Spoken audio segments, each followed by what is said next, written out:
shit. Marx explicitly wrote, socialism is being friends with Hassan and stealing his shit.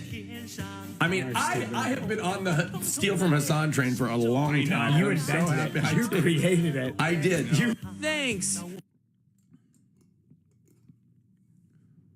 That's true. That's real. That's actually what socialism is. Marx explicitly You know what's crazy? Speaking of socialism, here is the actual real truth in commentary, okay? Aristotle explains how liberation only comes from revolution. It's not even Aristotle, it's Marx, okay? I'm gonna put the volume up for this one because y'all need to hear this. You understand me? Bilu and Zias are unironically, I mean, I see their clips all the time. They're fucking hilarious. I've balled with them, if you guys remember.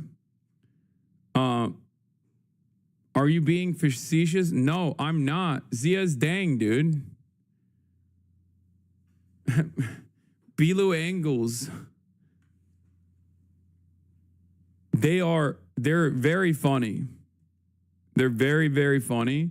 But lately, their humor has evolved. Their humor has evolved into becoming the I think most important thinkers of our generation, if not of all time. Let's take a look. Liberation can only come from revolution. Facts.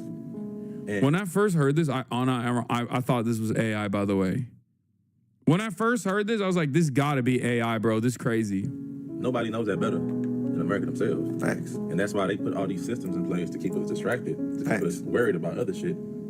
To where we don't even got time to think about revolting, to come together and revolt, because they know how powerful it is for niggas to come together. Because that's literally our origin story. It's literally from revolution. Think about it. Every country. Because remember, it was a few countries in this bitch that owned everything. They colonized everything, and the only way they became free, they went and fought for that shit. They revolted. Mm-hmm. Yeah, I mean that's the only way. I mean, shit, you can do anything. Shit. All the shit that all the countries that the British had colonized, they ain't just say, okay, you got your independence. Nah, them niggas went to fight for that shit. Yeah, nah, British, they was trying to treat us like some hoes. Revolted. They was trying to treat us like we were some bitches. And got their independence. Mm-hmm. So if anything, niggas is like, bro, we can't allow that shit to happen right now. On me. Mm-hmm. We gotta keep these busy. Keep these niggas worried about maintaining a regular living. So when the motherfucker worry about bills and how they gonna eat and where they gonna stay and they work hours, motherfucker is not worried about. Yeah, say nigga, power to the people. Let's overthrow this shit. No, nigga, I'm tired. Oh, I'm tired. I'm trying to go home. I'm trying to go sleep. I'm trying to get my baby a bath.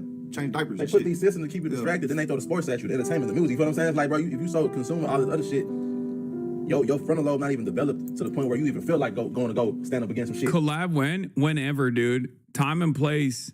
Collab whenever they want. Okay, I love them. I already have tremendous respect because like when we did DreamCon, I did not know Bilu could ball like that. I did not know that. Okay, he can fucking ball. I don't know about Ziaz, but how is this funny? It's serious. No, man, it's funny because these guys are like is who these dudes are and what they are saying that makes it funny. Okay? Yes, I know they're both former college players. I know they play college football. I know they're athletes. True, man. Honestly. God damn, chatters, have fucking fun. Shit. So in other words, you're basically saying on the earth, on the planet, there's basically billions and billions and billions of distractions. Exactly. That's basically what the earth is. Exactly. That was amazing. I need this.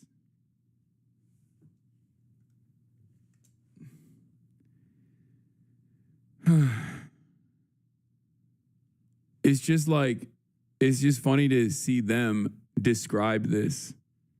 Okay? So perfectly. It's so good. I need more of it.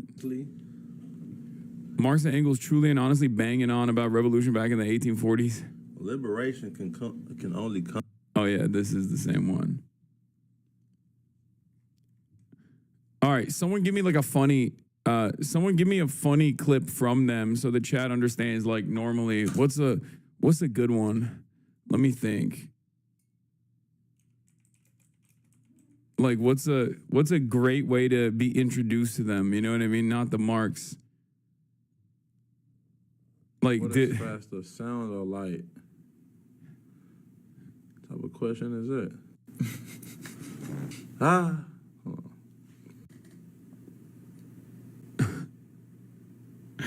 on.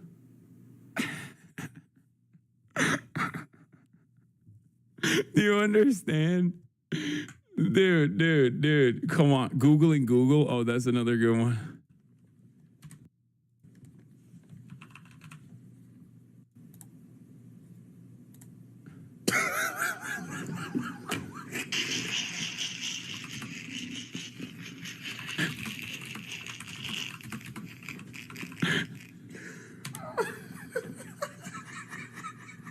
You can't literally see out of an elbow as it's a joint, not an eye, and doesn't have the necessary structures for vision. So how am I supposed to answer the question, though? Like, how am I supposed to answer the question? What was the question we was asking? I thought this was what you told me to look up. Bro, I'm laughing at something else, bro, but go ahead. He Googled Google, man. That's so funny. Do Muslims eat 30 days? He almost Googled Google. Like, Muslims? also. Damn, eat 30 days. Do Muslims not eat every 30 days during Ramadan? During Ramadan. Crisis What the fuck is this? Get out of here. Sound? Think so? That's what yours is, did. The Hold on. sound was moving. Let's see. I once wished to study in America, but I think I'm good, bro.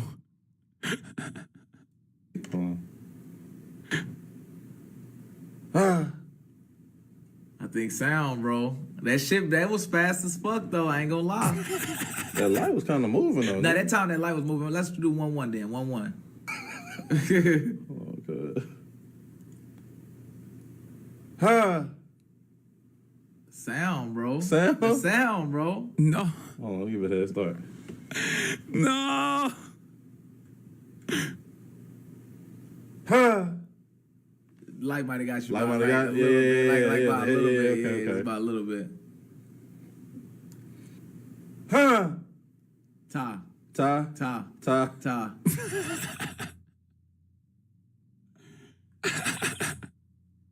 Do you understand why? I mean, dude, they're amazing. They're fucking amazing. Come all the way around? Bilu freaks out after he does an experiment and his arm gets shorter. All the way around. Okay, so touch the bottom. Touch the bottom. Okay. I'm Now, touching do, hold on, I'm gonna show you how to do it. Like, from where you are, Okay. do all the way around, it. Uh-huh. and see if it touches. See if it still touches. You ready? Yeah. What the fuck? Below! What's going on, Z? What was that? Did my arm just get shorter, nigga? Hey, what the fuck was that?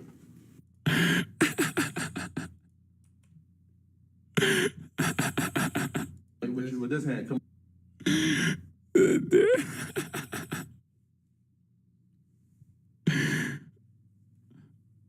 Nah, their progress has been too fast, man. They might discover how the universe got created. Okay. I'm touching Oh, man. They're fucking amazing.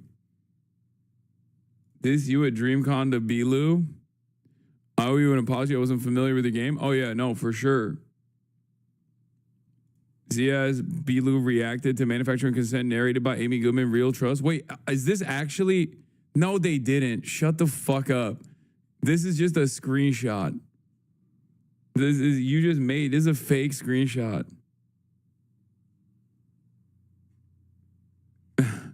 Bro, obviously not real. I don't know. You never know. You never know. You never know. You never know. You never know. You never know. Is it a bit or are they really like that? No, they are. They are really like that.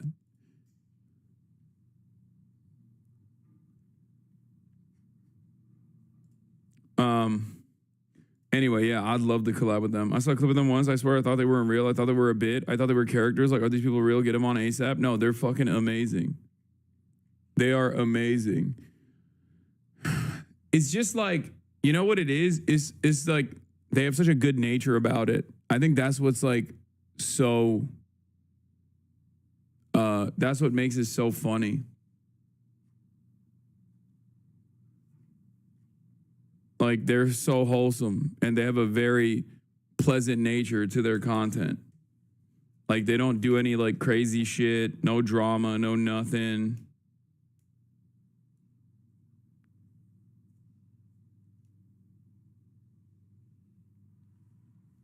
So all the tech at their disposal magic to them? Yes. Please, this one's also so How funny. does water get into a coconut? Like, I drink water, right? But a coconut don't drink water. The liquid which eventually reaches the coconut is referred to as the endosperm. This endosperm acts. Damn, look, creamy tissue. Oh, is drinking cocoa.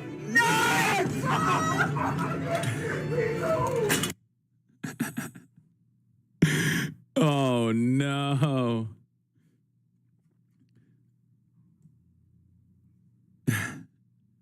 Cocoa nut. That's the real coconut pill. When you find out that you've just been sipping on nut. When you've been sipping on nut this whole time. Why don't you ever do science education streams like that? No, I agree, I should. I think like they have the same vibes as Adapt. That's why I love Adapt too. You know what I mean? FaZe Clan. Aren't you Muslim? Do you not eat every 30 days? First of all, during Ramadan, you're not supposed to eat or drink water from sun up to sundown for 30 days straight, but you can eat when the sun is down. Okay? That's number one. You just fast. And it's not just like a food fast. No water either. A lot of people don't know this. But that's just during Ramadan for 30 days. Okay? I know it's a clip from them. I'm just giving you all information. Just giving you guys information. How fast are you going? Good one. When did you lose your childlike wonder, Azan? I don't know. I don't know when I lost it, but I want to get it back. Unless a shawarma falls into your mouth during fasting, oh yeah, for sure. Like, you know, it just happens that you just trip and fall face first into a shawarma, or a shawarma just like falls into your mouth. Then it's like you didn't break your fast. It just happens all the time. It happens with a little tzatziki sauce on the shawarma. And then just like half a bottle of the water just like, you know, falls down your throat, kind of. It is what it is. I was talking, but yeah, before we get started, I was talking about King of the Hill. I haven't seen this episode yet, but Dale Gerbil like won and then contested his own electoral victory. First episode. There was a lot of good stuff in there. No spoilers, but I mean, there's a LaRouche mention in the reboot, so I guess there's some good stuff in there still.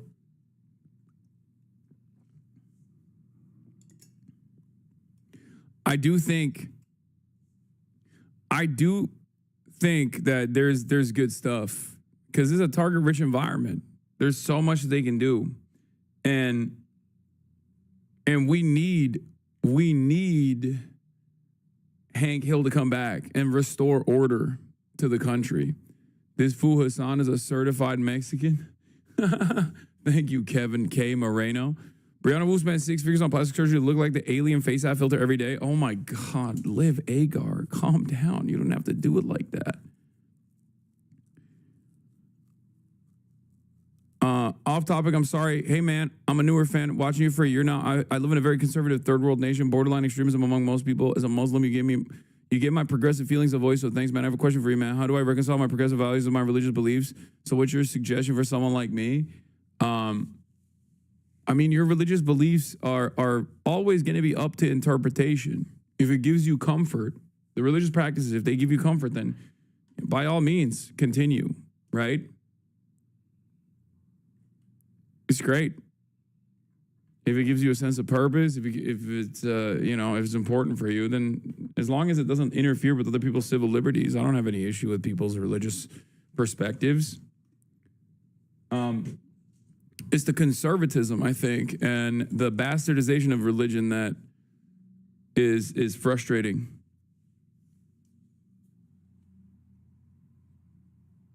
So just do your own thing. Because ultimately, all religion is still like a code of ethics, right? At the end of the day, all religion is just like a rule book of like what you're supposed to do. There's some stuff in there that I find to be strange, some rules that I don't fully understand or abide by. But I'm the worst possible person to ask about said rules because, like I said, I'm not exactly a practicing Muslim myself. Having said that, the way I contend with that is like, even if God was real and one of the Abrahamic religions or any number of different religions was the correct one, let's say, right? As long as you're a good person, and if there is a heaven, as long as you're a good person, I don't think God is going to be like, Allah is going to be like, oh, I don't know, man, you drank some alcohol. Sorry, you're not going to see Jannah, or you're not going to see heaven. You tried your very best your whole life, but you also didn't pray 5 times a day. Or you tried your very best your whole life, but you never actually, let's say Catholicism, you never actually confessed your sins. Okay, I guess I'm cooked then,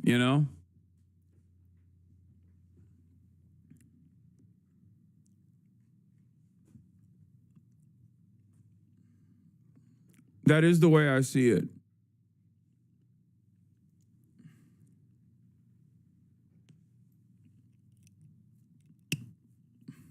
The way I see it is an all-knowing, all-loving, omnipotent, omnipresent God at the end of the day is going to look at all the things you've done, if it is real, right? Because we have no way of knowing.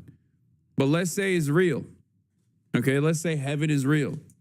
You think God's going to be like, nah, dude, sorry, you didn't do all the other stuff. You tried your very best to be a good person your whole life, but honestly, you fuck with bacon pretty hard, You were eating a lot of bacon, and that is not all right. Okay, I'm cooked then. What are you going to do? If he is, I'm crashing out at the heavenly gates. Yeah, me too. I'm going to be like, that is messed up, man. That is messed up. Don't do that.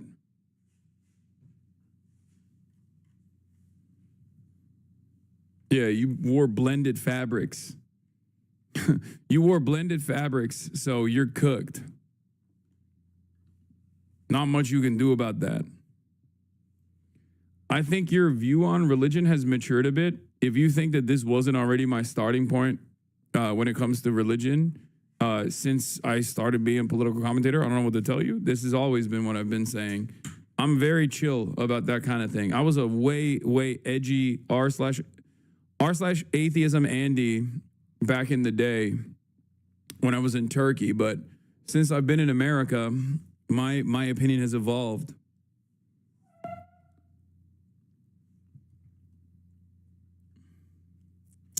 Do you believe Kai is a bear? Yes. I remember you saying this exact same shit in 2019. Yeah.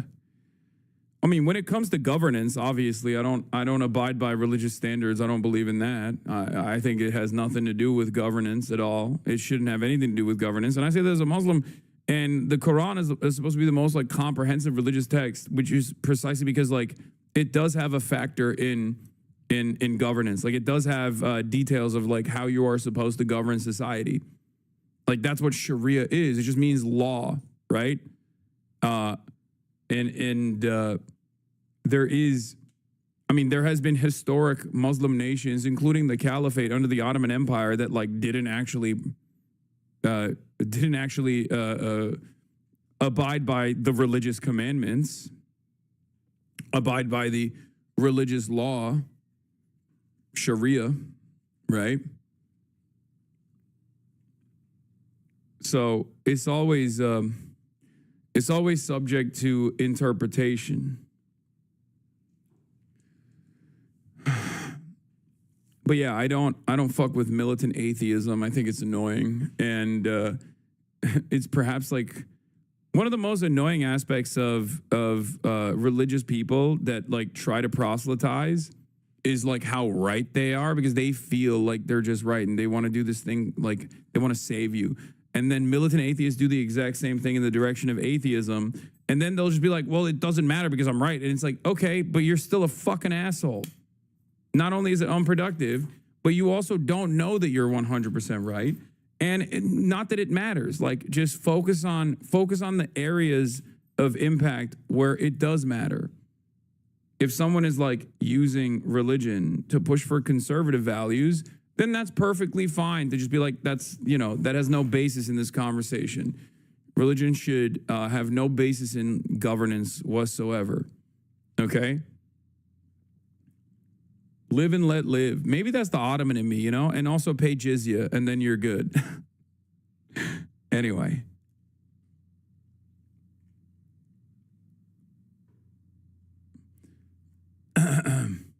It's kind of funny that this is like probably one of the least controversial topics that I broach with regular frequency. And I think that should tell you exactly what kind of topics we cover here normally. That like the religion subject is like probably one of the least controversial things we talk about. Meanwhile, many streamers would not even dare to even broach this part of the conversation. What have you met a Muslim baddie? I've met so many Muslim baddies. What do you mean? The fuck? I grew up in a Muslim country, chatter. That's like, for the first 18 years of my life, the only baddies I knew were Muslim baddies, bro. What are you talking about? Also, all women are baddies. Your terrible music takes are the most controversial topic on the stream. Yeah, true. It's true.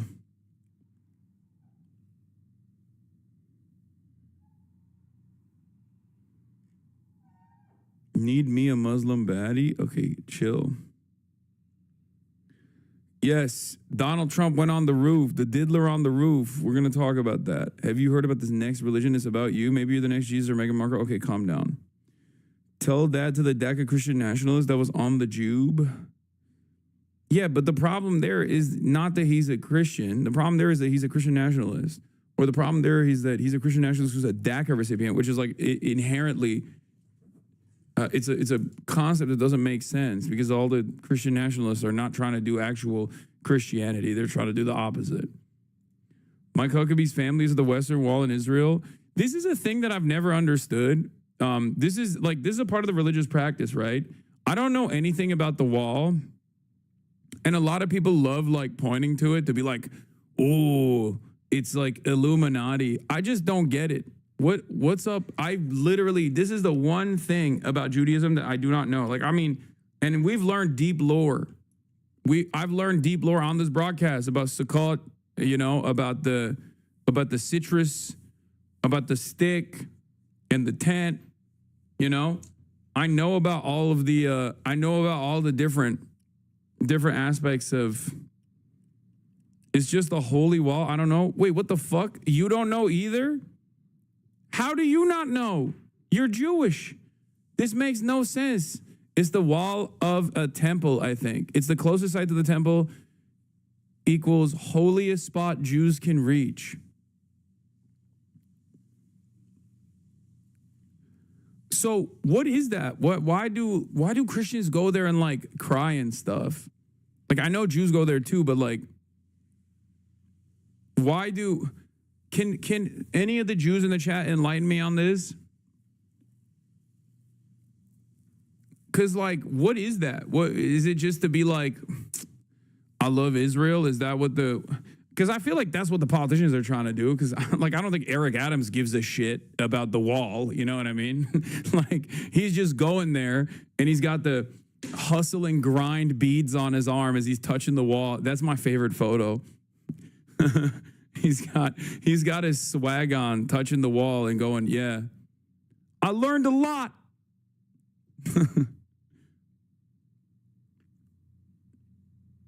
Is the last standing piece of the Second Temple from when it was destroyed by the Romans?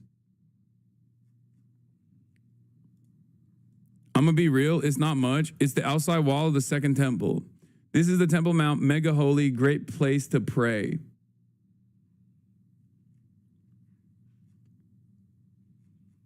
The Christians are imagining that that's Trump's border wall. The temple was destroyed by the Romans. This is what is remaining.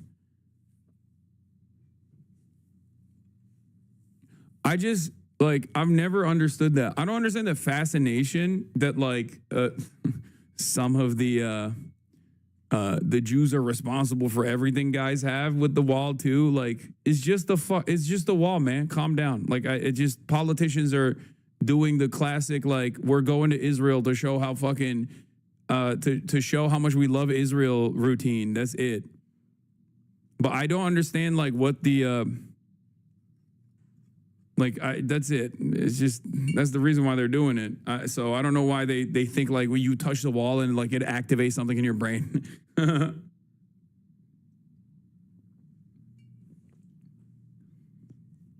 When the area in front of the wall was bulldozed in 1967, hundreds of homes were destroyed. Jewish person here, the wall represents the last remaining wall of the Great Temple. The temple being the last place on earth, you can technically do old rituals like sacrifice. Why do Christians go there? Because they're posers. I mean, it's cool that a super old ass wall still remains. That shit is dope. It's just old stuff. It's cool in and of itself. Okay, it's dope. That is for sure.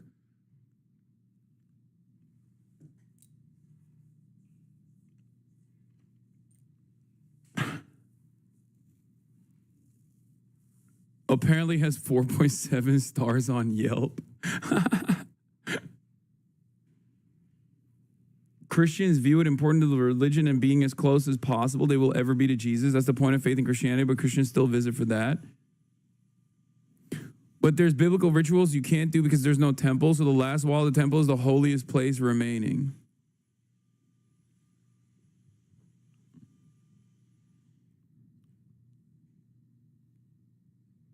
Do you have a wall? I mean, bro, I grew up in Istanbul. It's old as fuck.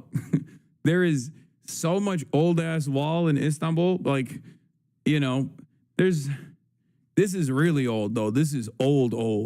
It's stupid shit. Just the fact that people who used to pray in the temple, that the wall were a part where the original Christians, a.k.a. Jews, is just LARPing.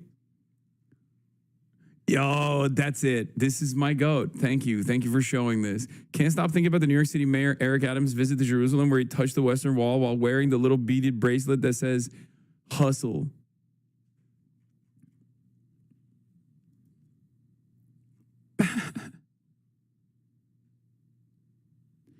But I will say, it's a big spot for political fanfare.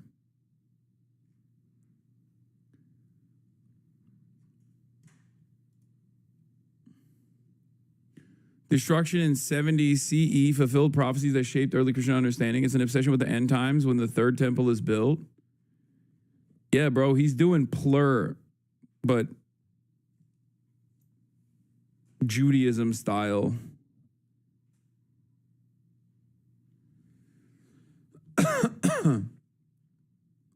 When the fascists rebuild the third temple, they're going to bring back animal sacrifices. The place is going to be an abattoir, which will be knee-deep in cattle blood multiple days every year. That's no exaggeration either. David Sheen has covered it. Wait, is this where they killed the red cow?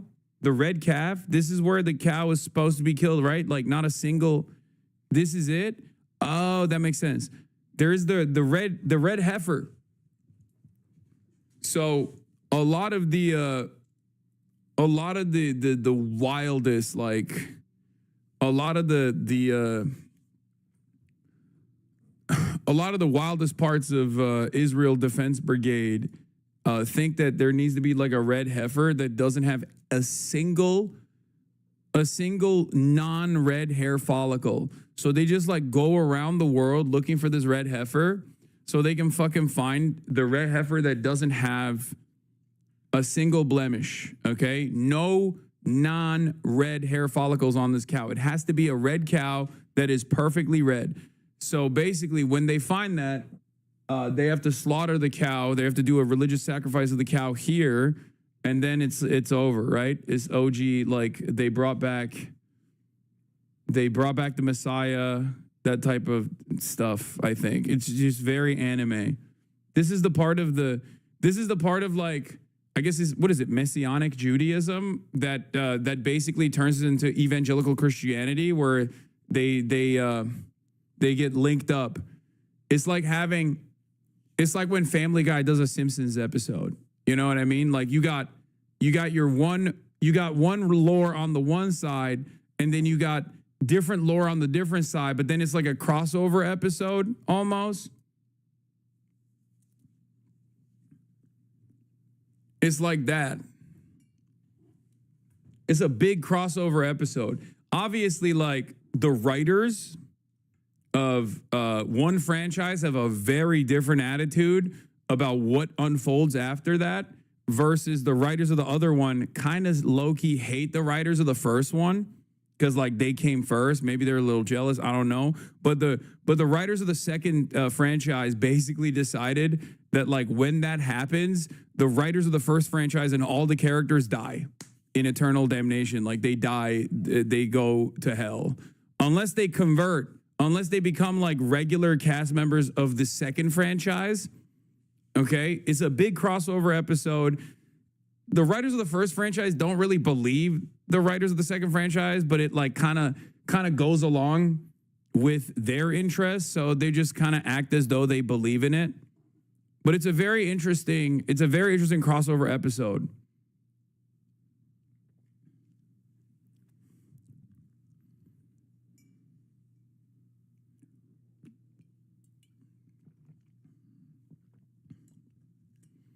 What the fuck are you saying? I'm talking about evangelical Zionism and Jewish Zionism and Messianic Judaism and how it corresponds to Israel, like the development of Israel as a nation state that is a Jewish demographic nation state, the Holy Land, if you will, and how that factors into evangelical Zionists' understanding of the end times.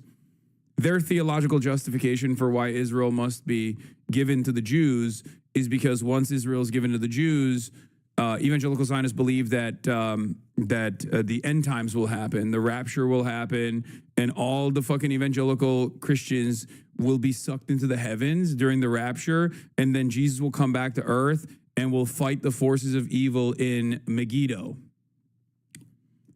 This is what evangelical Christians, evangelical Zionists believe. Okay, evangelical Protestants are Omega Zionists in this country because of that reason, because they believe that once all the Jews go to Israel, the Holy Land, the chosen sons and daughters of God go to the Holy Land, and then Jesus comes back to earth and then fights the devil's forces in Megiddo. The devil's force obviously is like NATO, if you're one of those guys, and the UN and all the Muslims, right? Obviously. And then they fight in Megiddo, and Jesus is obviously leading like the good forces, which would be, I guess, Israel and Christians.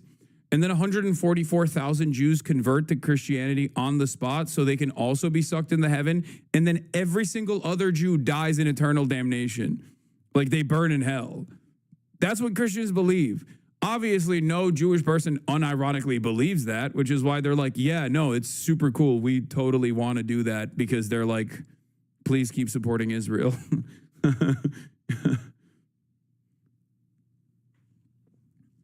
At the Jewish protest yesterday, they kept speaking about Israeli hostages and dead IDF people so much that Motaz asked to speak again to call out the others for not speaking about the Palestinian hostages. Peter Barnard also got a bigger applause than Motaz. It was infuriating to be there. Where was this, Yehuda? Is JVP doing like protests in New York or something? Is that what's going on? Wait, I missed personal time. What anime is this? It's not.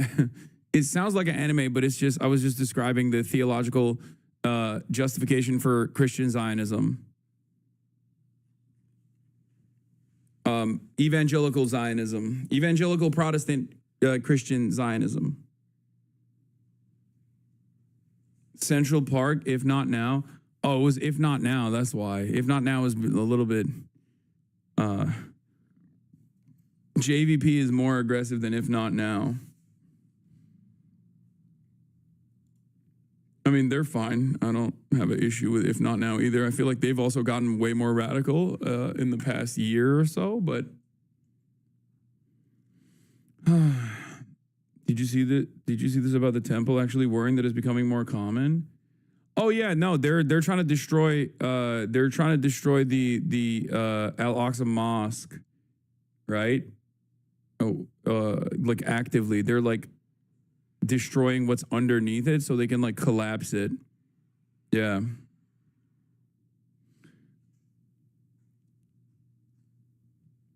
The Jewish lore on the same topic is that the Messiah comes after the temple is built and sacrifices are done. Yeah. I know that part. When the Messiah comes, all non-Jews will become slaves of the chosen people. Wait, really? I didn't know that part. Anyway, nobody fucking believes any of this shit. Let's be real, okay? The overwhelming majority of Jews are fucking secular Jews that do not believe that, regardless. Stop touching historical sites and artifacts, please. Okay, that's so funny. The one friend who's too woke being like, hey, you guys need to stop touching the fucking temple wall. You're ruining it. It's a cultural artifact. It's a very important historic monument.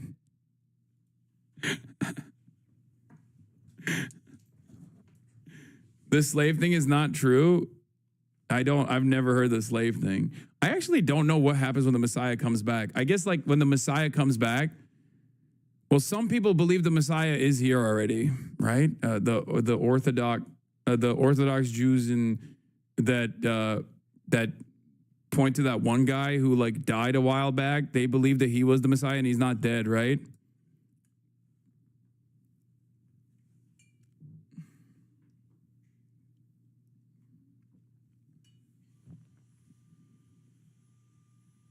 Do Muslims have an end time prophecy? I don't think so. Yeah, Chabad Lubavitch in Crown Heights. Chabad Lubavitch, isn't it? You said it like Labubu, bro. What the fuck is Lubavitch, right?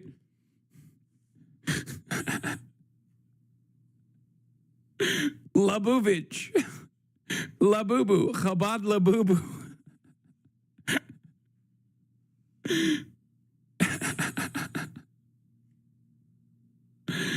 Oh my God.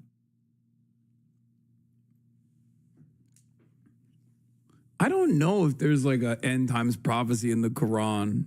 Shiite have an end time prophecy, the 12th Imam? Oh. Okay, I didn't know that. I'm not Shia, so. But yeah, there is like, technically in Judaism, Jews are not supposed to have a state until the Messiah comes. So low key, like the Neterai Karta and all those other like Orthodox sects are technically more in line with Judaic scripture. What would it be called? I don't know. Like technically, they're more in line with like with the religious interpretation under Judaism than like their anti-Israel attitude comes from their interpretation of the doctrine. They're technically more aligned with rabbinic teachings. They're technically more aligned with the actual rabbinic teachings than all these other dudes that do like almost very Christian-like shit. I'm actually kind of surprised that the Orthodox Jews that are pro-Israel have not branched out into like, because they're so Christian-coded in many ways, weirdly enough. I'm surprised they haven't branched out from doing conversion to, secular Jews to like just straight up trying to do conversion to non-Jews. Because that's like the last aspect of evangelical Christianity that like some of these dudes have not adopted as a technique. You know what I mean? Watch this space. Who knows? Jews for Jesus. I guess there is that, but those guys are just straight up Christian, no?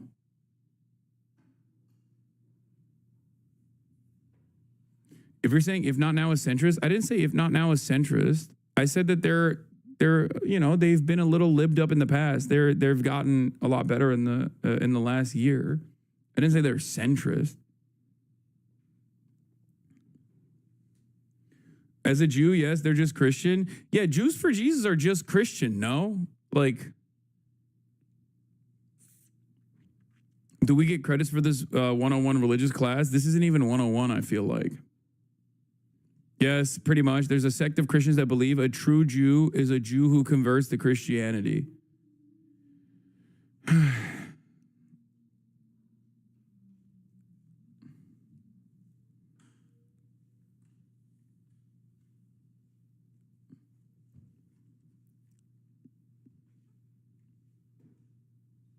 Anyway, I don't know, man. I don't care. Daughter Sarah Huckabee and wife mother Janet Huckabee at the Western Wall to pray at Tisha B'Av as Sarah arrives for trade mission. I guess all religion is performative in general, but this is like the extra performative aspect of it. Christians love doing this. They love this. I don't get it. I don't fully understand like what the reason is. This is how we started on the conversation. But it's just like,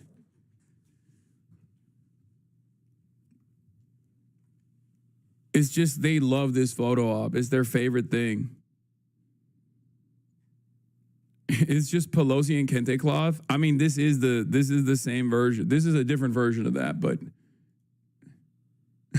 unlike Pelosi with the kente cloth, she ain't doing anything for black people, but these guys will do a lot for Israel. This is just basically to show how much they love Israel, and they really do love Israel. So when Pelosi kneels with the kente cloth, that's just it. That's like, this is all you're going to get. Black people, this is all you're getting, okay? Nothing else. But when they do this photo op, even if they don't do the photo op, they're still pro-Israel regardless. Doesn't mean they're pro-Jew, though. I'll tell you that.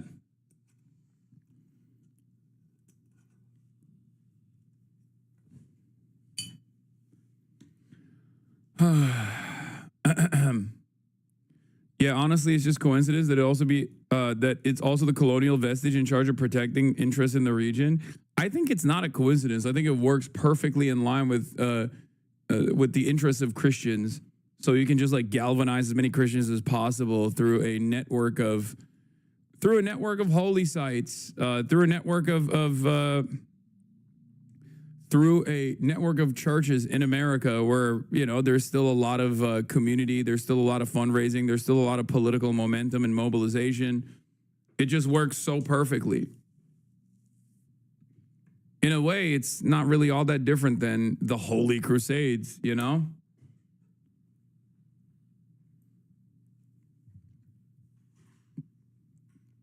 More on Jews for Jesus explained by Curb Your Enthusiasm. Very 70s. Oh, I was just looking at the schedule and I realized this is totally my fault. I'm so sorry, but I can't make anything after 4 on Thursdays. I have a church thing. Church? Yeah. Your last name's Steinberg. Oh, I'm a Jew for Jesus. I love this one. Nice. She's going to grab a picture. Okay, great. So again, I can totally work around it if not, but I hope that doesn't throw a huge wrench in it. We'll fix it in the schedule. Oh, bless you. Thank you so much. Sure. Bless you.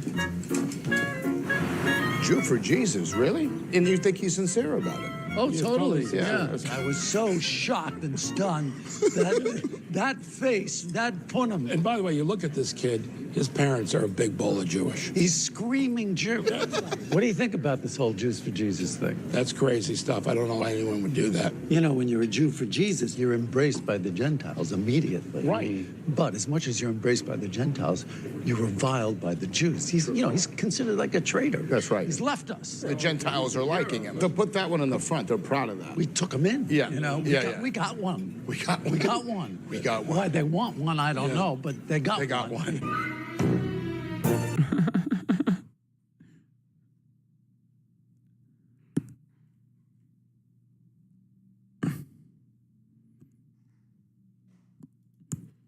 Hey, look who's Larry here. finds out his lawyer isn't really Jewish. Berg, how you feeling?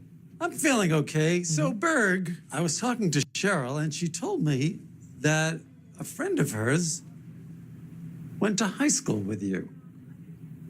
Really? Yes. I believe the name of the high school was St. Christopher's. St. Christopher's, that's correct. That is my alma mater, yes. Didn't know that they took Jews at St. Christopher's. Oh, well, they don't. I mean, why would they, you know? Oh, I'm not Jewish. Oh, you're not. Did you think I was Jewish? A betrayal. Yes, I did. Because of Berg. Yes, because of Berg. Because of Berg, Yes. yeah. I've often wondered, you know, would people really think that? Yes, and you did nothing to perpetuate that, did you? Well, no, I mean, well, I'm not sure what you mean. Oh, how about on my birthday? Mazel tov, Larry. Well, you're Jewish. Yeah. That's only respectful. On the high holy days, I said, hey, you going to Templeberg? And you went, no. Right, because I'm not Jewish, so why would I go to temple? Right, like I'm a Jew, but not a practicing Jew. Oy, Larry with this. Oi, again, see? It's an expression. It's an expression. It's an expression that What is people this use. thing? A shofar. Why is this on your desk? People give me gifts. They'll give me like that for my desk or the mezuzah that's on the door. What are you, by the way? Well, I'm Swedish. I got a Swede lawyer? She's gonna get everything. You got a good lawyer. You got the best lawyer, Larry. Sorry, Berg. It's a Shonda, Larry. I got Sweden. God, I love Larry Davis so much. I really do. A Swedish lawyer, she's gonna get everything. Oh man, the GOAT. He's so good. He also hates Barry Weiss, so he's so fucking good. Have you guys ever seen that? I was just talking about this. I forget with who. But I think this was it, right? This is it. Curb Your Enthusiasm, the Hulu Gang. Thank you, guys. I don't know what happened over at Netflix, but big and Was this it? When he's like on his way out of the door or something, and he's like, "Oh, I'm doing here, this is it." It's my Yeah, only you do that, yeah. Hey, Larry, come for Shabbos dinner one of these weekends. We had Barry Weiss last Friday night. She's fantastic. Did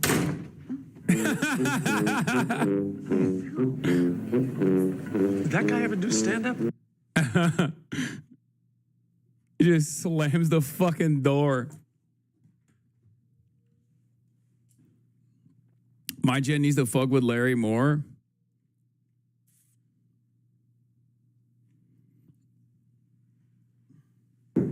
Yeah, he also fucking hates Bill Maher.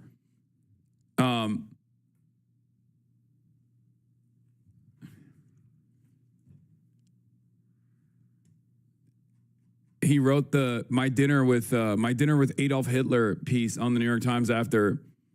I mean, Larry is a huge lib, like straight up. He's a major lib, but you know he's important in my development for sure. He is iconic. He is one of the GOATs. Big Joel released a video on Bill Maher. Might be worth a watch. Ooh, I love that. Yeah, he did that crypto ad. That wasn't great. But you guys don't need to always bring up all the worst moments of Larry David, okay? Calm down. People still give him shit over the Palestinian chicken episode in Curb, but it's got layers in my opinion. Well, there is some weird stuff in there too, but like I don't really give a shit overall. He's great. Like I was listening to a person on TikTok talk about how they learned about Israel and Palestine because they heard it for the first time when Zach Fox was rapping about it during COVID, when he was like talking about free Palestine or whatever. And that made someone investigate the situation and be like, what is this? Right. And then the same person was talking about how he found out about Palestine because of Lupe Fiasco. And it's like, that was the reason why someone investigated it. And I feel like I just feel as though like the Larry David chicken episode is not like a wake up moment for a lot of people in the same way that like those instances might be. If that makes sense.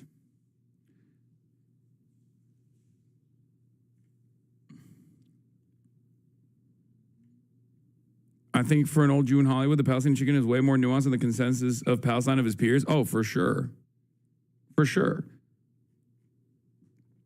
I wholly recommend remember Lupe calling Obama a terrorist? Yes.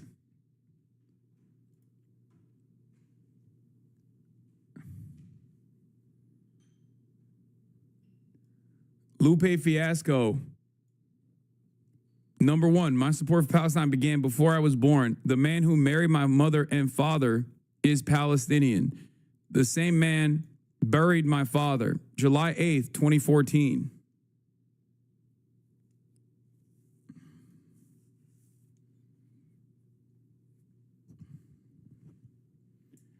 Anyway, Donald Trump is on the roof. Let's take a look.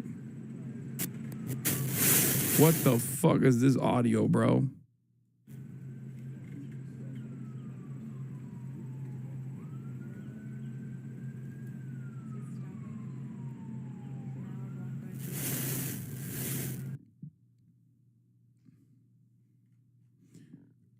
Oh, he's getting up there.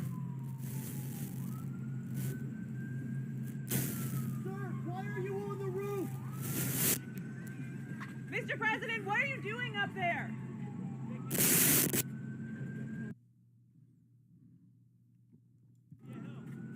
What are you building? Are you considering more renovations? I can't hear anything he's saying. I don't know why these guys. Grandpa slipped off the roof cleaning the gutters. Here's another camera view of the situation. Yeah, okay, dude. I'm going to jump! No! Do a flip! Yeah.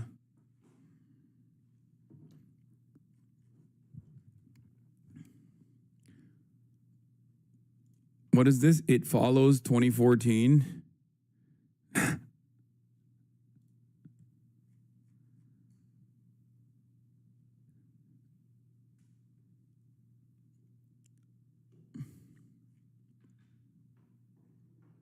Another good one. People down here are starting to murmur that you don't have the balls to do it. I don't care! Yeah. I say you can do it. I mean, I don't want you to jump and say you have the capability. I'm not going to lie to you.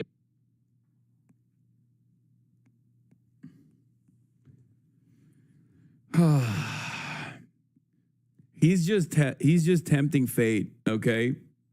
He wants us to get excited. That's what he's doing. It's like that TikTok of the guy on the balcony going, and then taking a fucking gallon of bleach and going, He knows we hate him. He knows we hate him, and he's just giving it to us. He's just the entertainer, man. He can't stop himself. He's giving us hope and then taking it away so we feel worse overall. He's just teasing us. At our farm. Trump says of migrant farm laborers, let's take a look at the incredible take. The difference between Batya Unger Sargon, who is one of the worst defenders of the administration, who like tries to do this like populist right-wing thing, but obviously fails to do so, says the difference between right-wing populism and left-wing populism lies in how you view labor. Trump views it as inherently dignified and worth protecting, while the left-wing populists view it as humiliating and the job of illegal immigrants. Immigration is always the tell. Yeah, totally. That's what right-wingers talk about all the time, how dignified labor is. Let our farmers not have anybody, these people, you can't replace them very easily. People that live in the inner city are not doing that work. They're just not doing that work. And they've tried, we've tried, everybody tried. They don't do it. These people do it naturally.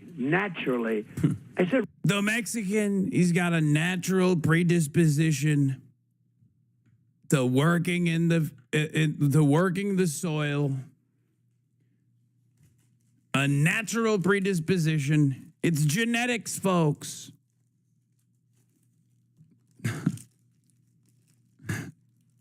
It's in their blood. That's crazy. That's a crazy take. What happens if they get it to a farmer the other day? What happens if they get a bad back? He said, they don't get a bad back, sir, because if they get a bad back, they die. I said, that's interesting. Like a fucking racehorse? What are you saying? If they get a bad back, they die? Bro, is this what the fucking... is this what the farm owners, like capital owners, are talking about behind closed doors? That is crazy. That is crazy. Straight up talking about human beings like they are literal cattle. How is it any different than the way that slavers talked about black people, dude?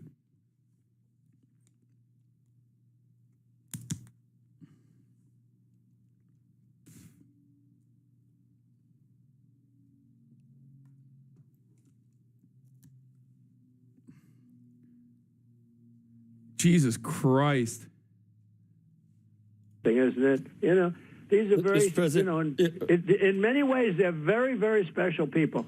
Can't let our farm. By the way, he's saying this on Squawk Box, dude. Like, Donald Trump is doing race realism about Mexican genes on CNBC.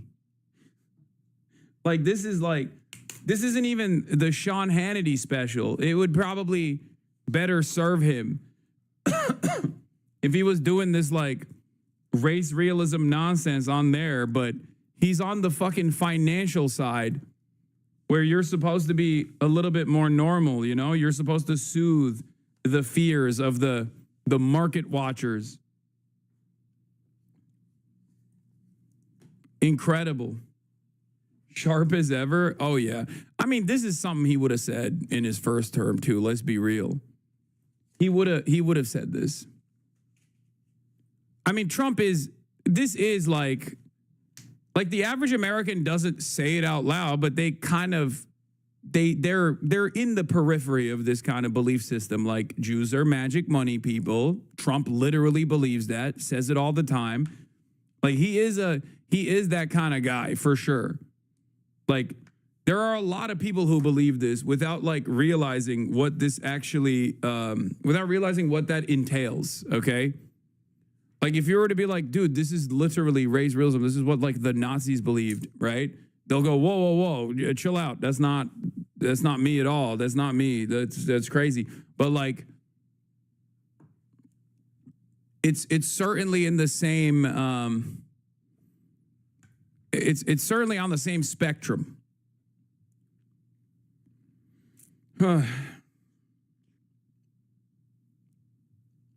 When will you reject your whiteness? Never.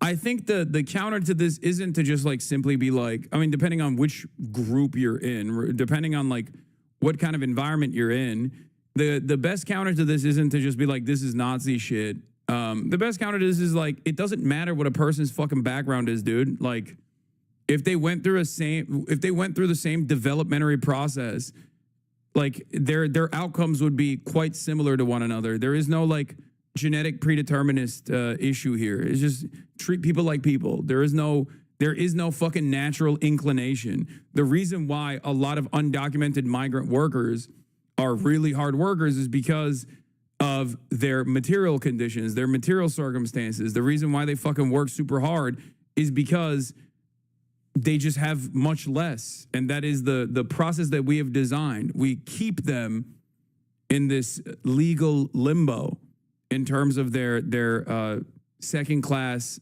citizenship status so that we can keep fucking working them into the goddamn ground. That's it. Yeah.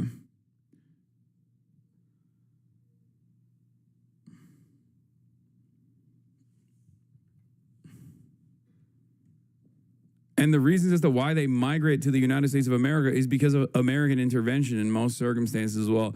There's a bombshell New York Times article, by the way, showing a camera in Epstein's bathroom and so much more. We'll obviously get to that.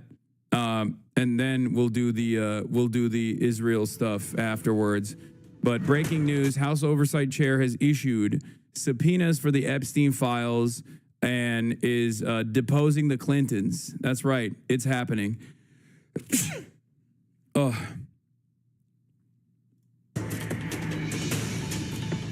Hi, I'm Diana Macedo. We have breaking news. The House Oversight Committee is issuing a subpoena to the Justice Department for the Jeffrey Epstein files. The Republican-controlled committee is also issuing subpoenas for former President Bill Clinton, former Secretary of State Hillary Clinton, and 8 former top law enforcement officials. Committee Chairman James Comer says he wants the Justice Department to turn over the, quote, full, complete, unredacted Epstein files by August 19th, setting up a potential standoff between Congress and the Trump administration. Let's bring in Justice Department reporter Alex Mallon for more. Alex, what are they hoping to get from these depositions, and what happens if these people don't comply?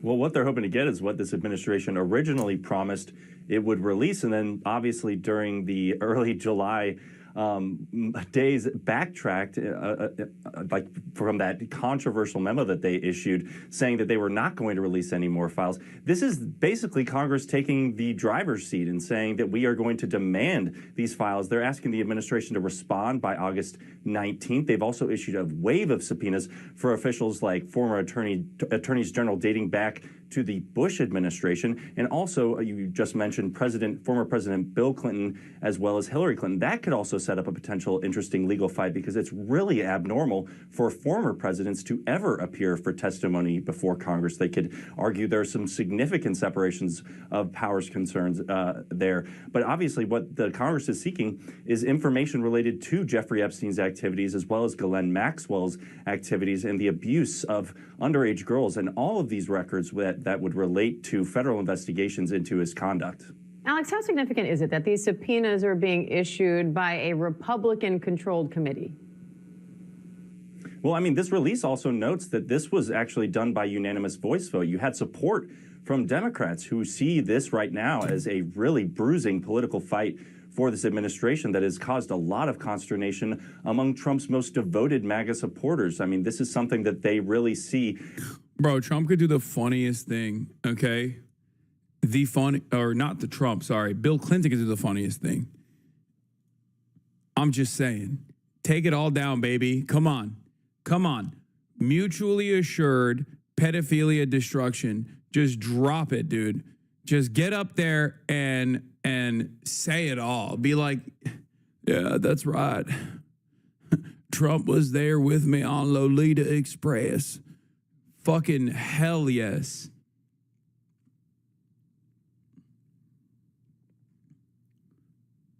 Oh my God. I mean, it's never going to happen. It's never going to happen. But man, it would be sweet, dude. Oh my God. The entire executive and former leadership just like takes itself out due to their Jeffrey Epstein connections. Oh my Lord, that would be, Trump supporters wouldn't believe the Trump accusations and only hyper-focus on Clinton? I don't know. I mean, you're right. That's the red meat. But the reason why I don't think Trump has touched that red meat is because of the potential pushback.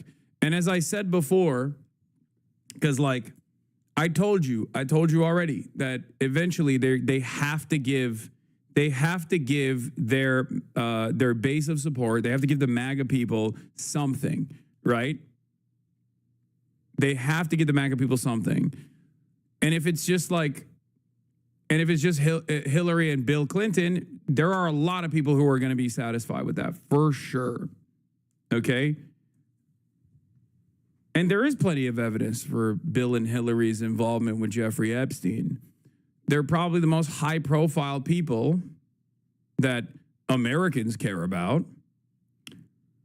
But I just don't think that you can take out Bill and Hillary Clinton like that without repercussions. just say Billary, dude. I don't have time for this. True. Billary.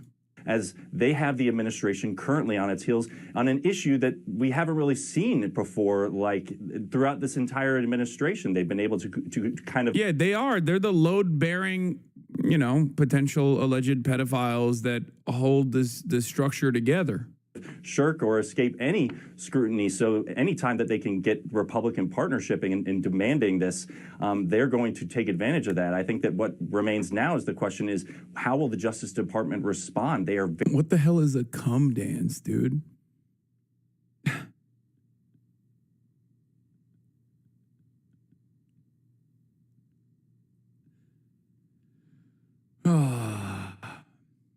Maybe use a different phrase than load-bearing pedophile. I mean, but that's what it is. Very typical to really be protective over their investigative holdings. This will be something that we could see result in a really interesting court fight with a Republican administration opposing and actively trying to fight against this effort by a Republican Congress. All right, Alex Mellon, thank you. We got new information on the latest back and forth over the files related to convicted sex traffickers Jeffrey Epstein and Ghislaine Maxwell. House Oversight Committee Chairman James Comer has issued a slew of deposition subpoenas. What are the actual allegations against Hillary? I never really knew that part. Like, it's obvious Bill because of his past. But is the idea that Hillary was also molesting teenage girls? No, but Billary went to the Zorro Ranch in New Mexico a bunch. So, like... Hillary's connection to Jeffrey Epstein is it runs deeper than I don't know, like a fucking Noam Chomsky or some shit. From multiple people, including the Department of Justice, former President Bill Clinton, and former Secretary of State Hillary Clinton. CBS News Justice reporter Jake Rosen following this development from Washington. So walk us through this, Jake. And also the Clinton Foundation with Ghislaine Maxwell, and Ghislaine Maxwell being a guest of honor at Chelsea Clinton's wedding. Like, the Clintons are insanely connected to Jeffrey Epstein and Ghislaine Maxwell, but Hillary Clinton's connections directly to Ghislaine Maxwell run deeper. Like, I don't know if Hillary Clinton was like doing pedophilia, right? I mean, if you ask me about Bill, well, you know.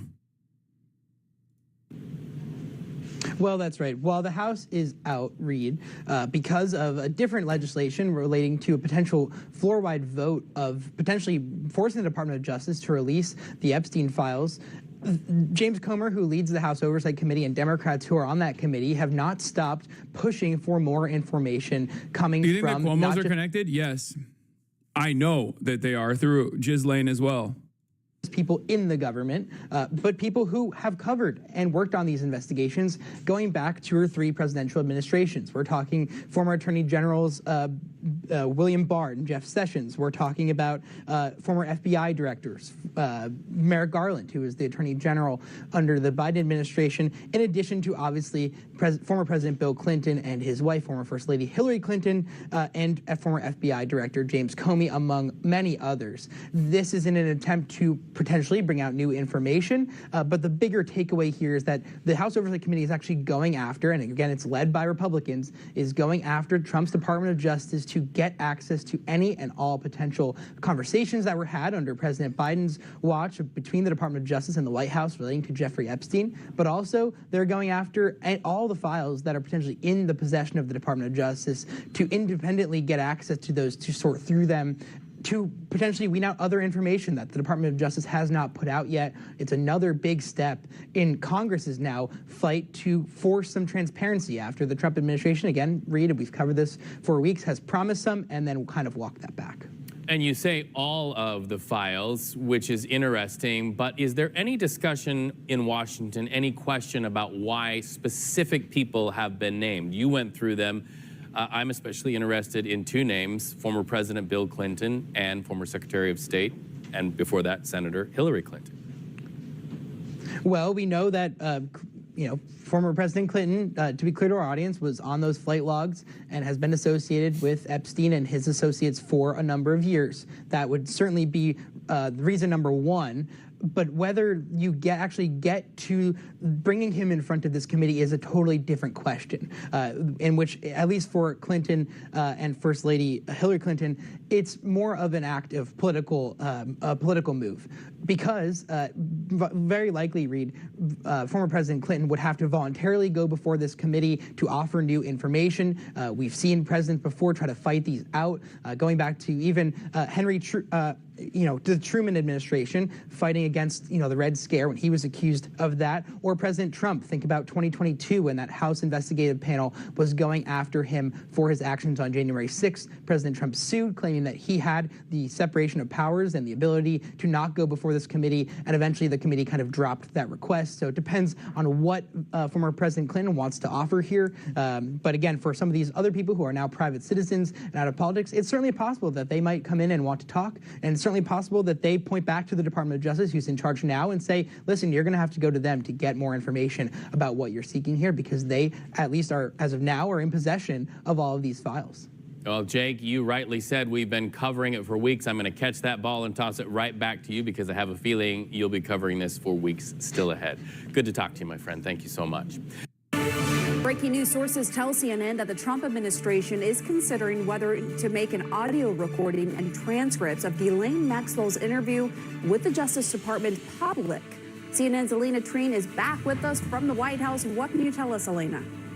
Yeah, that's right. Well, first I would point out, Pamela, that it wasn't previously known that they actually had made an audio recording of the Deputy Attorney General Todd Blanche's interview with Ghislaine Maxwell, which we know occurred over the period of 2 days. Is Bill even mentally capable or trustworthy given his mental state right now? Like, how much information are we really supposed to believe? I think he's all right. I don't know.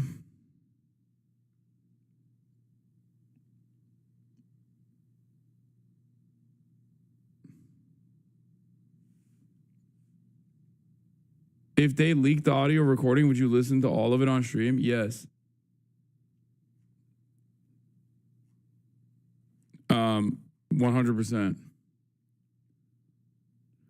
Bill was in a worse position overall, I think, when Hillary was running. Like in 2016, he looked like he was going crazy.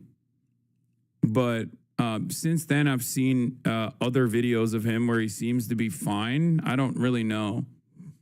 Weeks ago, last month, and essentially from what we're hearing from both sources within the Justice Department and here at the White House, 3 senior administration officials told us that what's currently being discussed is whether or not they want to make the audio and the transcripts of that meeting public. Now, we know that they are going through and digitizing some of the audio. We were told by one official that the interviews were more than 10 hours, and also going through transcribing it and, of course, redacting parts of it where maybe victims' names who have not been previously made public, trying to redact those if they do ultimately release this information. Now, I think a big question, of course, is we all knew that Blanche went to Florida to have a sit-down with Maxwell, one of Epstein's associates, who is currently serving a 20-year term for some sex crimes that she was engaged in along with Epstein. And the question was, are you even going to share any of that information? Now we're learning that that is, of course, a big topic of conversation between people here at the White House and the Justice Department. Some of the people we spoke with said that they want to release this information sooner rather than later. They believe that the Trump administration needs to be more in control of the optics of all of. Nobody's considering Al-Qaeda. Epstein worked for Al-Qaeda and China and Hamas. Yeah. Jeffrey Epstein was actually Russia, China, Al-Qaeda, Iran, and Hamas. Famously. All of them. Definitely not Israel, okay? Do not say Israel, please. Just anybody but Israel is who Jeffrey Epstein was working for, okay? Oh my God, how crazy that this guy who was able to operate inside of American boundaries freely was meeting up with high-ranking intelligence officials from both the CIA and also the Mossad. He was just simply working with the KGB. He was working with Russia, and he was working with Iran, and he was working with, are you sure? Yeah, I'm joking.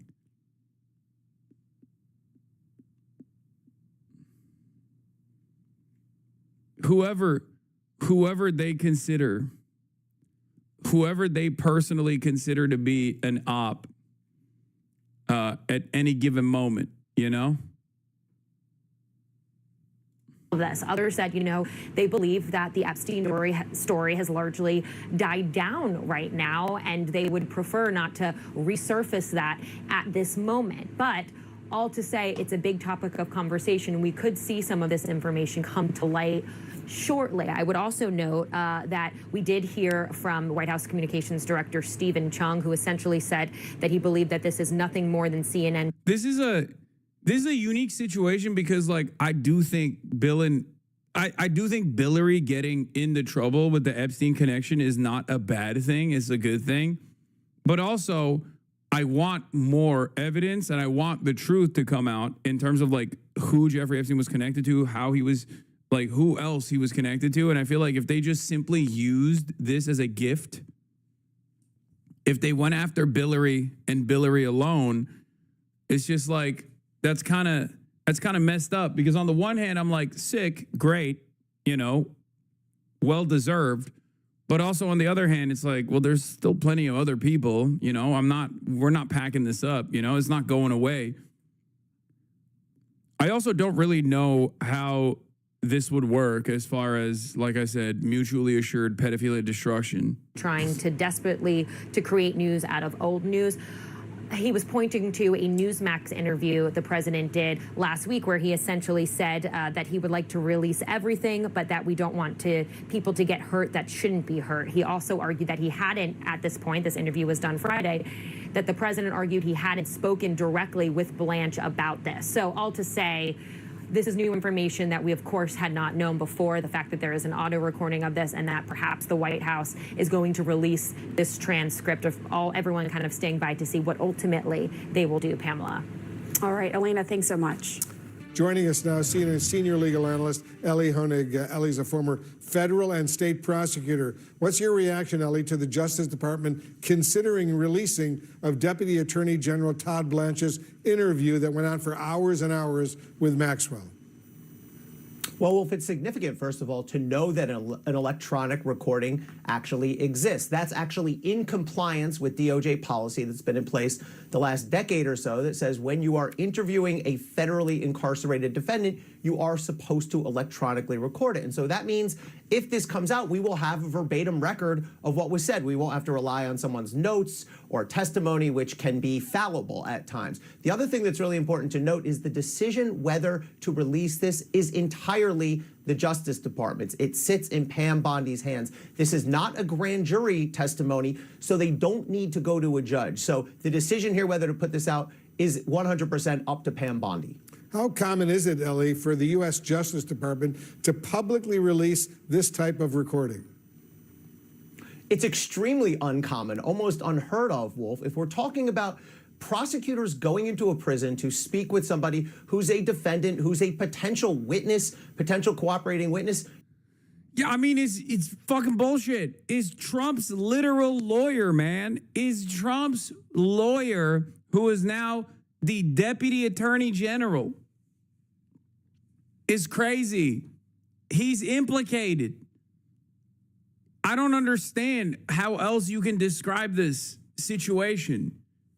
Like, it's so transparently corrupt that even, like, Trump fans are looking at this and being like, it's a little weird. It's a little fucking weird.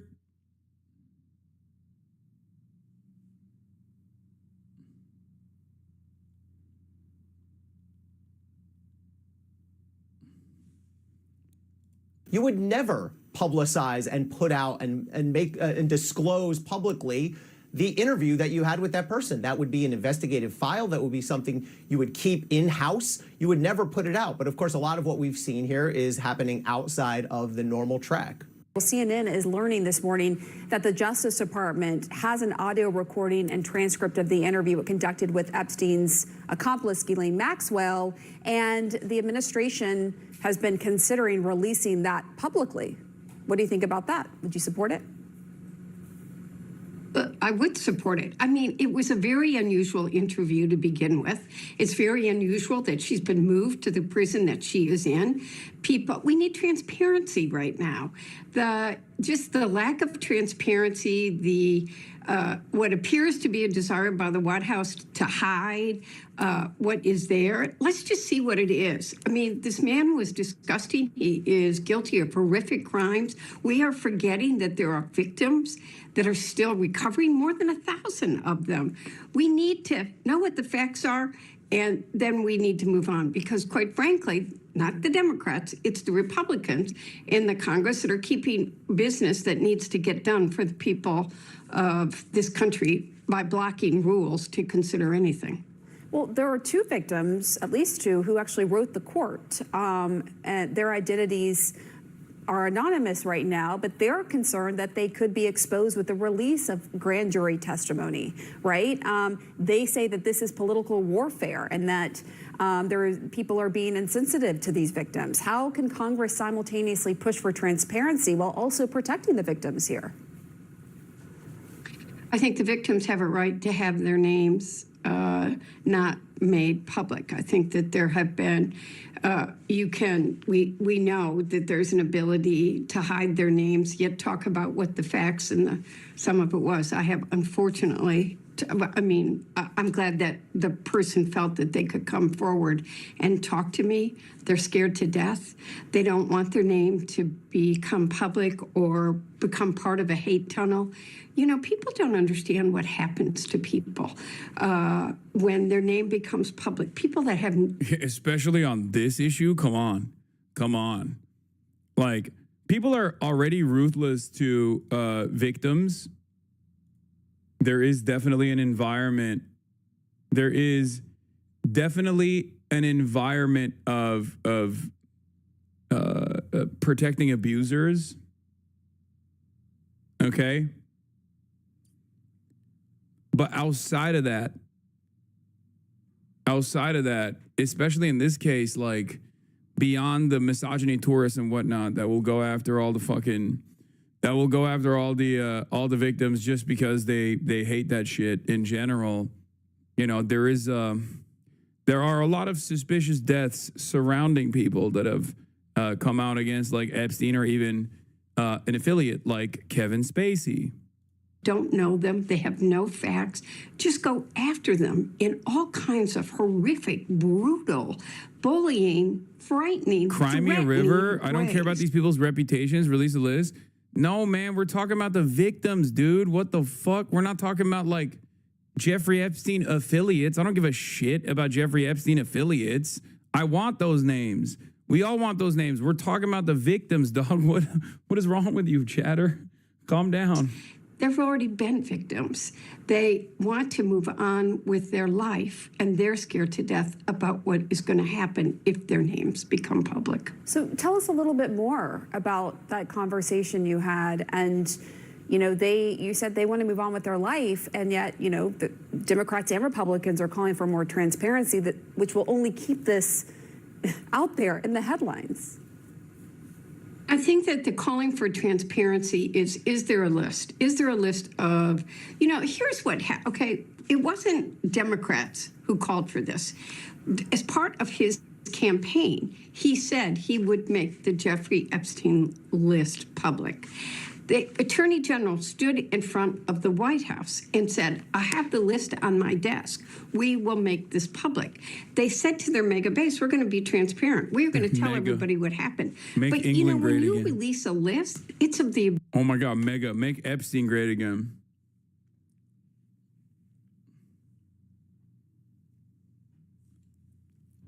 That's what does Debbie Dingle know? Abusers. It isn't of the victims. In this country, we have tried very hard to protect the victims. I'm somebody who works in domestic violence abuse every single day, trying to... I think the Epstein files, which 1,000% exist, are a distraction, which will be prolonged to make sure more deportations happen, more Israel funding, and more tax exemption for the rich. Congress won't do shit. Release a list of billionaires and politicians who make up the foundation of the U.S. I mean, I agree with you on the second part, but I don't think it's like a distraction per se. And the reason why I don't think it's a distraction is because, like, the interest in this is real. And a lot of very powerful people, as you also said, are implicated.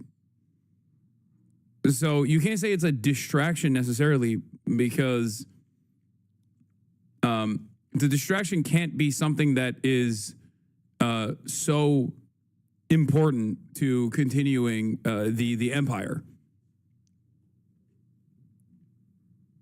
And it's certainly not a distraction because, like, it's something that they're trying to bury anyway. It is a consequential piece of information. It is a very, very consequential operation. If unearthed, if there was like real transparency, which I don't believe there will ever be real transparency, I would be shocked. That would be, I mean, that would shake up the entire system.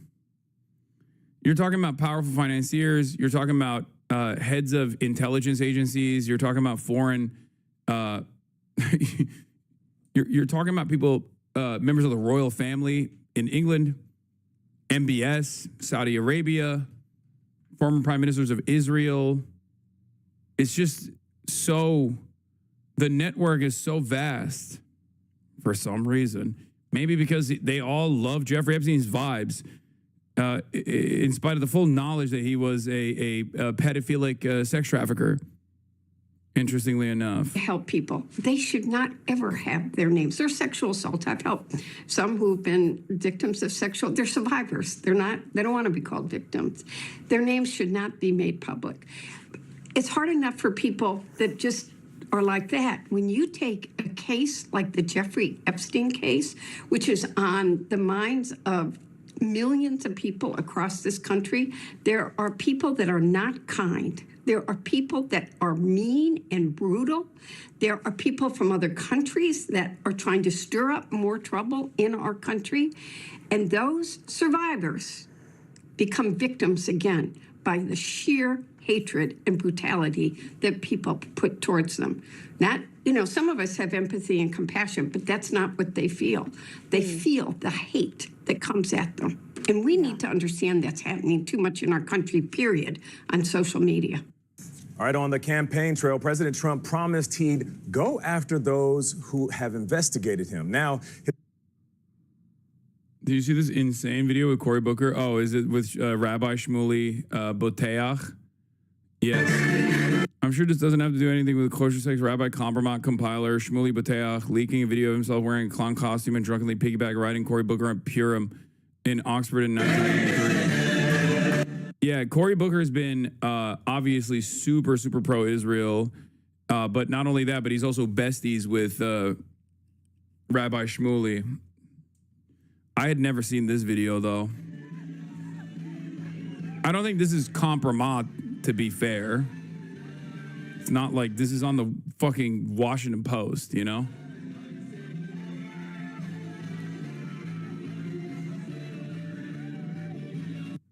This is some 4chan shit? Yeah.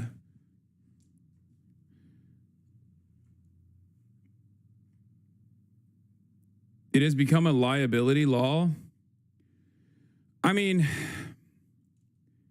they've been homies, and he is ass, and so is Cory. I don't know. I just, I don't think this is like, yeah, they've been friends for a very long time. Yes, that's Cory Booker.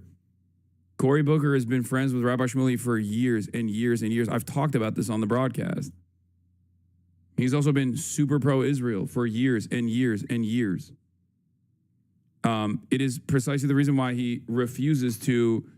I mean, look, this is the reason why they brought this up is because Senator Cory Booker declines to endorse Zohar Mamdani, saying, New York City, you're about 10 miles from where I live. You guys figure out your elections. I'm going to focus on mine. Mamdani, are you going to support him? I have learned a long time ago. Let New York politics be New York politics. We got enough challenges in Jersey. I got a governor's race. I'm supporting Mikey Sherrill. I got legislative races. That's where my energy is going to go going into November. New York City, I love you. You're my neighbor. You're about 10 miles from where I live. You guys figure out your elections. I'm going to focus on mine. July 26, 2021. Mr. Adams is also navigating critical relationships closer to home. He met with Chuck Schumer, the Senate Majority Leader, over the weekend. Senator Cory Booker of New Jersey, among others, has also reached out. Yeah, he did. He had no issues. He had no issues pumping Mayor Adams. You know, he had no issues like defending the Eric Adams endorsement after he won the primary by a much smaller margin than Zoran did. This is all about Israel, 100%. And Israel is not even just about Israel. Israel is about democracy. You can look at the Democratic Party's like prominent politicians and the next wave of leadership as putting the interests of American foreign policy, the State Department, or numerous other lobbying efforts, numerous other corporate interests over the interests of the citizens, over the understandable, justifiable, moral demands that the overwhelming majorities of the Democratic Party's base of support is making. Okay?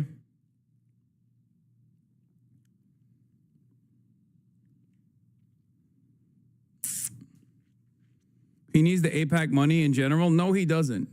None of these guys need AIPAC money, okay?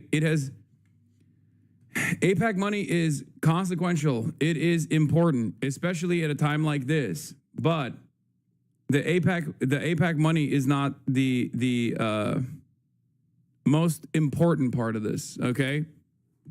Is not the most important part of the puzzle. IG, I guess, not in general. Oh. Yeah.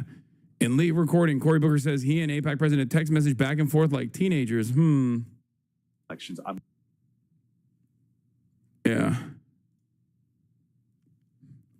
AIPAC is simply a representation, like is the tip of the iceberg in terms of how pervasive Israeli lobbying efforts are and how pervasive Israeli influence is in American politics, okay?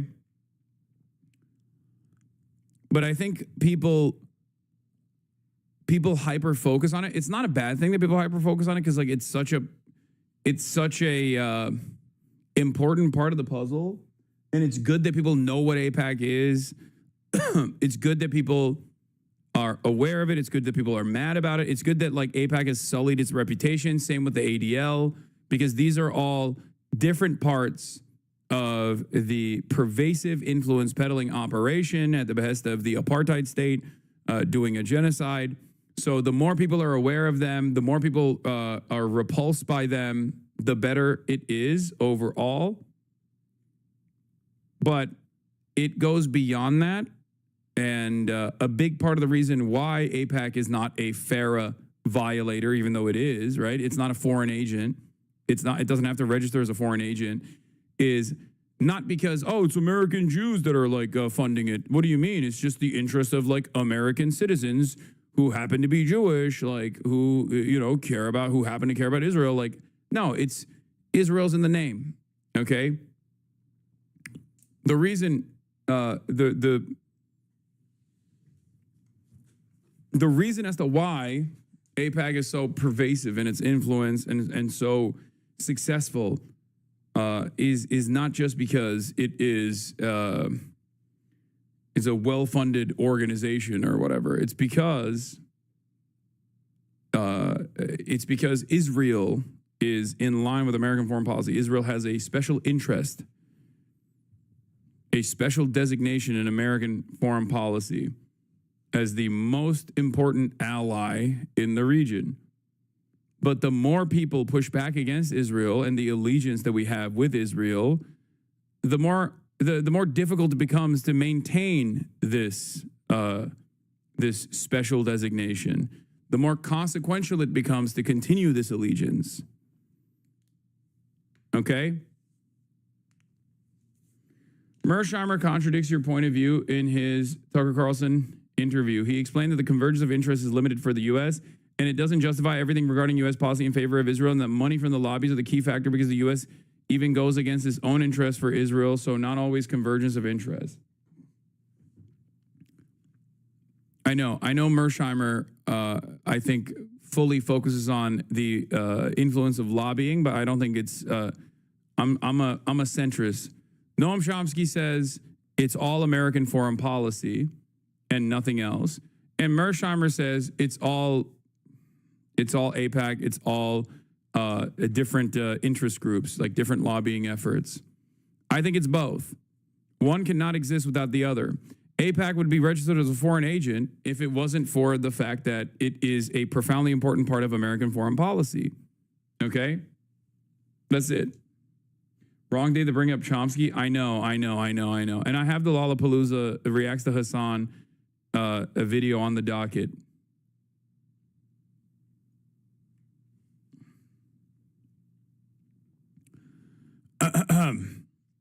I do want to watch the Tucker Carlson interview with Mearsheimer because I feel like it's something. It's you know, it's solid. Here, we'll watch like the Novara summarization of it. Something strange is happening to Tucker Carlson. And this is from his interview with political scientist and international relations scholar John Mearsheimer. And in fact, if you go back and read the literature on the creation of Israel, this is all thoroughly documented. Ethnic cleansing was a subject that the Zionists talked about from the get-go, and they talked about extensively, because there was no way they could create a greater Israel without doing massive ethnic cleansing.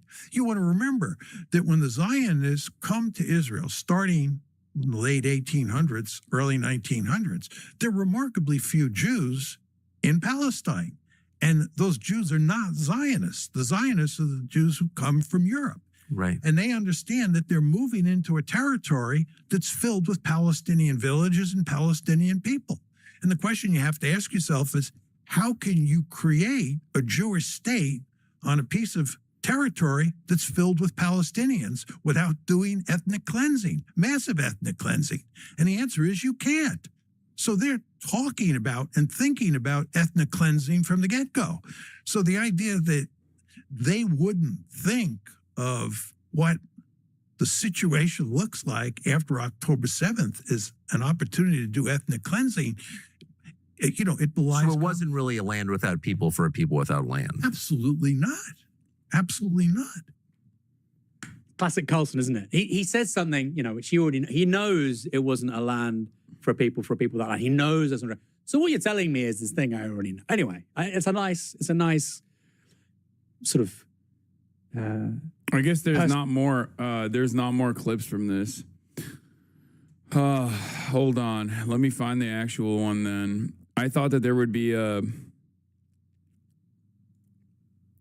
Professor, thank you. This is a 2-hour interview. Obviously, I'm not gonna. What the fuck? You are not alone. Suicide and Crisis Hotline.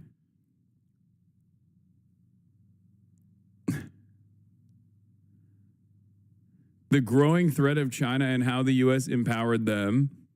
The U.S. public calls Zelensky. Donald Trump's biggest challenge is with ending the war. Why the U.S. foreign policy establishment is so hawkish on Middle Eastern wars. Why the U.S. puts Israel's interests first. Here, we'll start here. If need be, it can help Israel if it gets into trouble. I didn't hear any reference to American interests in that description. Well, when it comes to Israel, right, and what Israel needs, right, that has little to do with American interests, right? The truth is, any two countries in the world. I don't understand how these guys, how Mearsheimer says stuff like this. I mean, I guess I kind of understand it because he is ultimately an international relations realpolitik guy. So in his mind, he does not have like a dialectical perspective. He does not have a materialist perspective. So therefore, like when he says, "Oh, this is not in the interest of America," I think he's his assessment is still structured around liberalism. His assessment is still structured around the limited confines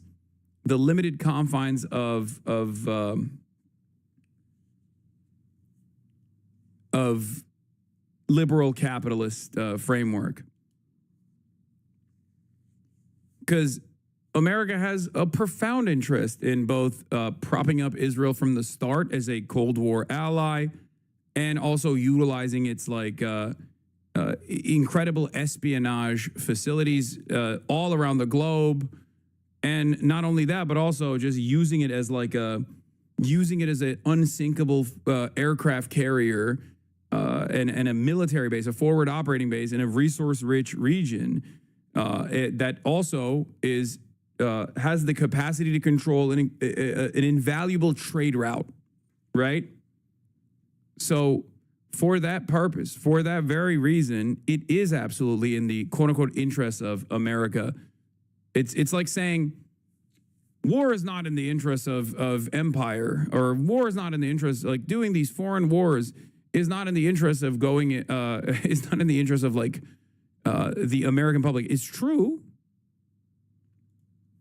Are going to have similar interests plus different interests. Yes. Right. So there's no question. I'll hear what he has to say. Israel and the United States sometimes have similar interests and sometimes have different interests. Let me give you an example of this. The United States has a vested interest in making sure Iran does not have nuclear weapons. Yes. We're against proliferation. It's in the American national interest.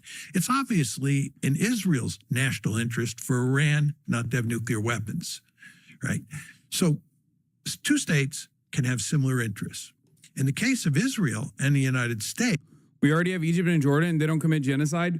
Yes, this is where I misalign, I guess, with like a full-blown materialist perspective, because I don't think the people that are fucking operating here are thinking like that. But those guys are brown, okay? Israel is seen as a white country in the simplest terms. And Egypt and Jordan not committing genocide like Israel is does not even matter a little bit, okay? Saudi Arabia does a fucking genocide in Yemen. We love that. We gave them weapons to do so. We helped them out. We helped them target some of these fucking school buses that they struck, okay? But ultimately, there's only so much trust you can put in the hands of Egypt and Jordan from the perspective of the American State Department, especially considering that they are on shaky ground to begin with. Jordan is a literal British invention, a holdover state, waiting there for the greater Israeli project to inevitably take over.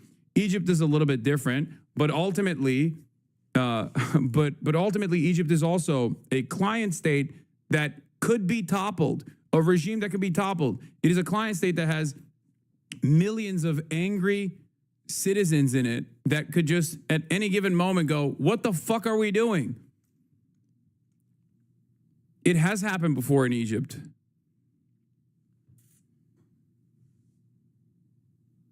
They also happen to have different interests. And what we have in the United States is a situation where we have this thing called the Israel lobby, which I, of course, have written about with Steve Wald, which goes to great lengths to push the United States to support Israel unconditionally. In other words, no matter what Israel does, we are supposed to support Israel. And the lobby is so effective, it is so powerful, it is so effective that we basically end up supporting Israel unconditionally. What that means, Tucker, is in those cases where Israel's interests are not the same as America's interests, we support Israel.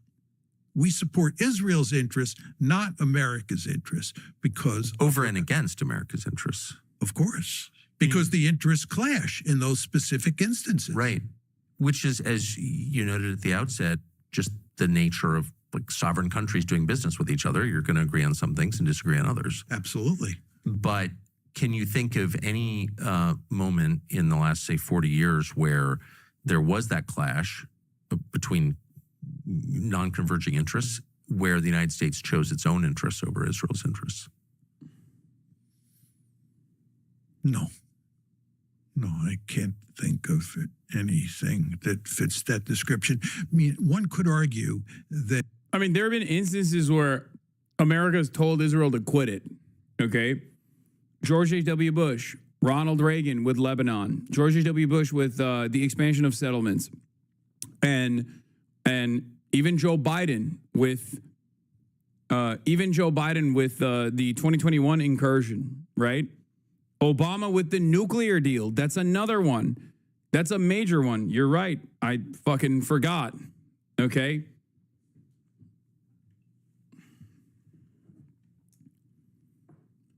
There have been plenty of instances where America has said, cut it out, and Israel has cut it out.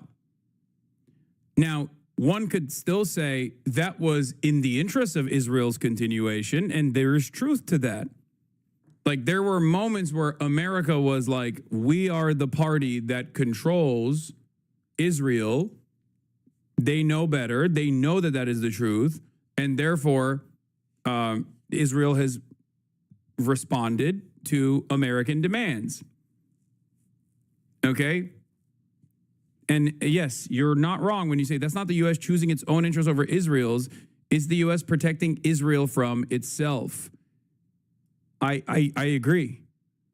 But the reason why they're not doing that right now when they could have, the reason why they should have dialed back Israel a long time ago for the sake of Israel's continuation, okay?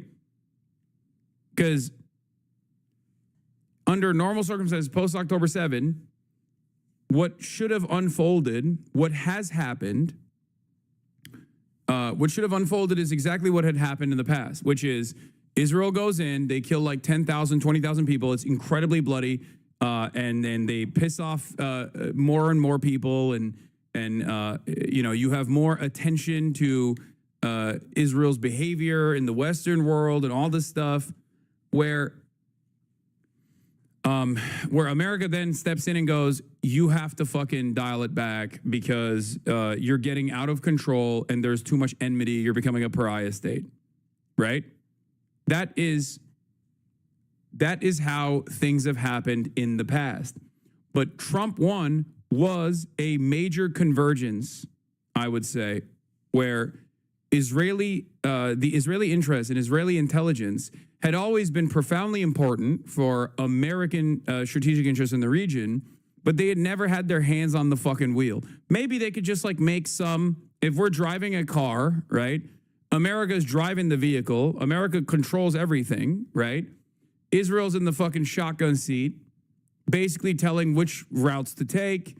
And America usually listens. America even allows Israel to make them feel like they're driving the wheel every now and then. Or even in certain instances, Israel misbehaves and even kills like, a bunch of like American naval officers in the USS Liberty incident or whatever. But because ultimately it's so important that this allegiance continues for America's strategic interests, as I described before, that they just kind of let that slide, okay? They kind of let that slide. Trump won after Obama's JCPOA and after a lot of fucking anti-Obama stuff that came from Israel turned into a situation where Israel took control over the vehicle completely. Our Middle Eastern policy was entirely directed by Israel after Donald Trump's first term. And Biden, being the ultra-Zionist that he is, an ultra-nationalist pro-Israel figure that he is, allowed that to continue. There was no off-ramp. There was no scaling back on Israel's influence on American foreign policy. Biden straight up let Israel continue its, continue its like incredibly influential position in American foreign policy that like started directing the car as well. And then post October 7, it was over. It was like fully accelerated, right? With the bear hug strategy. Entirely disagree. Israel runs the show. America is Israel's dog. You have a misconception that Trump has any say. No. Israel currently runs the show, but ultimately, if Donald Trump woke up tomorrow and was hit with a fucking woke ray in his mind, he could literally just be like, Israel, stop it. And Israel would say, yes, we're stopping it. They don't want to do it. They can explain exactly why this would be devastating, how this would collapse Israel as a nation state, collapse Zionism as a fascist project, and all of that. But if Donald Trump was like, no, you're not, you're done, it's over, it would be over tomorrow. Okay? Straight up. There is no genocide or no apartheid state without America's weapons. There is no genocide or no apartheid state without America's go-ahead. There is no genocide, no apartheid state without America's political support to Israel in the global stage. America is the hegemonic superpower on the. America is still very much the hegemonic superpower. Like, I'll give you a totally separate example. Cuba, right? Cuba has a trade embargo. Cuba has a trade embargo by the United States of America. And I sometimes see some liberals be like, oh, there's no blockade. There's no trade embargo. You guys are like greatly exaggerating. Other countries are allowed to fucking trade with Cuba. Wrong. That's not correct. America has actively tried to sanction other countries and other companies from, like, you know, Spain immediately comes to mind. They have actively tried to stop trade altogether to Cuba and have been successful in stopping trade altogether to Cuba. Okay? Bad Empanada agree There was with a you on bit this? of a discussion on the Twitter platform recently over a tweet by noted Turkish man Hassan Piker. In this tweet, Hassan Piker argued that the US president could end the genocide in Gaza with one phone call. And a lot of really stupid people took issue with this. The tweets in question can be seen here in this post by friend of the show, The Willie Mack Show. So the original tweet is this one by Hassan Piker. One phone call is all it would take to stop Israel's genocide. If Israel doesn't comply, shut off weapons transfers. If Israel looks to get weapons elsewhere, put up a sanctions package. And if that fails, invade Israel militarily. That is why all it takes is one phone call. And this was responded to in really the most generic Zionist way. All it takes for Hassan to end the war in the Middle East is one phone call or a full-scale U.S. invasion. The escalation of this tweet is hilarious. Oh, my God. That is where America's power comes from. That's it. That's not where it's going to go. Why are these people so stupid? I don't understand. It's so goddamn frustrating how stupid these people are. And we have propped up stupid people. Like, the online community has propped up people who are not knowledgeable on the history of the dynamic between Israel and the United States of America. And now they just fucking buy into it. It's just, I don't understand it. I literally don't understand it. Are you so incurious? I fucking laid it out right there. It's reductive. It's, within the confines of Twitter word limitations, but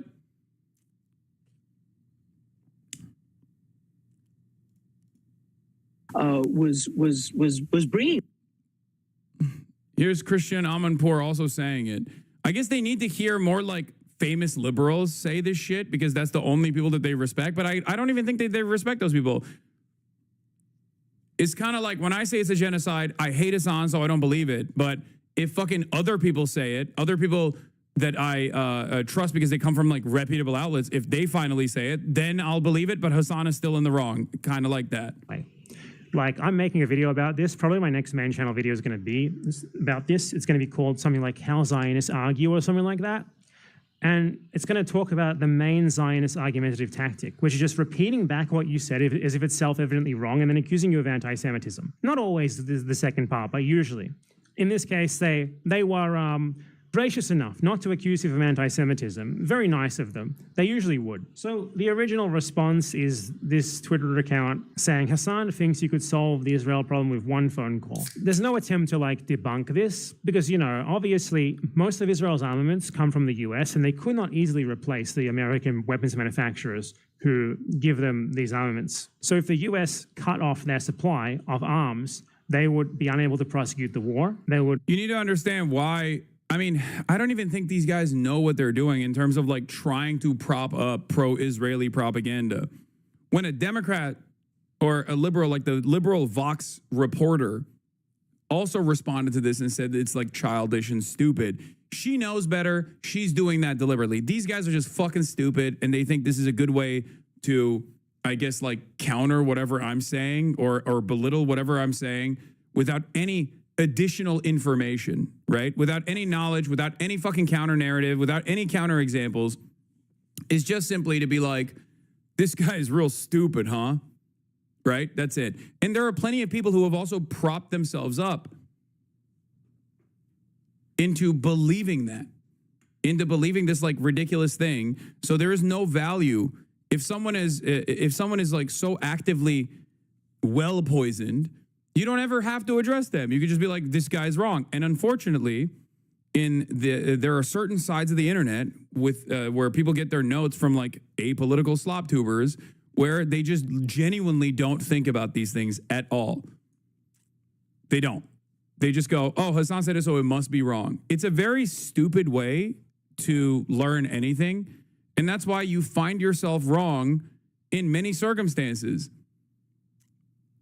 And you shouldn't do this. You shouldn't reflexively disbelieve someone in general. I'm saying this about like Marjorie Taylor Greene or Tucker Carlson, people who even cynically put forward correct information from time to time. You shouldn't do that for anybody.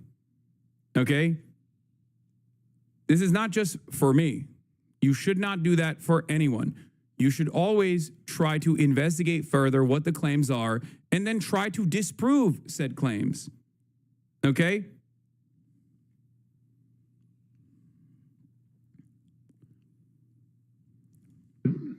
Be in real risk of like being attacked by their neighbors and stuff, because the US support, the US patronage is what allows them to do what they do. So a phone call like saying, hey, stop what you're doing in Gaza, withdraw immediately, or the arms transfers are gone. That would end the genocide right away. It's not a question of, could this happen? It's a question of, why doesn't it happen? They don't even try to argue against it. They just restate the statement as if it's self-evidently wrong. And I really like the Willie Mack Show response here, because Willie Mack Show seems to have thought that Hassan was saying here that he could call Israel and end the genocide. I don't know. All it takes for Hassan to end the war in the Middle East is one phone call or full scale. I don't even know if these guys are saying like, I'm going to make the phone call. I don't think anybody actually believes that, right? I hope people don't literally believe that. They can't be that stupid. I mean, that's stupidity beyond what I'm accustomed to online. I see a lot of stupids online, but this is like a new level of stupidity. I don't think he's saying that. How to take this aside from him saying that. All it takes. They are saying that? No, that's what they think, Law. No, I think it's better for us not to assume that our interlocutors are just like that dumb, okay? I think they're dumb, but they're not that dumb, right? It's better to assume, it's better to try to be charitable. I don't think he's saying you would make the call. He's saying for, as in Hassan's view, which is only slightly less stupid. Yeah. Yeah, I think that this is him just saying, this is my view. Ethan literally did post that you think you can make that call personally.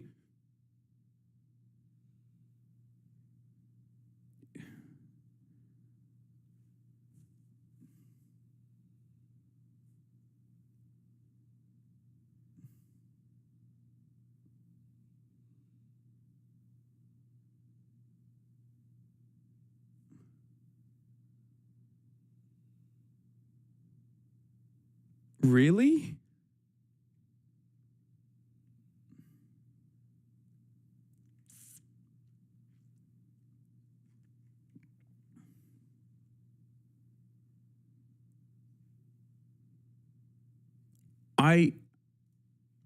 Okay. Yeah, I guess I just had. What?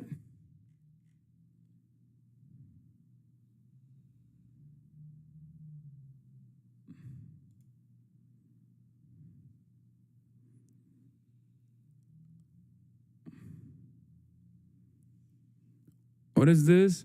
Hassan, who would solve Israel and Palestine with one perfect phone call, and Noah, who thinks the Houthis are the only ones following international law. The fact that these airheads dominate lefty discourse on Palestine is a bigger gift to Netanyahu than anything else they could accuse me of doing.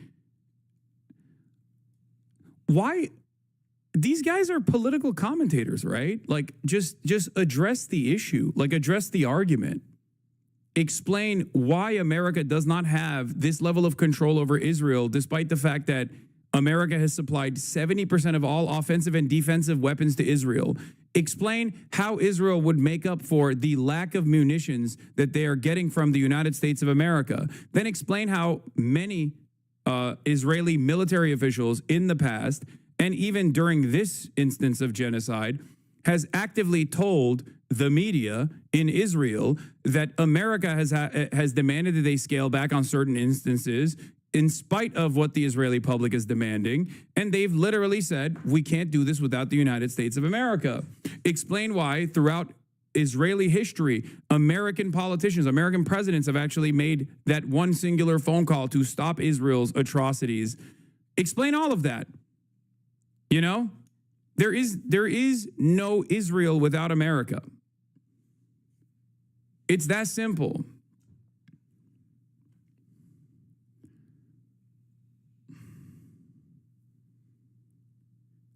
Why don't they address any of these points and instead just go instead they just like vaguely gesture into the fucking wild and go, this guy's such an airhead. He's so dumb. What is this? Does Ethan think Asana's saying he's the one who would make the call? What the fuck is this dude saying? Me when I'm daydreaming about me when I'm daydreaming in the shower about being a hero, and then everyone stood up and clapped. I mean, he's implying that, but I think he's just, it's so stupid. It's irrelevant. It's not even worth addressing. Who cares? Like, this is the expectation I have from a slop tuber, certainly, but it's not the expectation I have from, like, a person who is, I guess, my ideological opponent here, you know? A person who is, who is making this claim that I'm wrong should probably explain why I'm wrong, right?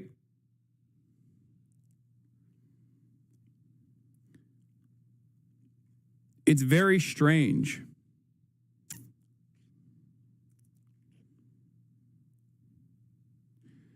There is no continued genocide without American weapons, okay? It's that simple. And not only that, but also, if America cut off weapons to Israel, which would never even happen because it wouldn't get to that point, Israel does not have a meaningful way to make up for that supply chain, okay? Especially in the short period of time necessary to continue this genocide. Who are they going to go to? Because when America shuts off weapons, you could say, oh, well, they're going to get it from Germany. Germany doesn't have the same industrial base that America has for a steady flow of weapons. They don't have the same arsenal. They do not have the same industrial base. And also, many of the weapons that Germany would probably send to Israel in the interim would not even be German weapons. They would be American weapons. So if America is shutting off weapons, then Germany cannot send weapons to Israel. That's number one. Number two, let's say they're getting it from Russia, right? Also wrong for a multitude of different reasons. One, because Russia is invested in pummeling Ukraine. They do not have that runway to make up for it, okay? They have their hands too busy with Ukraine to begin with. But also on top of that, they have a strategic allegiance with Iran, as well as a strategic allegiance with Israel as well. But because of their strategic allegiance with Iran, they can't let go of their partnership with Iran either. Okay, Iran is still an important player in the region and an important player against American interests in the region. There is no place they can get it from, with the exception maybe of China, which I highly doubt China would, out of nowhere, start supplying Israel with a steady flow of munitions so they can continue doing their genocide, no matter how much they fucking love trade maxing, okay? China is their number one supplier in general for their economy. It's profoundly important to the Israeli economy. They do a tremendous amount of trade with China. It's their number one. It is the number one country that they trade with, Israel trades with, okay? China has a lot of influence here as well, which is why I've also routinely criticized China, just kind of gesturing against Israel and being like, Palestinians deserve to live, please stop, and then never really following through with any sort of coherent policy there. But there is no country that Israel could go to that could give them the same amount of and the same steady flow of weapons in the short period of time necessary if America shut off the weapons transfers. This is precisely the reason why it takes one phone call. But let's say Israel was in this hypothetical scenario capable of making up for the lack of munitions, and they were able to literally go and work Chinese weapon systems. Let's say China decided we're arming Israel, okay? That's the only country that has the bandwidth and has the industrial base to be able to supply weapons to Israel, right?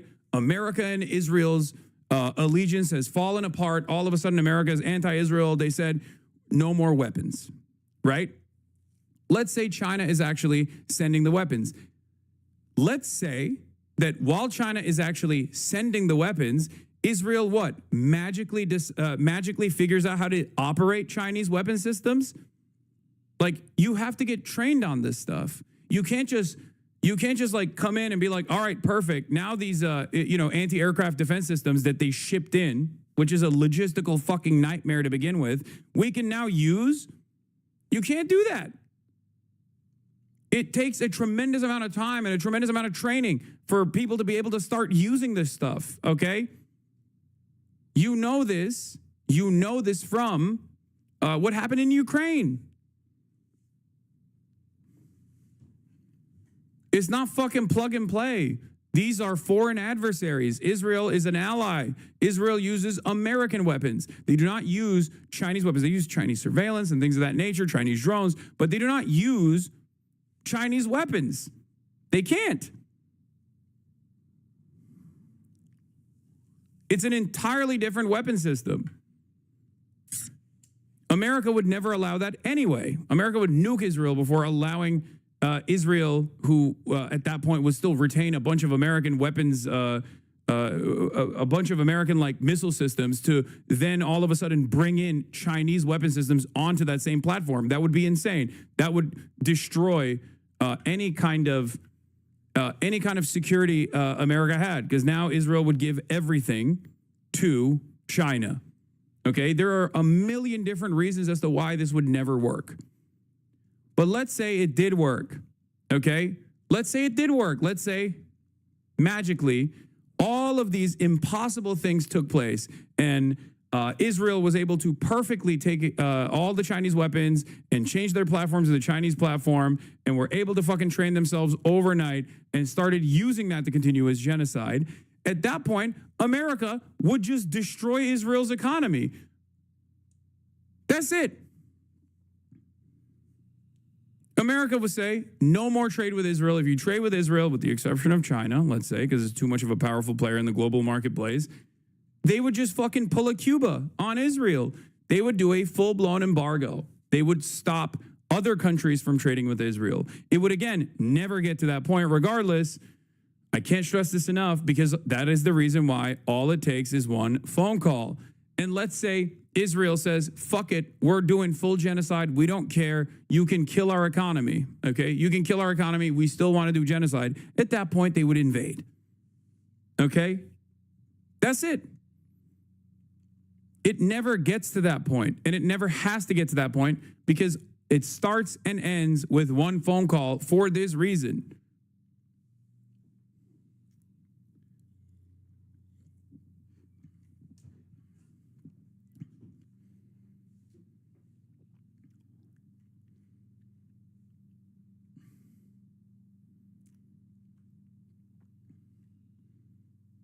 It would never in a million years get to the point where America's invading Israel militarily, okay? That is why all it takes is one phone call. Even from the first step to the second one, there is a tremendous amount of impossible things that are literally physically not possible for Israel to do to be able to continue its fucking genocide, okay? Once again, 70% of all weapons that Israel is using, both offensively and defensively, are supplied since October 7 by the United States of America. Can you go and yell about something else? You yell about the Israel's genocide fetish.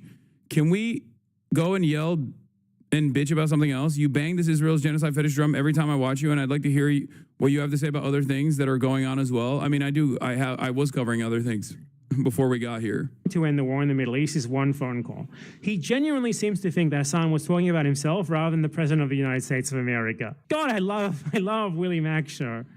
He's so funny. But look, I'm going to give him the benefit of the doubt here. I'm going to assume this is just some bad wording on his part. And what he meant is that he thinks it's ridiculous to think that the US president could ever end a conflict in the Middle East or a war in the Middle East with one phone call. And I'm going to look into whether or not there's any precedent for this happening or not.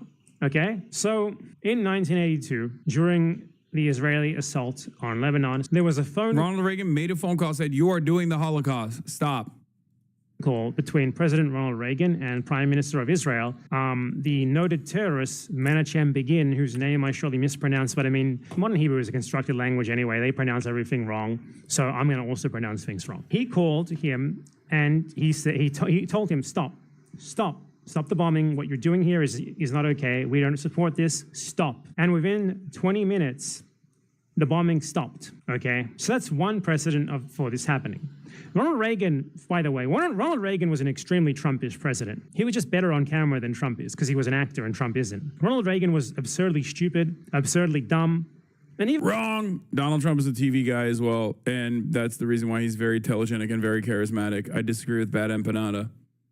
Even he did this. So clearly the US president does have this power. They have massive coercive power over Israel because Israel relies on their arms to be able to prosecute its war. It relies on their diplomatic support and in many ways their indirect or direct military support. Like the US, for example, famously helps shoot down missiles that are launched at Israel. It famously patrols the waters near Israel just to keep, make sure its presence is known because Israel wouldn't be able to do that as effectively by itself. You also see like the US attacking Yemen essentially on behalf of Israel a number of times, and the US attacking Iran on behalf of Israel. So the US does a fucking ton for Israel, and Israel knows this, obviously. The Israeli leaders know this.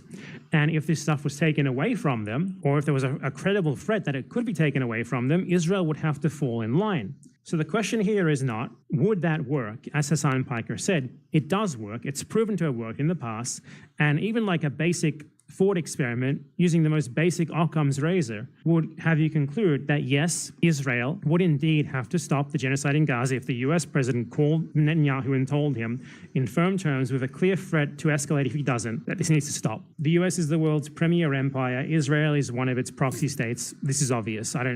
It's just so evident. It's so clear why they have not attempted to actually refute what's being said here. Because as I said, the Zionist argumentation is to repeat what you are saying as if it's self-evidently wrong and then call you anti-Semitic for saying it. So rather than attempt to refute what Hassan was saying here on the merits of his statement, on the merits of the evidence for it, they just say, all it would take is one phone call. Yeah. And there's one other thing that can actually kind of jam up this machine of death and destruction, and that is mounted opposition, mounted military opposition that is too consequential for Israel and even the United States of America. We saw this with the 12-day war with Iran, okay? Iran was able to successfully cripple the Israeli economy and shut Israeli society down for 12 straight days. And in the process, they actually expended American munitions. THAAD missiles are not cheap. They take years to build. We do not have enough stockpiles. Israel does not have enough stockpiles, certainly, but Israel does not even have enough stockpiles with America backing Israel. So there was a point as well. There is a point where this can come to a halt without America making that phone call or force America to make that phone call. In the Western world, our only way of pushing for this phone call is by constantly protesting, constantly creating an environment where we punish politicians for maintaining their allegiance with Israel. And then it's same in the Western nation states as well, where you can actually get more You can get more involvement from your politicians, even though they're fearful of America's interests, fearful of ever sidestepping the United States of America. You can actually create more pressure on the global stage by getting European countries to criticize Israel, to create an even more expansive permission structure to say fuck Israel, right? And then all of that ultimately becomes costly for the United States of America. In the region, though, the way to do this is by expending America and Israel's munitions. It's that simple. That's it.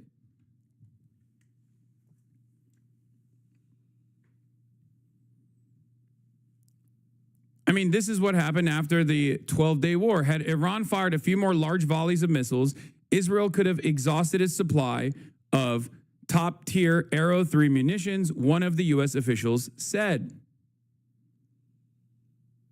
Okay? THAAD operators burned through munitions at a furious clip, firing more than 150 missiles to shoot down the waves of Iranian ballistic missiles, according to U.S. officials. That is nearly a quarter of the interceptors ever purchased by the Pentagon. This is according to the Wall Street Journal. It wasn't just the THAAD. The U.S. ran through large numbers of shipborne interceptors as well, and Israel quickly drained stockpiles for its own systems. Dozens of Iranian missiles got through anyway. It would likely take more than a year and cost between $1.5 billion to $2 billion, debatable, to replenish the THAAD interceptors fired during the 12-day war, according to Wes Rumbaugh, a CSIS fellow who researches Pentagon missile procurement and budget details.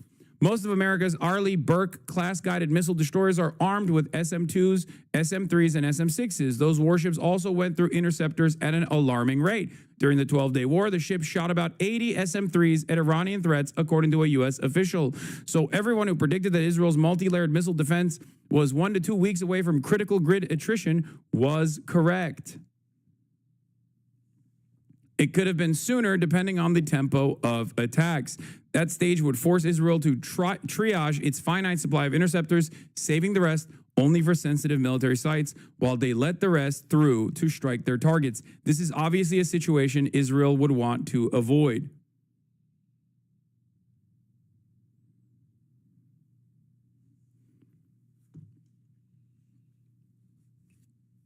Do you understand?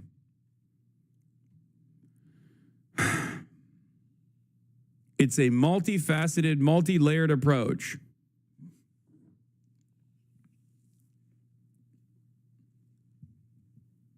At the end of the day, war can be as complicated or as simple as you want to explain it. And I think the simplest ways to describe war is attrition, both in the economy, but in the simplest terms, attrition with how much it costs for an Iranian missile to be lobbed in the direction of Israel versus how much it costs for Americans to defend Israel. Okay? It is unimaginably costly to defend Israel like this. It is, in comparison to how costly it is to defend Israel like this, it is insanely cheap to attack Israel if you are Iran. It's not even a comparison. It's the same with Yemen. Operation Prosperity Guardian under the Biden administration was a multi-billion-dollar operation, and it failed. They wanted to stop the Houthis from implementing a blockade and making it so that regular commercial shipping that goes to Israel could continue, that they wanted to stop the Houthis implementing a blockade against Israel, okay? They wanted to do that. They wanted to stop it. It failed. Donald Trump continued it, restarted it, and continued it. It was even more costly when Donald Trump did it. And they still were completely incapable of stopping the Houthis from implementing a blockade. So they had to come to the bargaining table and implement a negotiation where they basically said, Houthis, stop attacking our ships, our Navy ships, American Navy ships, and you can continue bombing Israel if you want. That was literally the deal that Donald Trump put together. He even said the Houthis are very brave warriors. They're very brave people. They fight so good. And in the process, one of Israel's two major ports has gone bankrupt. The Houthis did that. Okay? The Houthis dropped during the second wing of Operation Prosperity Guardian approximately 20 plus the Reaper drones that are around $20-30 million a pop. Four fighter jets dropped in the process due to maneuvering incidents, due to hitting one another. And they were able to strike the Ben Gurion airport. Is not even a question. It is not costly for them to do this. It is incredibly costly for America to continue doing this. How stupid. And I mean, yeah, in 2021 as well, the Biden administration pushed Israel very firmly towards a ceasefire, though not quite as firmly as Reagan did. So this is something for which there is precedent, and it's something for which, even if there wasn't precedent of it happening in the past, you can just look at the relationship between the US and Israel, see how much the US gives to Israel, how much Israel is reliant on the US, and easily conclude that yes, the US president could absolutely force them to stop what they're doing in Gaza. The question is not, can he? The question is, why doesn't he? But again, thank you. Exactly. And no amount of explaining this is going to help these people understand this reality because they don't see this video. They don't come here. There is a steady flow of fuck Hassan propaganda that just like circulates in that corner of the internet. And especially if you're already like invested in the mindset that like America can do no wrong, or America can sometimes do wrong, but they're doing wrong while they're trying to do right. You know, if you have this kind of attitude, you never actually learn the truth. This is what's so frustrating about the nature of discourse online nowadays. I guess it's always been this way, but it's gotten especially worse in recent years, where no amount of explainers is going to cause someone who is already invested in the Hassan is stupid and dangerous and violent and a terrorist to basically turn around and go, wait a minute, let me look into this myself. Do you understand? We fought for over a year and the administration never said ceasefire. Now, this is from Drop Site News all the way back in April 28. Israeli officials were blunt about the benefits of Biden's passivity. Former Ambassador Michael Herzog declared, God did the state of Israel a favor that Biden was president during this period because it could have been much worse.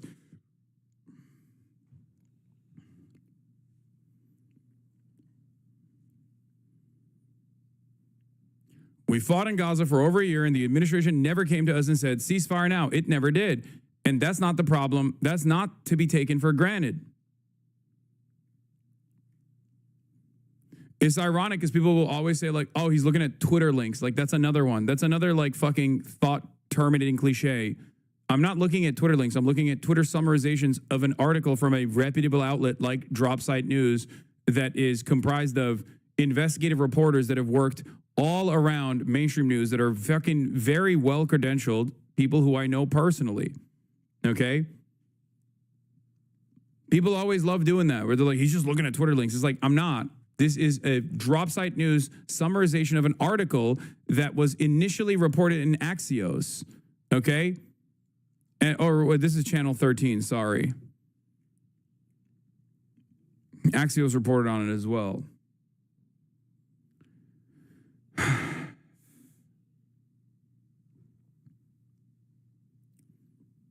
You can dismiss those people out of hand. I know, but the problem is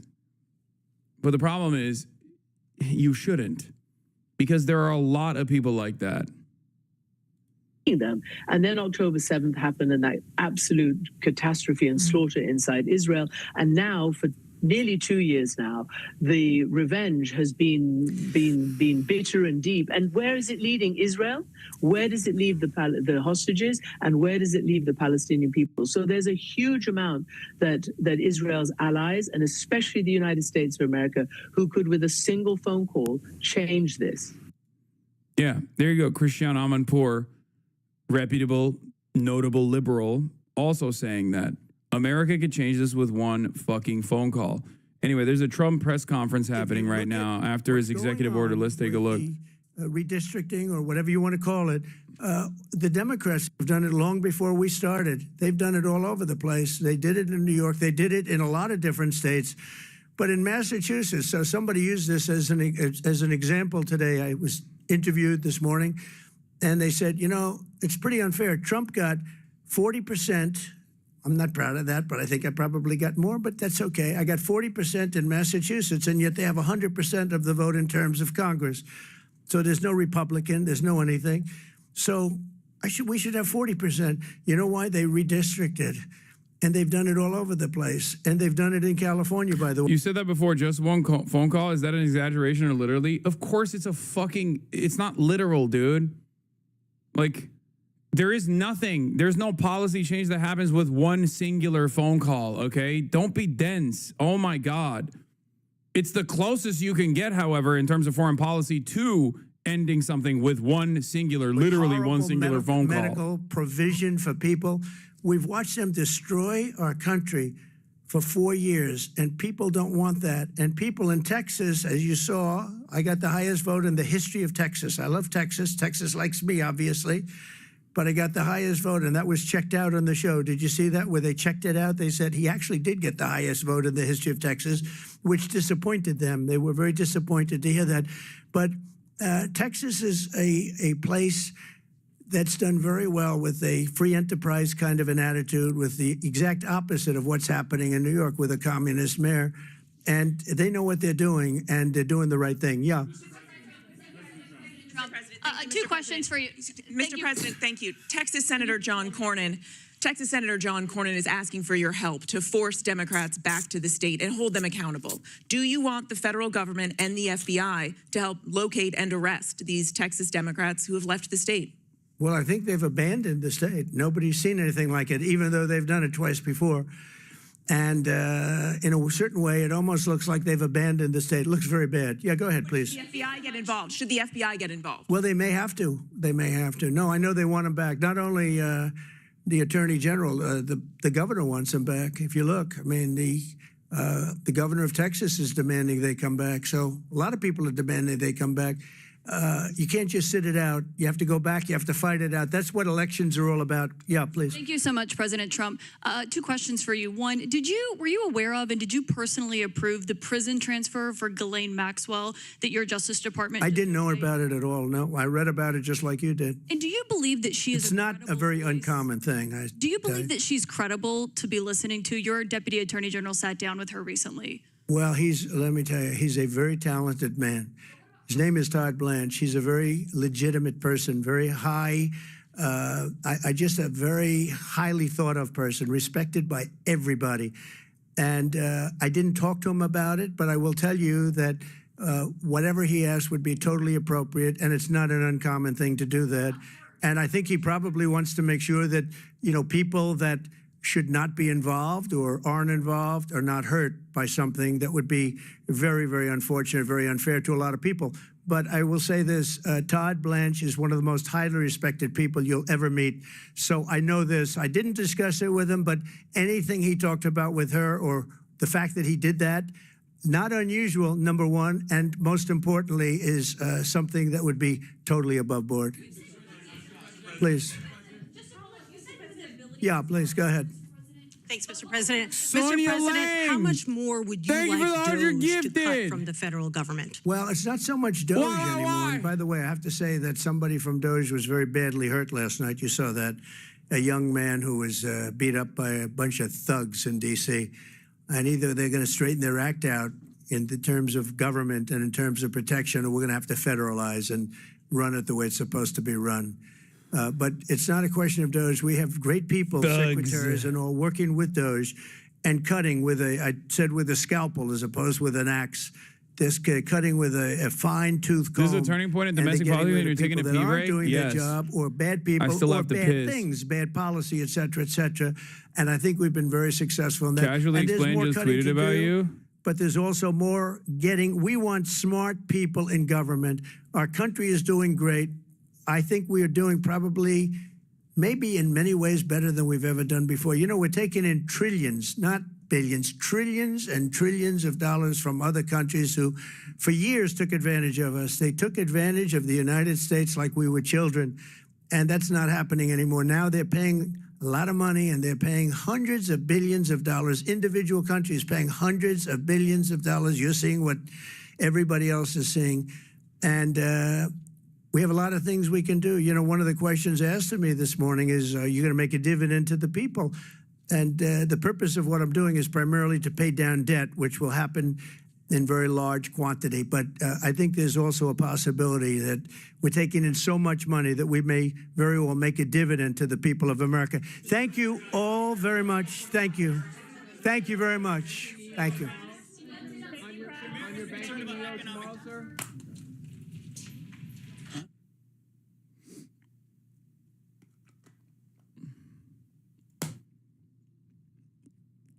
All right, back to Mearsheimer. Israel wanted us to fight against Iran in 2024, that they tried to bait us into attacking Iran in April and then in July. And as I said before, the Biden administration did not take the bait. Can you think conversely of instances where the U.S. government chose the interests of a foreign power over and against its own interests and its people's interests?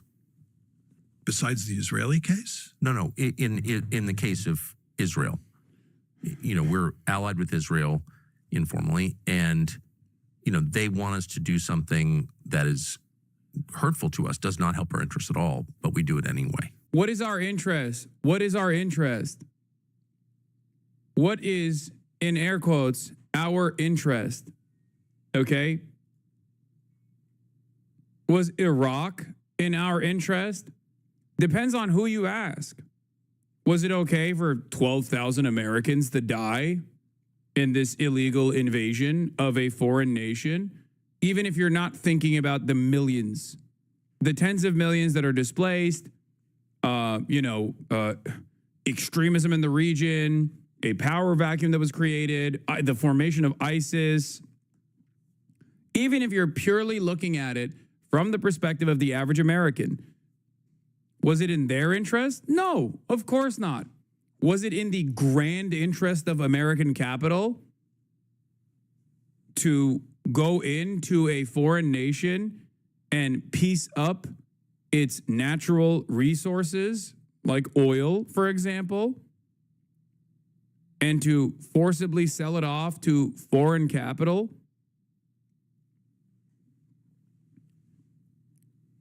To continue a steady flow of munitions to an ever increasingly expansive military industrial complex, one of the only remaining domestic manufacturing hubs in this country?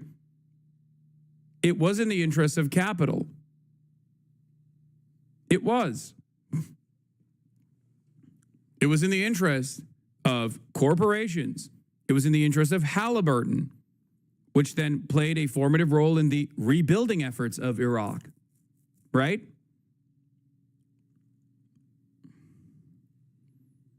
So technically, it wasn't in the interest of America or Americans.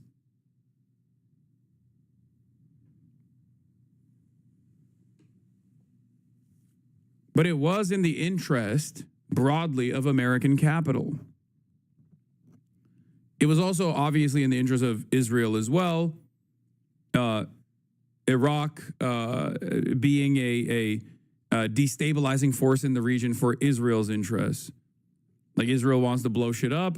Iraq is a standing military and is outside of the periphery of American empire.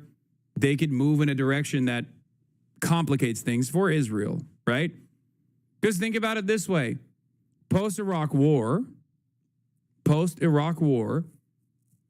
Israel gets to fly its fighter jets over Iraq airspace to strike Iran directly. Same with Syria. Don't you think that's profoundly important for Israeli interests? This is where there is convergence with America and Israel. You understand? But ultimately, This wasn't like Israel duping us, okay? It was not. Our interests were aligned.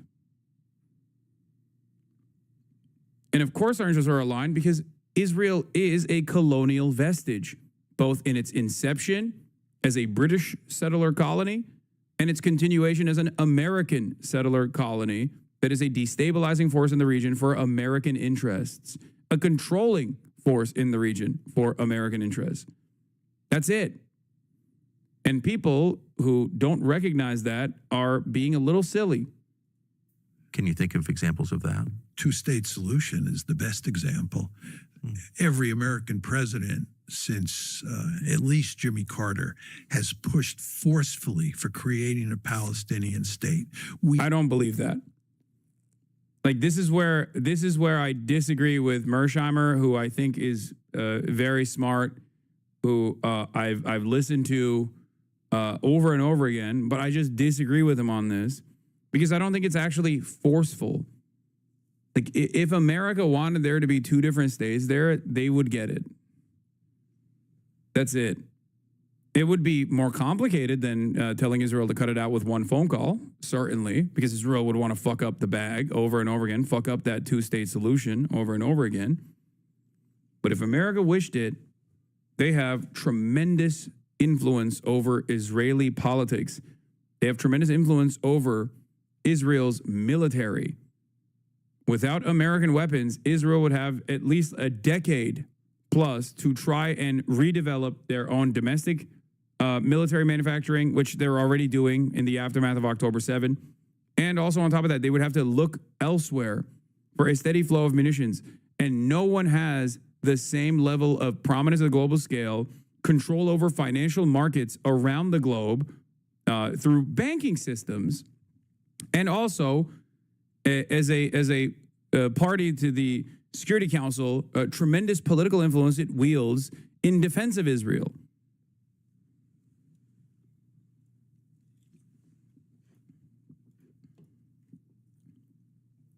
We have long believed that the best solution to the Palestinian problem, which is the taproot of so many other problems that we face in the Middle East, is to create two states. So every president has pushed hard, except for maybe Donald Trump, for a two-state solution in the Middle East. That's bullshit. That's bullshit. The Israelis have rebuffed us at every turn. And the end result is we now have a greater Israel, and there's no possibility of a two-state solution. How does it hurt the United States not having a Palestinian state? Why is it in our interest? My primary issue with Mearsheimer is that he denies U.S. global hegemony. This is why he fails to recognize that if the U.S. wanted a two-state solution, they'd get it. Yeah. I think, like, denying U.S. global hegemony is crazy. Especially because it's just deeply untrue, right? This is our system. We've designed it. We won the Cold War. It is what it is, okay? But outside of that, like, the only place where this is applicable would be maybe with Russia, right? America still has a lot of power there as well, but Russia is a foreign adversary, so certainly that is a more complex situation. Russia has designed its economy now to withstand sanctions. Same with Iran. Iran is a little bit easier than Russia because it doesn't have nukes, so it therefore doesn't have sovereignty, and therefore America could just do what it did with the Fordow facility, and just strike Iranian targets directly, knowing full well that Iran will demonstrate restraint over and over and over again because ultimately they don't want their massive country to be resembling Iraq or Afghanistan, right?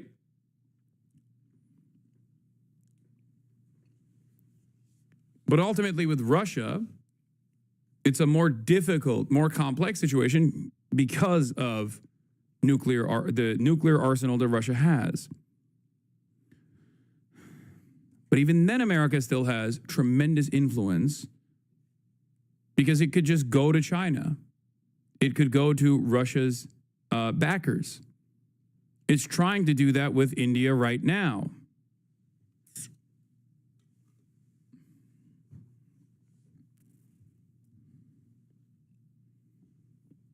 I wonder if I could link up with Mearsheimer when I'm in Chicago this weekend. Why has every president pushed for that? Because the United States has a vested interest in having peace in the Middle East. It's not in our interest to have wars in that region. First of all, it forces us to commit military forces. It forces us to fight wars. And that's not in our interest. And we have long felt. I mean, like, this is what I mean. It's like war is always in our interest, man. It's always in our interest. Even when we're fucking deploying, even if we are destroying our stockpile of our anti-aircraft missile systems, okay, that's still in the interest of the military-industrial complex. Because now you go back to the state and you say, we need billions and billions of dollars to rebuild America's anti-aircraft defense stockpile, right? Ultimately, I feel like if you don't take the next leap into how this corresponds to capital interests, to the interest of capital, whether it be the military-industrial complex or any number of different industries, you inevitably get to this point where you're like, well, America's just kind of doing it because I guess they're bullied by Israel. I guess the pervasive influence of AIPAC and all these other instruments of influence that Israel utilizes on American soil. And then the question goes, okay, why is America letting that happen? You know, why is America not letting that happen for Saudi Arabia? Why is America not letting that happen for China? Why is America not letting that happen for fucking France? Right? Yes, of course, Mearsheimer is not a Marxist. That's why I'm saying, like, I think this is a significant weakness in an otherwise very influential and very intelligent person's assessment of the dynamic between the United States of America and Israel. I know his background. And I think this is what leads to people engaging in conspiracy. Okay, this is what leads this kind of sentiment leads this kind of analysis leads people into believing that there's got to be another explanation for it then, and that's how you arrive at, oh, it's like Jewish mind control, is Jewish blackmail operations, it's Jewish media control. Okay, that's it.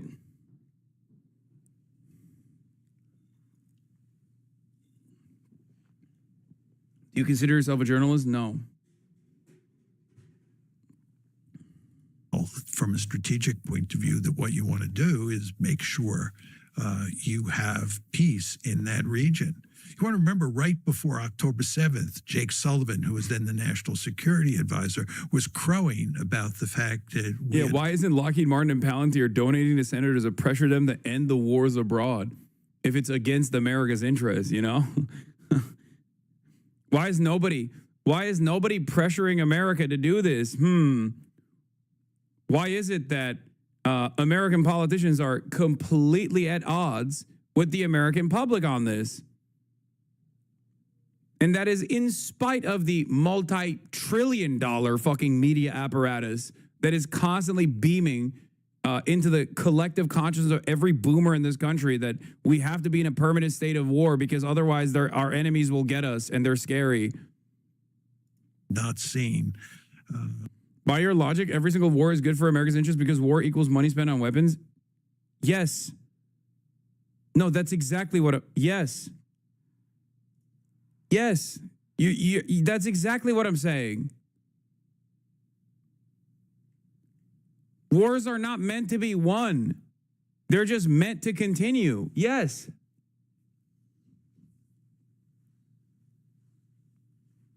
What? 20 years in Vietnam, 20 years in Afghanistan. Why do you think it took that long?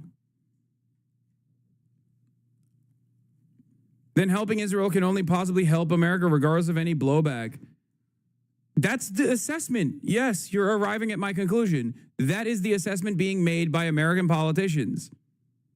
That is the assessment by the American State Department. Now, there is some disagreement there, as we saw clearly in the aftermath of October 7, when many American State Department officials resigned. They resigned because they thought Israel was going too far and regardless of our interest in like maintaining the war economy, that Israel would basically end itself.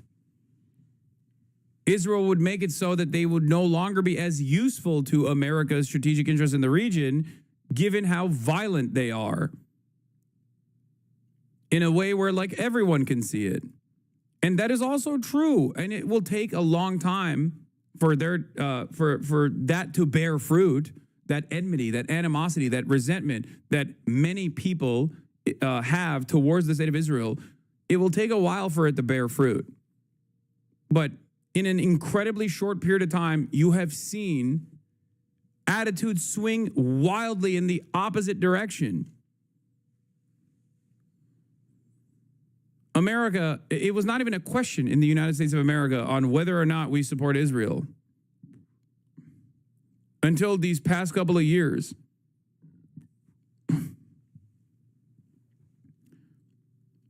But the U.S.'s actions can directly strengthen support for insurgent groups like Hezbollah and Ansar Allah. You can always say it's in America's interest by claiming, oh, this is good because more money spent on defense, but it's actually better for America that Hezbollah and Houthis have more support. I'm a little bit confused by what you're saying.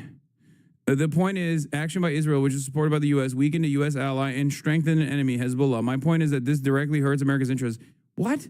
Hezbollah is America's enemy? Brother, Hezbollah wouldn't exist if America and Israel was not meddling in the events, in interfering in the politics of Lebanon. Or maybe it would exist as like as a sectarian faction that defends like Shias inside of Lebanon, at best.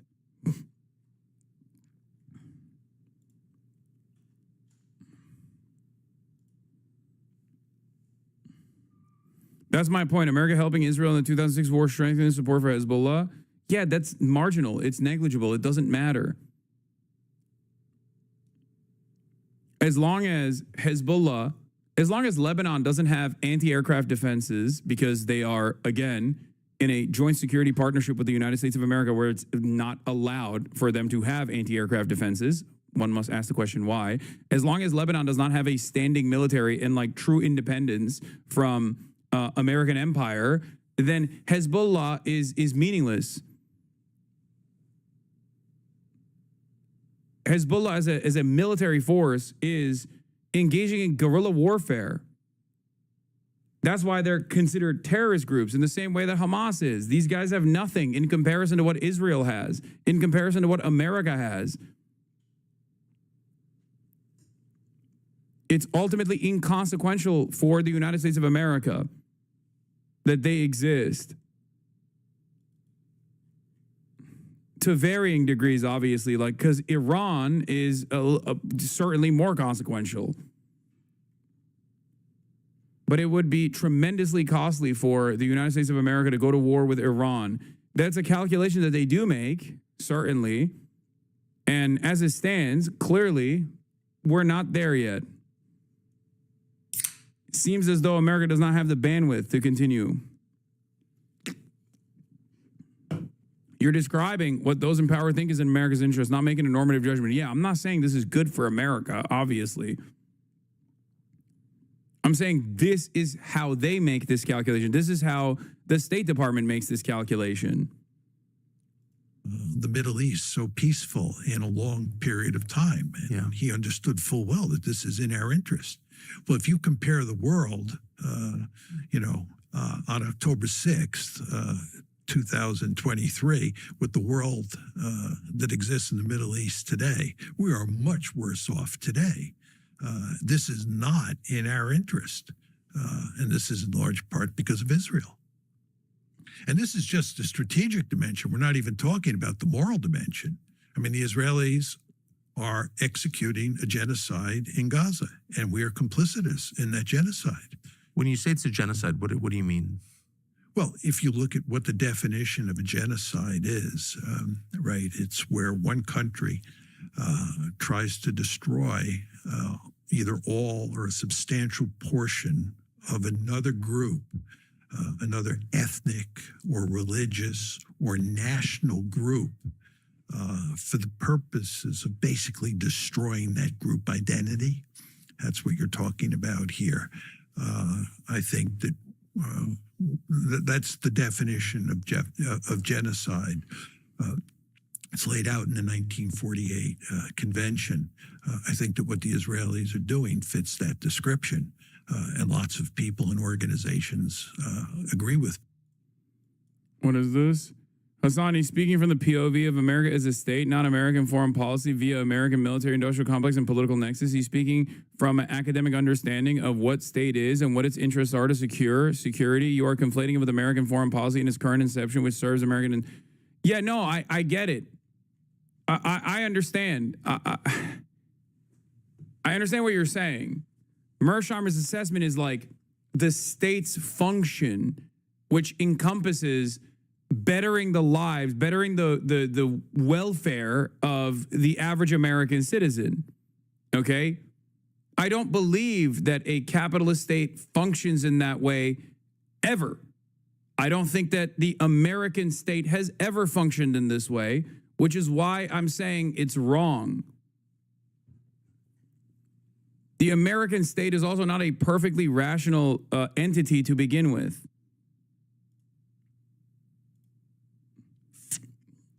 I get that the assessment is, and I already factored that into my analysis. I already factored that into my criticism of Mearsheimer's position. Okay? What I'm saying is that that is not the reality.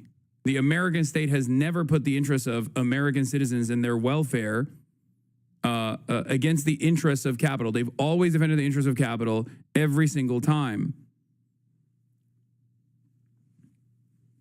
And therefore, when he says, oh, this is going against the interests of America or our interests, especially when he's analyzing foreign policy, I think it ends up being somewhat incorrect. It is just too heavy-handed on the side of Israel's pervasive influence in American politics. Me on that point. It's very important to understand here that just killing large numbers of Palestinians is not necessarily genocide. I mean, the United States, when it firebombed Japan in World War II, killed many more Japanese than the Israelis have killed Palestinians in Gaza. There's no question about that. But no one would ever accuse the United States of executing a genocide against Japan. The United States was killing large numbers of Japanese civilians. And by the way, we killed large numbers of... No, he's right. Firebombed. It was a nuclear weapon? No, they did firebomb. Come on, dude. John Mearsheimer is a fucking he's a poli-sci professor. He's right. The firebombing campaigns over Japan was far more costly in terms of overall lives for Japan and Japanese society than even the fucking atom bombs were. That's how deadly the firebombing campaigns were. Anyway, I don't know if, I mean, he said it's not, you wouldn't call that genocidal. Sure, I guess if we're going to be super strict with the legal designation, fair, I guess. That's a fair assessment to make. The intention there wasn't to like eradicate Japanese soil of Japanese citizens. The intention was to punish the entirety of the Japanese civil society for the crimes of Imperial Japan, which I guess Israel also says is their goal here in Gaza. It was still very much a crime against humanity, for sure.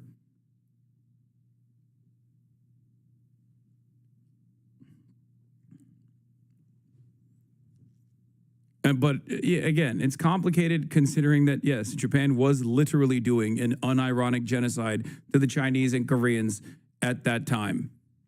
So, but as far as like America's perverse military goals goes in an otherwise like bombing campaign, I would say that the Korean War is closer to a genocide than the bombing of the fire bombings or even the atom bomb of the atom bombing of Japan.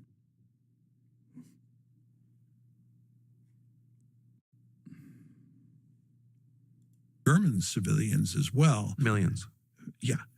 For purposes of ending the war. We wanted to end the war. And if you look at how we treated the Japanese and how we treated the Germans once the war ended, it was very clear that we were not bent on genocide. This is not to excuse what we did against Japan and Germany. And I do believe we murdered, I would use the word murdered, large numbers or millions of Japanese and Germans together. But in the case of what's going on in Gaza, right, what's happening here is that the Israelis are systematically trying to destroy the Palestinians as a national group, right? They're targeting them as Palestinians, and they're trying to destroy Palestinian national identity in addition to murdering huge numbers of Palestinians. And I mean, it's not just a rage reflex. This is a strategy. Of course, 2.5 years later, almost 3 years later. What is the strategy? What's the goal of this?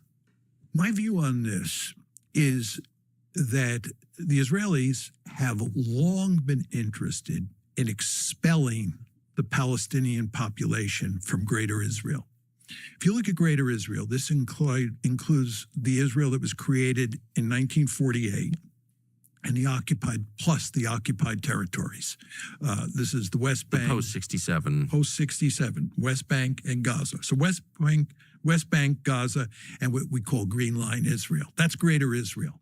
Inside Greater Israel, there are about 7.3 million Jews and about 7.3 million Palestinians. And from the get-go, going back to the early days of Zionism and the views of people like David Ben-Gurion, they believed that you needed a Jewish state that was about 80% Jewish and 20% Palestinian. In an ideal world, you would get rid of all the Palestinians. But the least bad alternative is 80-20. But you actually have a situation in Greater Israel where you have 50-50. So October 7th happens, and what the Israelis see is an excellent opportunity for ethnic cleansing. And they make this clear. In other words, it's an excellent opportunity to go to war in Gaza and drive the Palestinians out of Gaza and solve that demographic problem that they face. That's such a dark thing, and therefore that's a very strong allegation. On what basis are you making it? Oh, there's just a huge amount of data that supports this. Okay, now I'm back in. Now I'm back in because Unc is right, 100%. Like everything from here on out, he's cooking with gas. He's 100% correct. In the Israeli press, they have been perfectly willing to make this argument loudly and clearly. The issue of genocide, which I'll get to in a second, is a different issue. I'm separating ethnic cleansing from genocide. So what happens after October 7th is that the Israelis see an opportunity to drive the Palestinians out of Gaza. And you want to remember that you had massive ethnic cleansing in 1948 when the state is created. Virtually all of those people in Gaza are descendants of the ethnic cleansing of 1948. We're kicked out of another place. And sent to Gaza. Yeah. And by the way, there was another massive ethnic cleansing after the 67 war in the West Bank. So this is the third attempt at a massive ethnic cleansing in Gaza. So this is hardly surprising at all. And in fact, if you go back and read the literature on the creation of Israel, this is all thoroughly documented. Ethnic cleansing was a subject that the Zionists talked about from the get-go, and they talked about extensively, because there was no way they could create a greater Israel without doing massive ethnic cleansing. You want to remember that when the Zionists come to Israel, starting in the late 1800s, early 1900s, there are remarkably few Jews in Palestine. And those Jews are not Zionists. The Zionists are the Jews who come from Europe. Right. And they understand that they're moving into a territory that's filled with Palestinian villages and Palestinian people. And the question you have to ask yourself is, how can you create a Jewish state on a piece of territory that's filled with Palestinians without doing ethnic cleansing, massive ethnic cleansing? And the answer is you can't. So they're talking about and thinking about ethnic cleansing from the get-go. So the idea that they wouldn't think of what the situation looks like after October 7th as an opportunity to do ethnic cleansing. It belies. So it wasn't really a land without people for a people without land. Absolutely not. Absolutely not.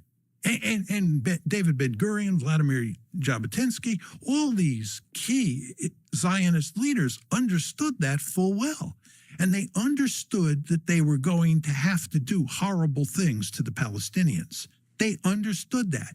And they were explicit in saying that they did not blame the Palestinians 1 second for resisting what the Jews from Europe were going to do to them. They fully understood that they were stealing their land. And they fully understood that it made perfect sense for the Palestinians to resist, which of course they did.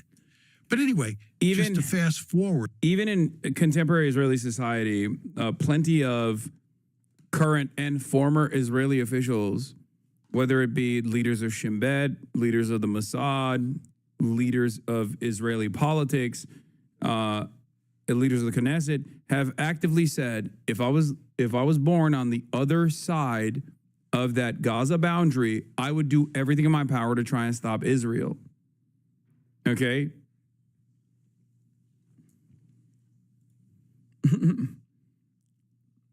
Someone said, is this anti-Semitic?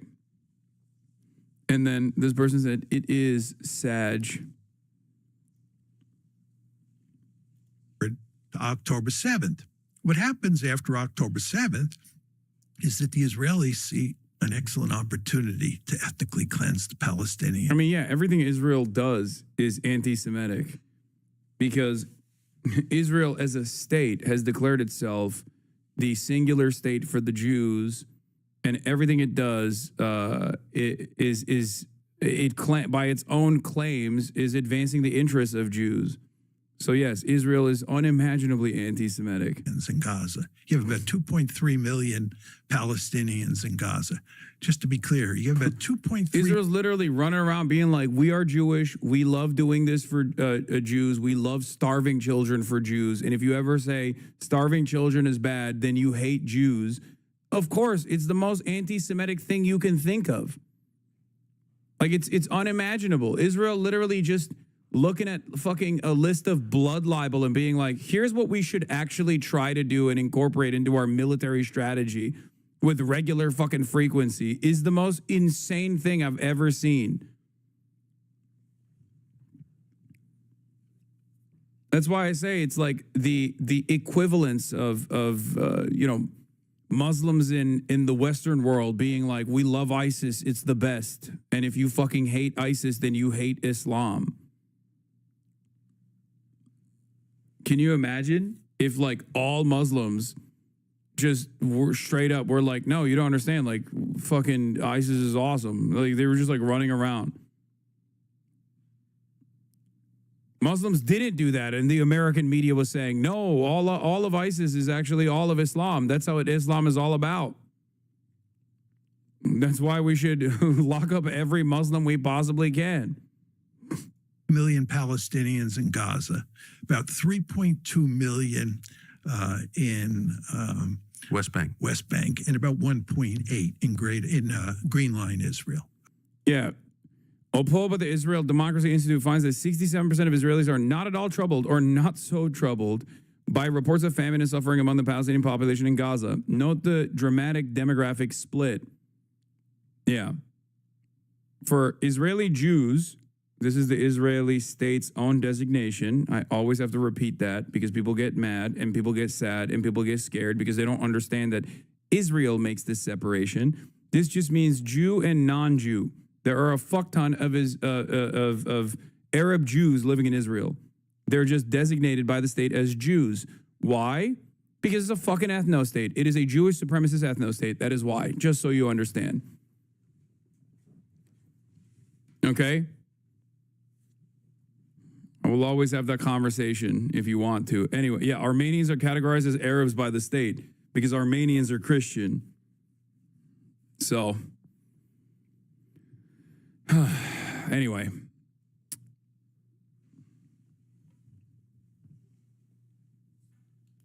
as I was stating, to what extent are you personally troubled or not troubled by the reports of famine and suffering?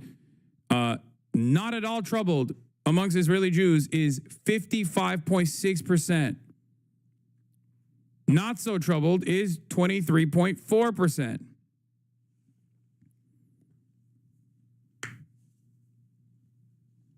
That is fucking insane.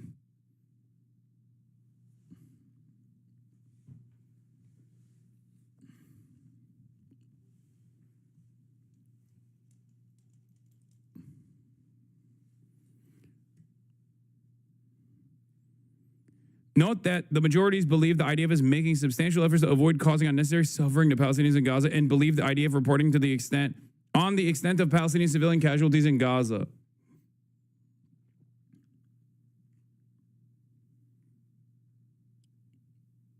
Do you think these are massage/accurate or due to propaganda? No, they're not massage, bro. What are you talking about? Literally look to any like man on the street interview in Israel and you will very quickly realize that this is not actually this polling has been consistent non-stop since the beginning.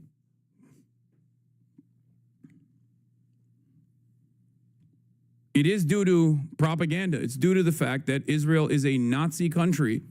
Okay?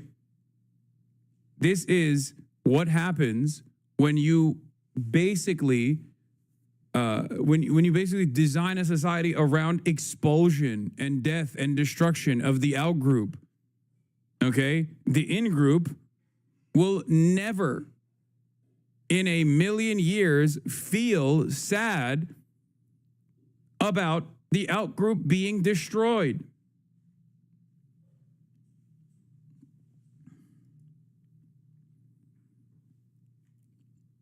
A vast majority of Israeli Jews, 79%, say they are not so troubled or not troubled at all by the reports of famine and suffering among the Palestinian population in Gaza. Good for them. They learned the lesson of October 7. Yes, totally. The lesson Israelis should draw from October 7 is to ignore Palestinian suffering. Genius.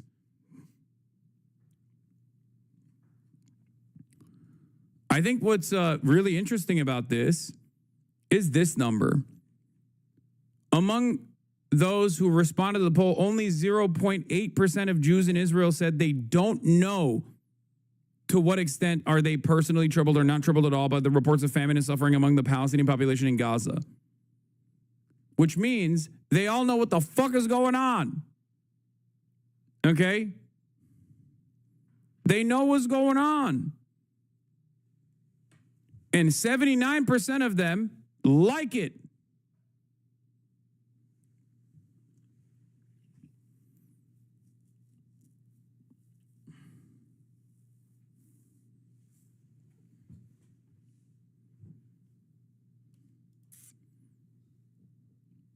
Israel's public broadcasters befuddled as to why German football suddenly drew a line at an Israeli footballer saying Gaza should be wiped out, seeing as it was such a pro-Israel institution before. That's so funny. That is fucking hilarious. How did German football, which was associated with supporting Israel, shift from gestures for Hirsch Goldberg Poland to giving up on Sean Weissman?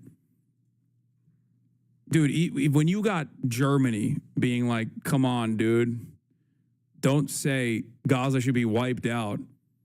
That's like, how do you not recognize that? Well, you don't recognize that when you are completely fucking echo chambered and everyone outside of your echo chamber is conveniently Hamas or anti-Semitic. They have the greatest fucking thought terminating cycle you could ever have. Anti-Semitism. Anti-Semitism plays a formative role in the collective identity of Israel. Okay? Especially because there is real historic anti-Semitism and real historic violence that you can point to.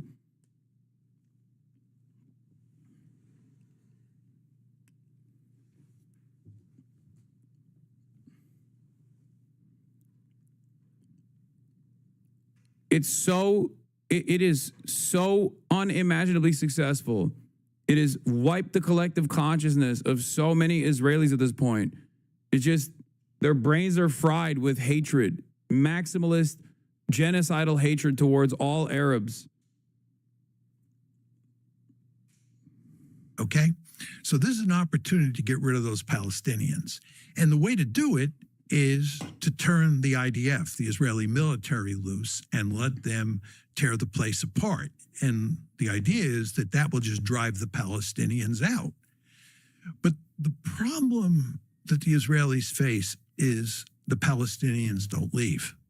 Both the Egyptians and the Jordanians, which are the two countries that the Israelis would like to drive the Palestinians into, make it, unequivocally clear that that's not going to happen. Jordan is just a giant refugee camp already. It already is. From all these other wars that have been inspired for the same reason. So, I think Jordan is, what percentage Jordanian is Jordan? I mean, tiny percentage Jordanian. Well, it's definitely less than 50%. Way less. Way less. Yeah. Yeah. And Egypt has 100 million people already. So, but here's what happens, Tucker.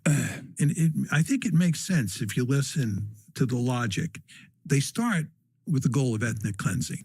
I don't believe they want to murder all of the Palestinians in Gaza. They just simply want to drive them out. But the problem is they don't leave. And then the question is, what do you do? And what they do is they continue to up the attacks, increase the attacks, kill more and more people in the hope that they will drive them out. And I'm sorry, I should have asked you this. Why do they want Gaza in the first place? It seems a lot of trouble killing all these people, committing, atrocities on camera. I mean, the press are barred, but we're still getting a lot of video out of the area. That's a big hit. Why would you be willing to go through all of that to get Gaza? Why do they want it? Well, the Zionists from the beginning have wanted a greater Israel. And David Ben-Gurion wrote a piece. I know his past is sketchy, but is it possible that Tucker's now an ally, at least in some progressive messaging? Like, this anti-establishment stuff is generally good, what he's doing. Salute the rank, not the man sort of deal? No, abso-fucking-lutely not. Tucker Carlson is not an ally, and I will explain to you why over and over again. He did this during 2016 when Donald Trump was the president, where he started pushing this left populist, economic populist messaging over and over again, when he has no interest in such things, okay? He is first and foremost an ultranationalist. He is first and foremost a fascist, and a very dangerous fascist propagandist, by the way. He just recognizes that this issue is done, okay? This issue is one that he can get people on board on. Like, he can use this issue to get guys like you, or ladies like you, or people like yourself, to go, wait a minute, maybe he is earnest. Israel is one of the easiest ways that you can communicate earnesty. Okay? One of the easiest ways that you can communicate earnesty to a broad audience of Americans. Because it's one that the overwhelming majority of Americans recognize is fucked up, and yet none of the people in the media ecosystem or in American politics is actively telling it like it is. So when you come out, and at this point, I'm saying, because before October 7, it was not the case, okay? Before October 7, the broader public opinion on Israel was just like, yeah, we're pro-Israel. What the fuck do you mean? They're like sometimes getting hurt by scary Muslims. Of course we're going to support Israel, though. What are you talking about? But post-October 7, especially at this stage, it's over. Public consciousness has shifted dramatically to recognize the humanity of Palestinians and the plight of the Palestinians, and therefore, anyone who comes out and sees this messaging void and just slams a pro-Palestinian position into their commentary is doing so, like a person like Tucker Carlson, who has always been pro-American empire, pro-American imperialism, who is first and foremost a nationalist, will use this as an opportunity to farm sympathy, will use this as an opportunity to get people on board to say, look, I'm not like the other Republicans, okay? I'm not like those guys. Those guys are compromised.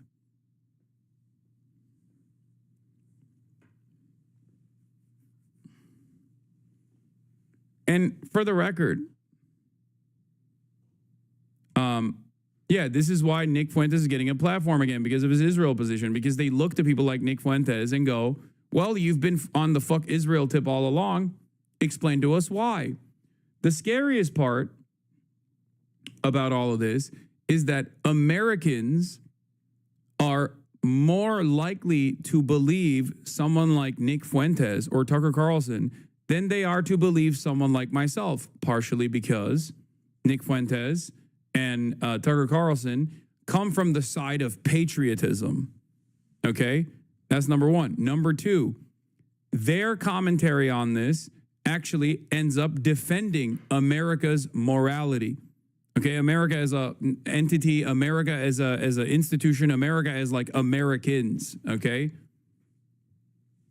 It defends America's infallibility here, that Americans want this to end, but our politicians who also see how fucked up the situation is simply can't stop because they're getting Jewish money. Jews are the outsiders here. American Jews are the outside entity here. Because that's what fascists believe, or at least that's what fascists communicate, okay? That's how anti-Semitism works.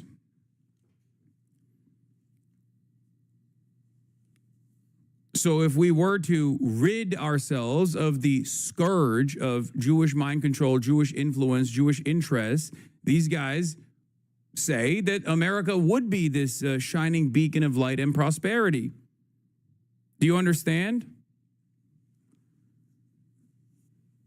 This is why I think if you do not have a materialist analysis in your basis, you end up falling victim to these sorts of conspiracies because everyone wants to solve the puzzle.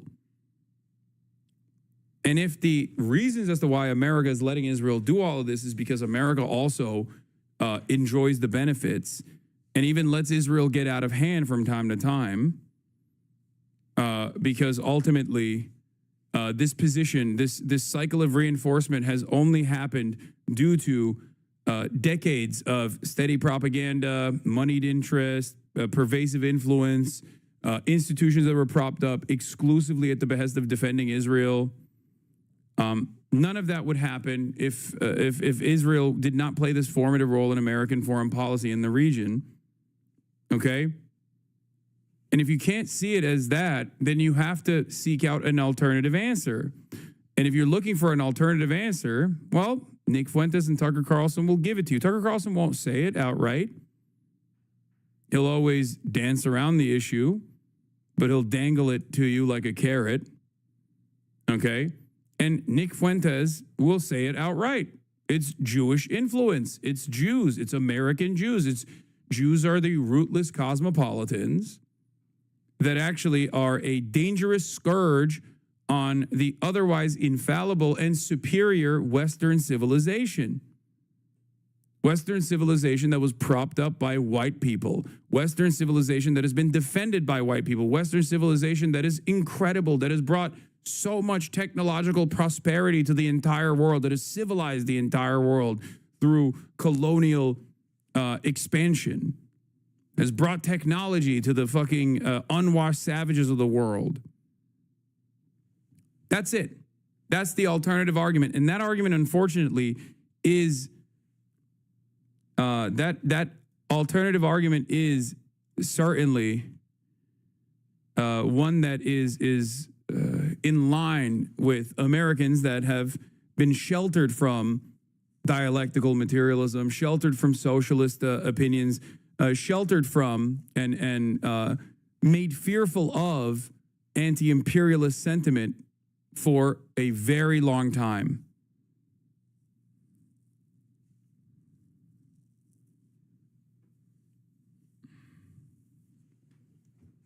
That's what I'm fearful of.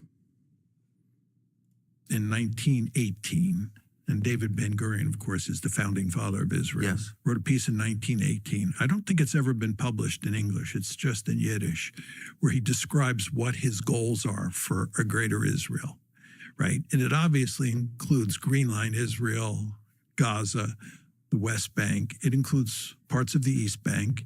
It includes parts of southern Syria. It includes parts of southern Lebanon. and it includes the Sinai Peninsula. Just think about that. That was Ben Gurion's vision.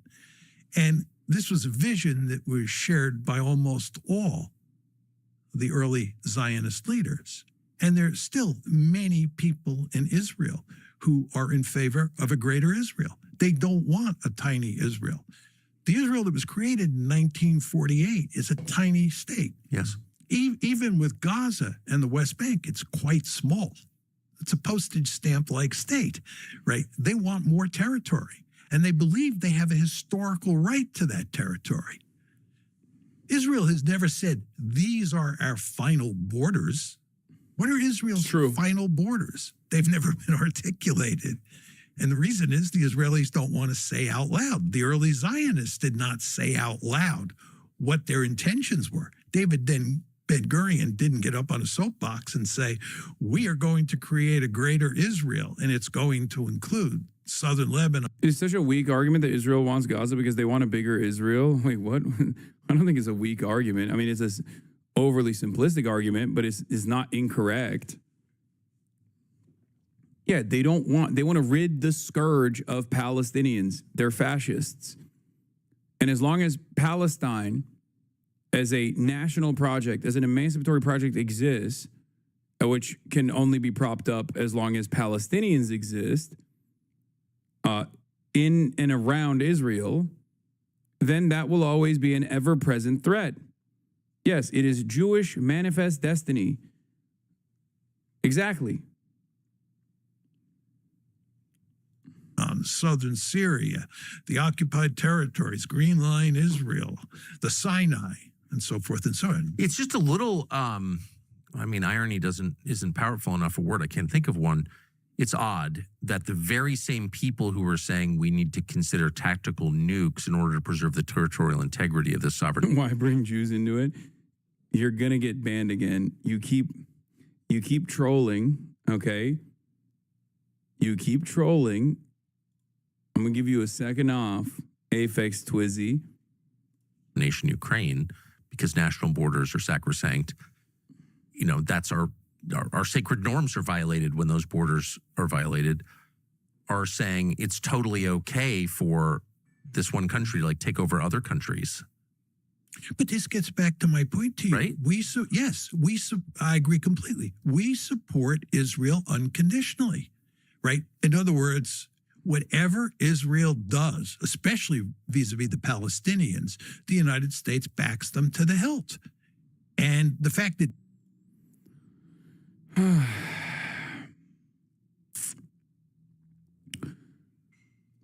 this is the final stage, the final evolution of the Greater Israel Project, and it's between the Nile and the Euphrates. This is the biblical prophecy that evangelicals believe, for the record.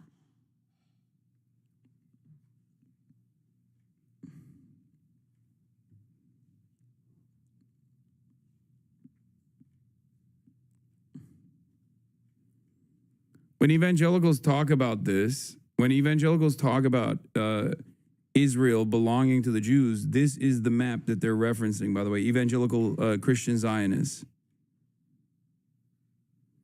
Now, of course, this is, not possible through current means, but this is the biblical prophecy.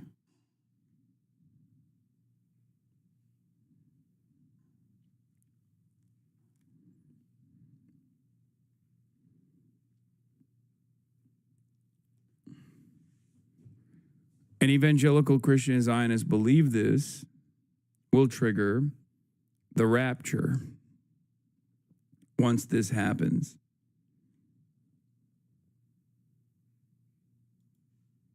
What is... We can look at that later. they're changing borders.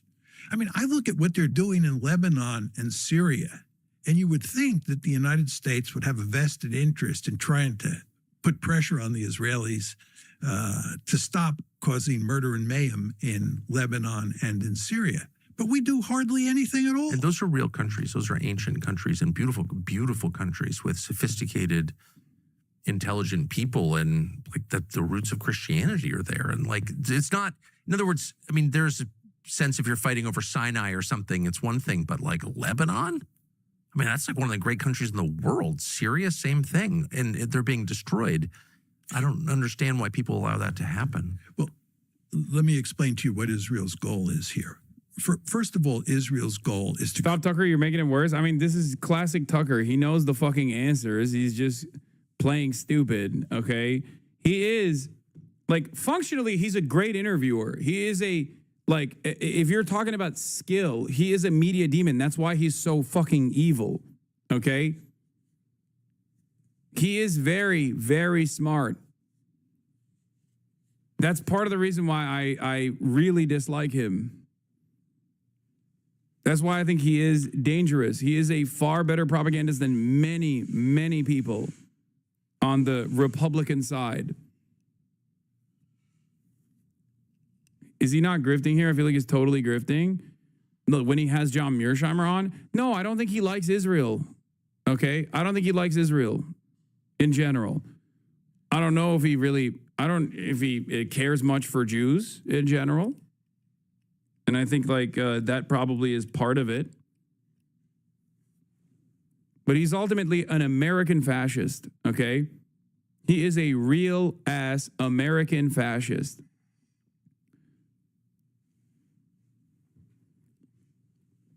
And as an American fascist, as a white supremacist, whether American Jews are a part of that puzzle or not doesn't really matter too much.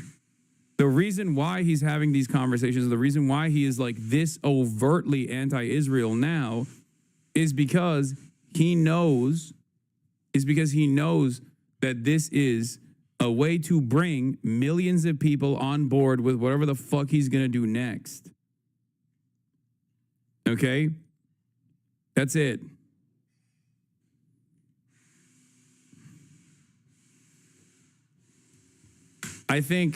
I mean, there's a reason why he has rarely ever fucking spoken out against Israel until recently. People will say, oh, it's because he was at Fox News. Okay, there were plenty of people in prominent positions in media that lost their fucking jobs after October 7. There are plenty of people who, there are plenty of people who have been incredibly outspoken on Israel. Tucker's not one of them.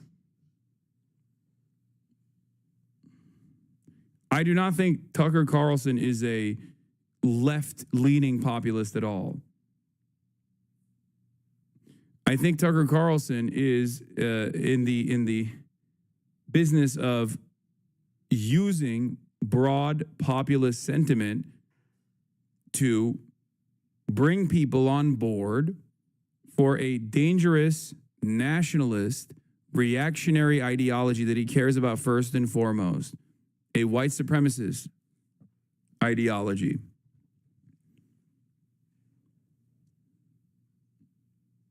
There's a reason why the Nazis are National Socialists.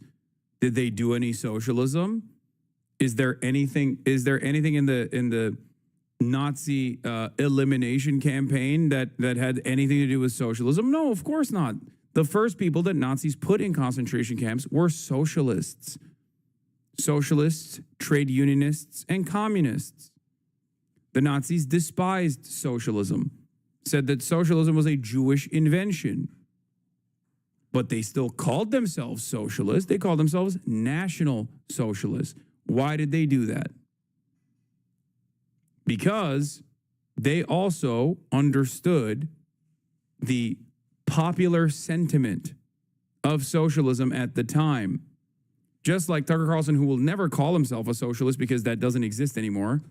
That kind of popularity doesn't exist anymore, okay? Will still lean heavily on left-wing economic populist ideals, regardless of his lack of interest in implementing those left-wing economic ideals. You're being paranoid, bro, Hassan. Listen to Daryl Cooper's 20-hour pod on Palestine. I don't agree. He has never been anti-Palestine. I think maybe sometimes you read too much into it. Chatter, I do media criticism first and foremost, and I don't know how to say this without coming across like an asshole, but I think you're maybe a little misguided about how much I know about Tucker Carlson's background. Also, the other guy that you're suggesting is Daryl Cooper. I haven't seen his 20-hour podcast, Fear and Loathing in Jerusalem, right? I think that's what it's called.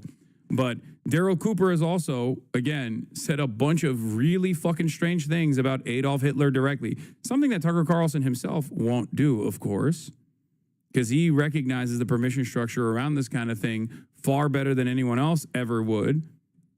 Okay? But Tucker Carlson himself, that's been debunked. What do you mean debunked? I saw him say it on Joe Rogan. Not only that, but also, we're not even talking about Daryl Cooper anyway. We're talking about Tucker Carlson. This is the thing that I know the best, okay? I'm seeing chatters in here calling Tucker this random guy younger people don't know, I think. Yeah. I've been following Tucker Carlson's career closely since especially 2016, professionally, okay? Go back and look at some of my older work on Tucker Carlson if you want. Just, type Hasanabi Tucker Carlson and then filter it to like pre-2018.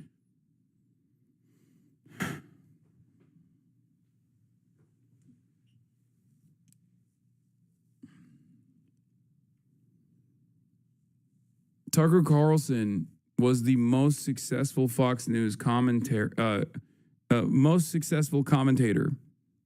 Fox News for years.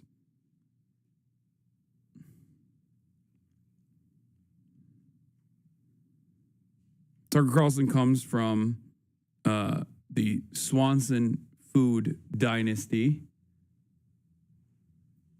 If socialism is so unpopular, how could Mamdani win? I mean, socialism in America broadly is considered a scary thing because Americans have been misguided about what socialism is. They don't know what it is, and the ones that have heard about it or kind of know what it is are terrified of it. Okay, they've been they believe that it's like a horrible, scary thing. Create Lebensraum. That's what I was describing to you when I said what Ben Gurion's vision was regarding borders. So can you define the word? Lebensraum means living room. You want a big country. You want lots of space for your people. Yes. Strategic depth. Strategic depth, yeah. And so that's one goal. The second goal that the Israelis have is they want to make sure that their neighbors are weak. And that means breaking them apart if you can, right? And keeping them broken. So the Israelis were thrilled that mainly the United States and the Turks broke apart Syria. So would you say anti-Zionist advocates shouldn't go on programs with Tucker in the first place? I feel like, no, it's not. No, I'm not saying that. Tucker Carlson has a ginormous platform. Even if he asked me, I would go on it. It would not be a pleasant conversation for Tucker Carlson, but I think anti-Zionists should go on every platform that they possibly can, with obviously notable exceptions. Tucker Carlson, while Tucker Carlson is a dangerous, perhaps the most dangerous fascist propagandist out there, okay? He's still a quote-unquote reputable media figure. He's in the in crowd, okay? The exception for those things, those sorts of things, like in terms of like platforms, is like Nicholas Fuentes, okay? Because Nicholas Fuentes is beyond that. Like Tucker Carlson might agree with Nicholas Fuentes on many issues, right? He might even go so far as to say he disagrees publicly with Nicholas Fuentes. But the reason why he's doing that is because he wants to stay within the confines of permissible politics. You know?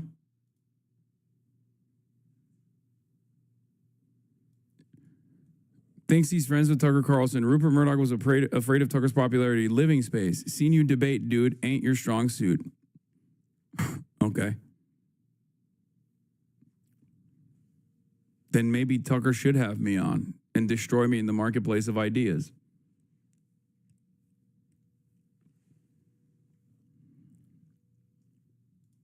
one could argue that Syria was even broken before Assad fell.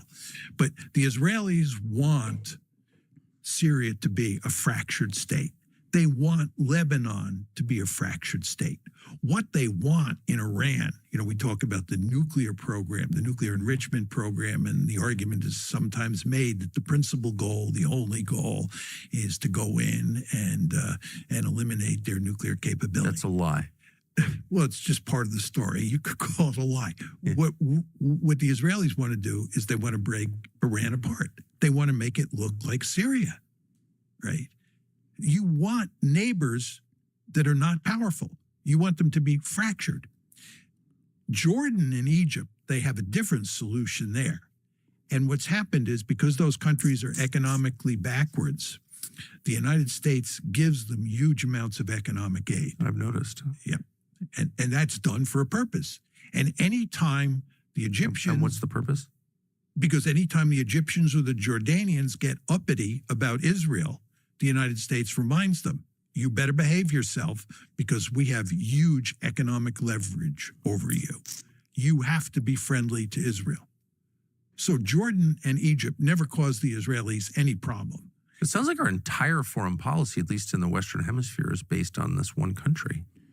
Like Tucker Carlson has done a fucking complete reversal on so many of his positions as time has changed because he reads the room. That is why he is even more dangerous than Donald Trump, because Donald Trump is like easily manipulated, narcissistic at the end of the day, and still a very violent force for American politics, certainly, as we've seen so far. Tucker Carlson, in my opinion, goes beyond Donald Trump because I think he's, one, smarter than Donald Trump, two, a better room reader than even Donald Trump is, and Donald Trump certainly was a great room reader in general. But last but not least, the scariest part of Tucker Carlson's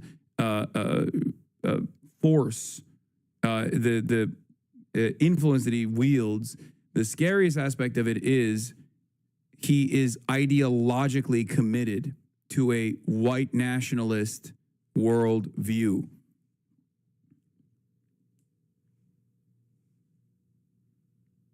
And when you have a charismatic force that is a dangerous propagandist like this, who is a great room reader, and on top of that, has an ideological commitment to white nationalism, that creates a very scary future, even scarier future than what Donald Trump presents for America.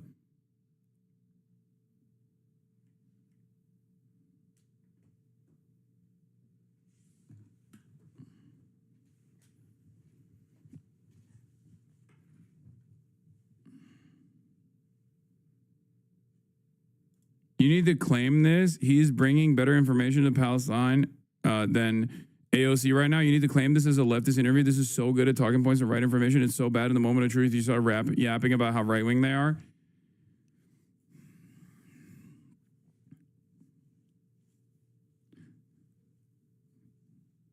It's like the KPD being like, why are you saying that Hitler is not actually socialist? He's bringing in so many large crowds. I'm so confused. Why are you just not saying? I mean, he literally calls himself a socialist. Why the fuck do you say Adolf Hitler is not a socialist? He's bringing in large crowds. Come on, man. This is really, really fucking sad. This is really, really fucking stupid. Don't do this. Yeah, Trump is a leftist because he has tariffs that he implemented. He's a trade protectionist, so he must be a fucking socialist himself. I think it's important to showcase the dangers of Tucker Carlson while simultaneously talking about the truthful information that they're literally, the back and forth that they have here that is otherwise truthful about Israel. No, you're not taking my argument. These are leftist ideas.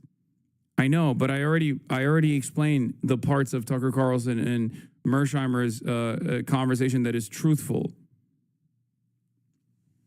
and good. And I even said it's good that Mearsheimer went on Tucker Carlson's platform to speak convincingly about how Israel operates. It's not a bad thing for anti-Zionists to gain prominence. It's not a bad thing for people to explain how Israel operates to as large an audience as possible. Okay? Part of that is because of, as I've said over and over again, the void of information in mainstream circles. You do not have a lot of opportunities to speak for this long on fucking CNN.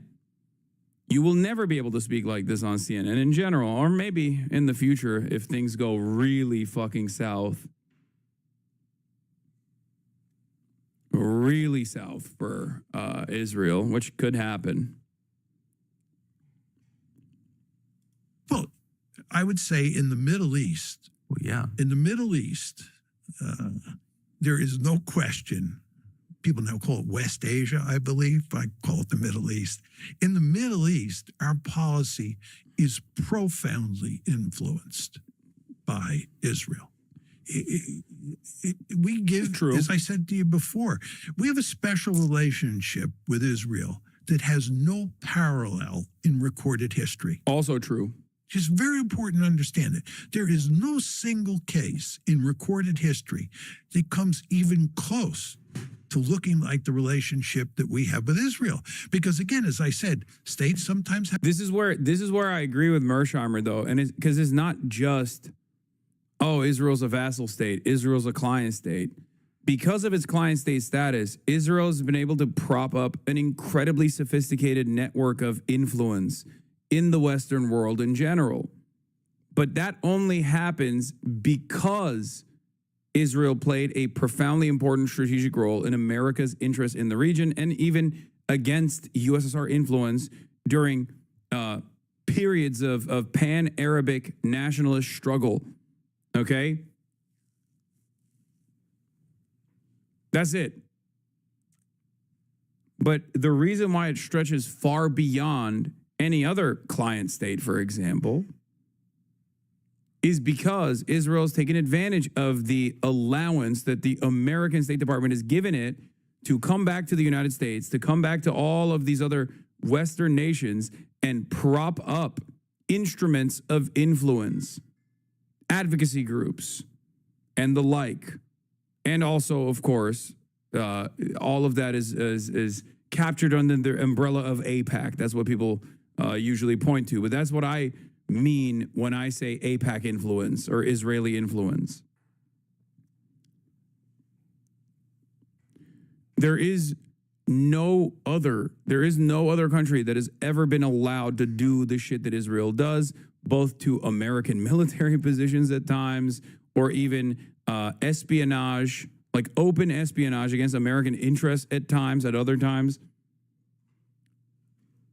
And a part of that reason, and the part of the reason why like so many fucking politicians say, oh my God, even if the fucking state fell apart, we would still find money to give to Israel, is because of that.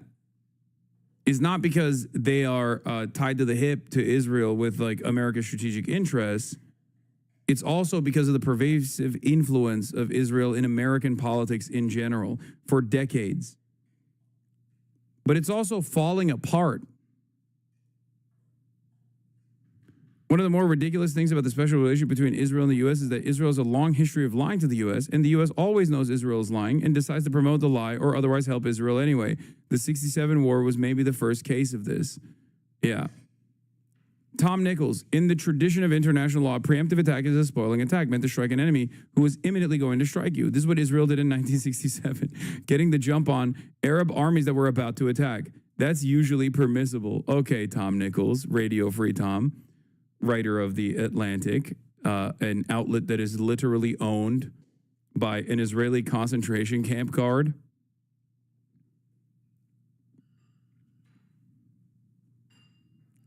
A right-winger would never do it. If you start yapping about how good deportation is, they would immediately say, Asana finally goes right. And because your base changes, you can't perform your left-wing ideas anymore? What are you talking about? What? If it's like Hitler is doing leftism and you start talking about how it is right-wing? No, you're fucking stupid. That's not. Tucker Carlson is not advocating or even doing anything that's remotely leftist. What the fuck? I think it's important to still explain to people why Tucker Carlson is engaging in this, especially when people ask this question, or especially when people say, Tucker Carlson has been a very proud, out and about white nationalist for most of his fucking career. Should we have him as an ally? It's like, no, be reasonable, okay?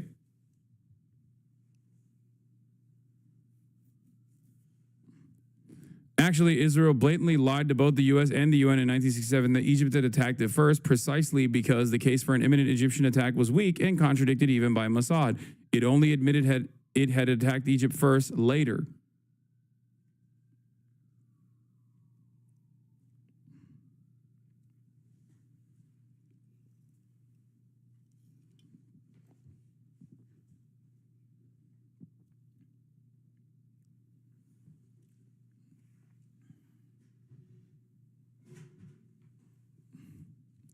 Motherfuckers are going to start glazing Candace Owens in here next. I know. Holy shit. But this is why I was mentioning how even a cynical, cold, calculated way of defending Palestinians is so successful at bringing people onto your cause. This is it. This is why they're doing it. And it's a very dangerous fucking void that actual progressives have left in discourse. It's so fucking awful that the Democratic Party is not loudly and proudly saying, fuck Israel, okay?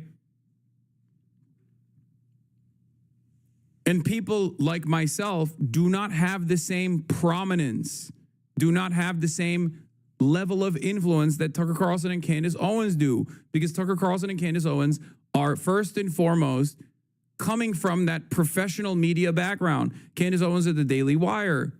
Candace Owens was propped up by David Horowitz, went to the Daily Wire, was routinely on Fox News. Tucker Carlson was the most popular political commentator in the country for a decade, also at Fox News. They have a lot more institutional clout. They have a lot more motion, even when they go independent.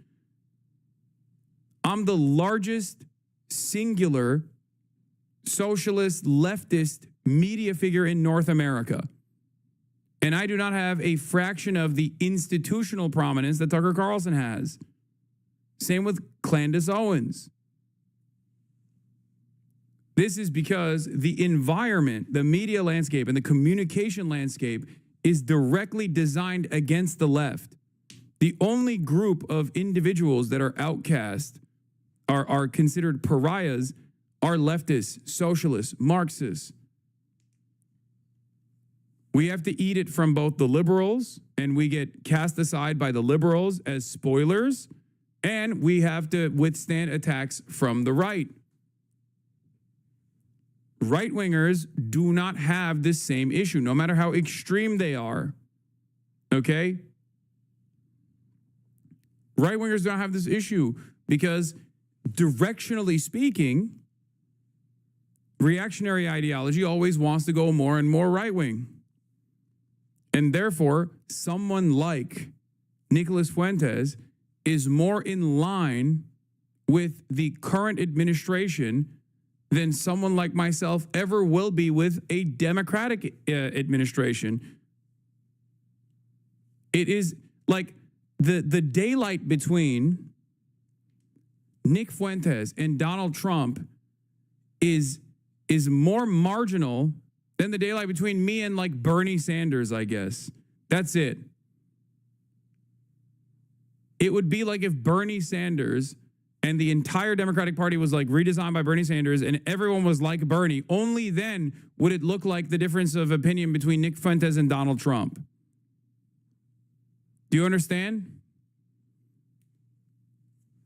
And when people say, oh, the Netanyahu government, that's what Bernie says, or Bernie's a liberal Zionist. Exactly.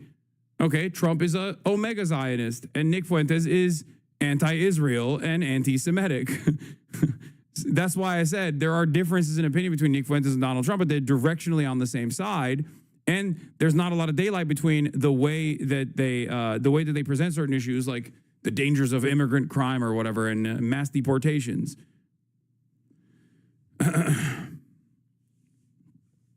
So there is no equivalence between people who are leftists and doing independent commentary and people who are far right and doing independent commentary.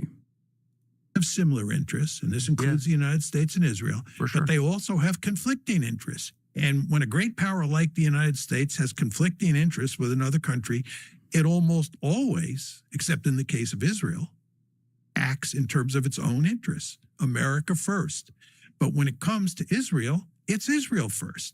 And if you go to the Middle East and look at our policy there, there's just abundant evidence to support that. So then the question, I mean, there's so many questions, but the question is why? Like, what is that?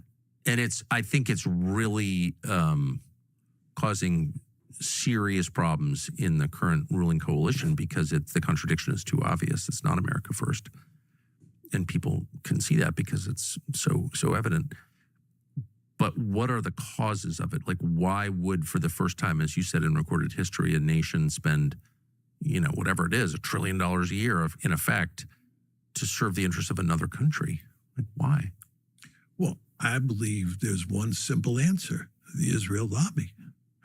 I think the lobby is an incredibly powerful interest group, and I'm choosing my words carefully. It has awesome power, and it basically is in a position where it can profoundly influence U.S. foreign policy in the Middle East. And indeed, it affects foreign policy outside of the Middle East. But when it comes to the Middle East, and again, the Palestinian issue in particular, it has awesome power.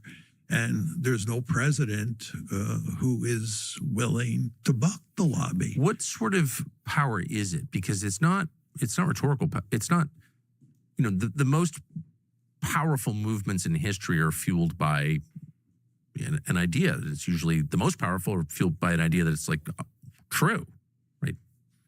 But I never hear anybody make a detailed case for why the United States benefits from the current arrangement. Never. No one, ever. Nikki Haley came as close as anyone by saying the United States gets a lot more out of the relationship than Israel does, but then never explained how exactly that works. So it's not a matter of like convincing people, clearly. So what is it a matter of? Where does that power come from? Well, let me put this in a broader context. I think that in the past, when I was younger, the lobby operated on two levels. One was the policy level, and two was the popular discourse. Yes. And I think in terms of the popular discourse, for a long, long time, right, and this would be well into the 2000s, the Israel lobby basically influenced the discourse in ways that made the Israelis look like the good guys. And it made it look like every time the United States supported Israel, it was because it was in our national interest, right? So the discourse was not at odds with what was happening at the policy level. Right. Now, the situation you described, which I think is a perfect description of the situation that we face today, is that the lobby has lost control of the discourse. And people now understand that the United States is doing things for Israel that are not in the American national interest. Furthermore, they see the lobby out in the open engaging in smash-mouth politics. People are now fully aware that there is a lobby out there, that it's trying to control the discourse, and in fact, it basically does control. Maybe that's a bit too strong a word, but it's close. It basically does control the policymakers. So now you have this real disconnect. Well, it controls the policymakers. I mean, that's demonstrable. I think it's measurable. Yeah. So, yes, but so you have what you were describing is the disconnect between the discourse and the policy world that now exists. But what I'm saying to you is you want to remember that the lobby was immensely successful for a long period of time because the discourse and the policy process looked like they were in sync. Once again, that is just how lobbying works in general, though. That is how complex financial interests work in general. Americans broadly want free health care, in spite of a media apparatus consistently telling them that it's actually scary to get free health care. It's bad. It won't work. They still want it. And yet, no politician comes out and says, this is what we need to do, with some notable exceptions.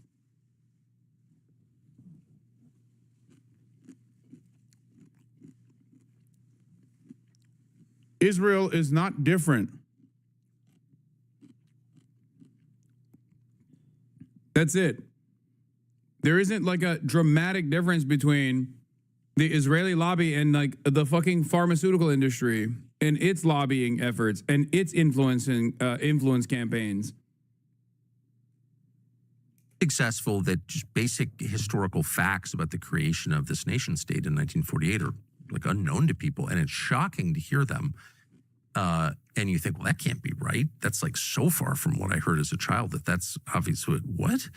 All the Christians were kicked out. All these Christians were kicked out of their historic homelands there, and of course, many more Muslims.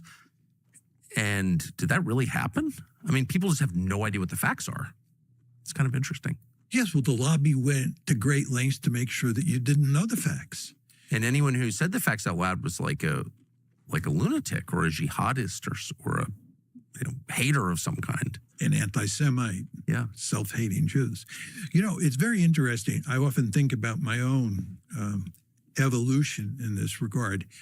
When I grew up as a kid, I was heavily influenced by Leon Uris's book, Exodus, and then the subsequent movie with, I think, Paul Newman and Eva Marie Saint. And that, of course, that Exodus story portrayed the Israelis in the most favorable light and the Arabs or Palestinians in the most negative light. So for much of my life, up until the late 80s, early 90s, I thought the Israelis were, without a doubt, the good guys up against the bad guys. And it was really David versus Goliath as well. And the Israelis were David up against an Arab Goliath. That was the picture I had in my head. But then it is, by the way, and just in the reverse. Israel is not the David in this situation. It's the Goliath in this situation. Big Pharma is driven by greed. AIPAC is driven by colonization. Yeah, but why? Why does colonization take place? It's still the same evil. It's still greed. Everything else is seasoning. Everything else is just to get people on board. It's for resource.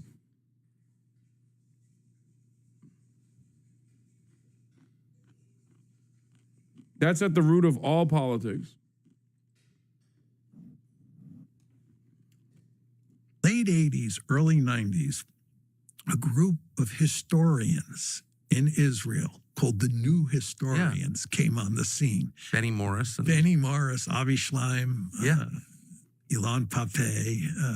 Some of them were amazing. Amazing, yeah. I agree. And what they did was they had access to the archives. Yes. And they told the real story. And that was a moment where I think Israel felt confident enough to allow that conversation internally and that honesty. I think that's exactly right. The lobby had been so successful. Yes. Israel had been so successful. Yes. I went there. I was amazed. What a beautiful place. Great people. It was great.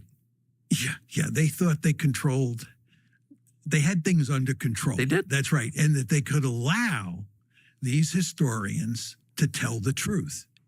Now, I believe they could have gotten away with it if they had stopped expanding or if they had agreed to a two-state solution. The problem is that after the early 1990s, when this literature came out, the Israelis continued to act in barbaric ways towards the Palestinians. And they had a prime minister who tried to reverse the trend, and then I guess he was shot to death. He was moving in that direction. I think there were a number of Israeli leaders who understood that the course that Israel was on was unsustainable. You often heard them say that. Yeah. There was a robust debate within the country about this. Well, whether they would have agreed to a Palestinian state ultimately is an open question. But the fact is, Rabin was killed. Ehud Barak, who made moves towards a two-state solution, ultimately. Yeah. Except, if you look at the polls at the time, there was evidence that even if Yitzhak Rabin was not fucking assassinated, Benjamin Netanyahu was going to win the election.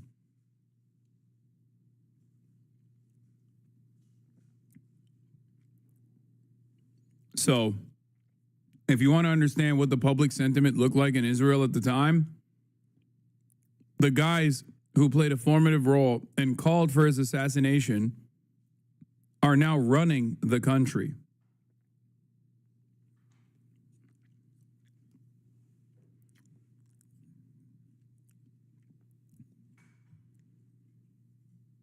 Do you understand?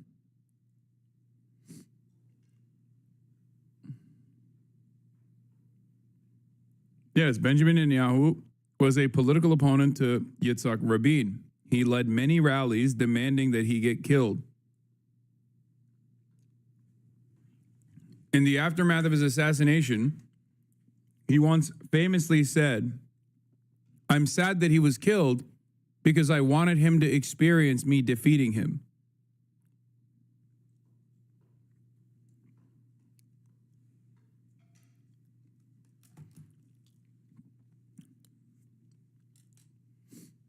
Netanyahu was a part of the far-right coalition that demanded Yitzhak Rabin. That egged on his assassination. Itamar Ben-Gvir, another formative part of Netanyahu's far-right coalition currently, held up the Rolls-Royce hubcap of Yitzhak Rabin's car on national television only a couple weeks prior to his assassination. He very famously said on national television that today we got his car.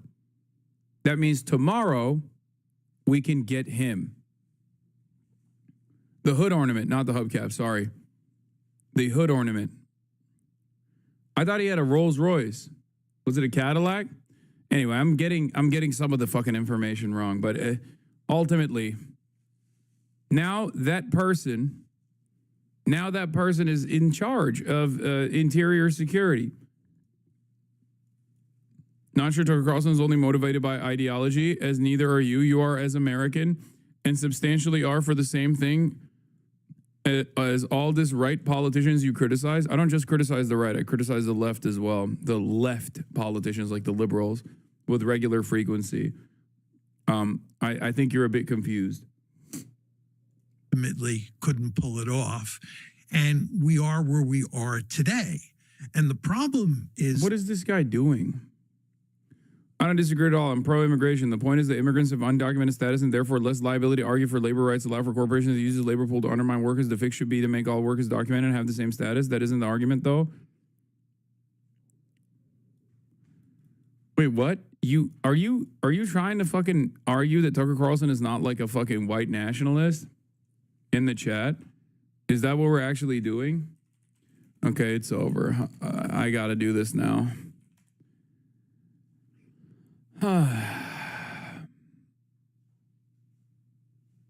Where is it? Where is it?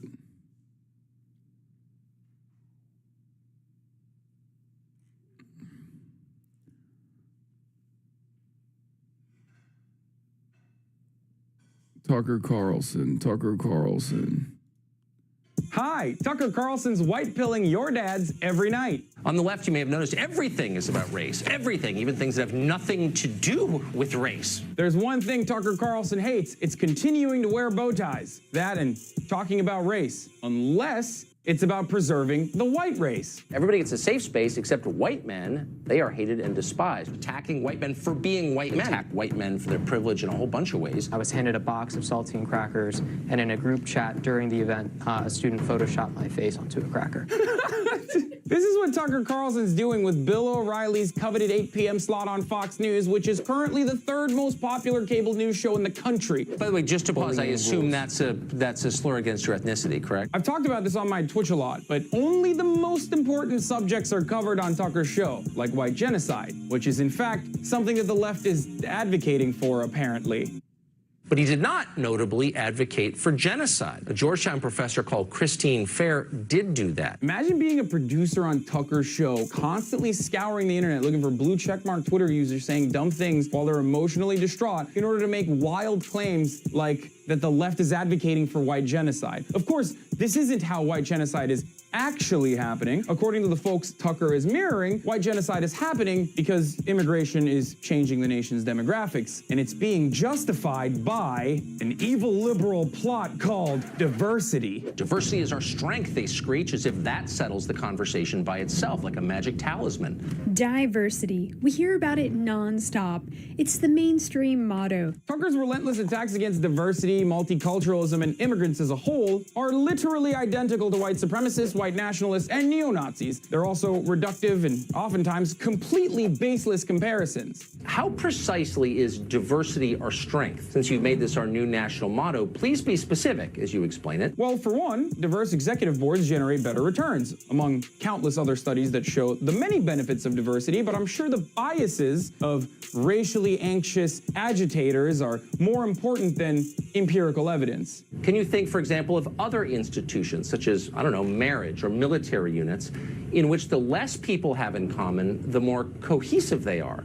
Well, Tucker, you have the most in common with your family members. Are you suggesting keeping marriage within your family? Why do you want to have sex with your cousins, Tucker? Also, as far as non-diverse militaries go, maybe you should open a history book and take that up with General Robert E. Lee. Go on, Tuck. What else? Latin American countries are changing election outcomes here by forcing demographic change on this country at a rate that American voters consistently say they don't want. This assertion is preposterous because, I mean, it's completely untrue. Just look at polling data. 75% of Americans say that immigration is a good thing. So who are the Americans you're referring to here? These guys? It sounds to me like we got a problem with people who got here legally altering the landscape politically. I don't like it. You. Stop it. But I guess we should just run the country on the white fragility of crying neo-Nazis. All the people on the right there are, at the time, were famous neo-Nazis. Richard Spencer, I think one was like Christopher Cantwell, who's the famous crying neo-Nazi who participated in, or I think he like literally was responsible for Unite the Right rally. As opposed to the overwhelming majority of Americans' wishes. But play us out, Tucker. Give us a cherry-picked example that could easily be countered with facts. Hazleton's population was 2% Hispanic. Just 16 years later, Hazleton is majority Hispanic. That's a lot of change.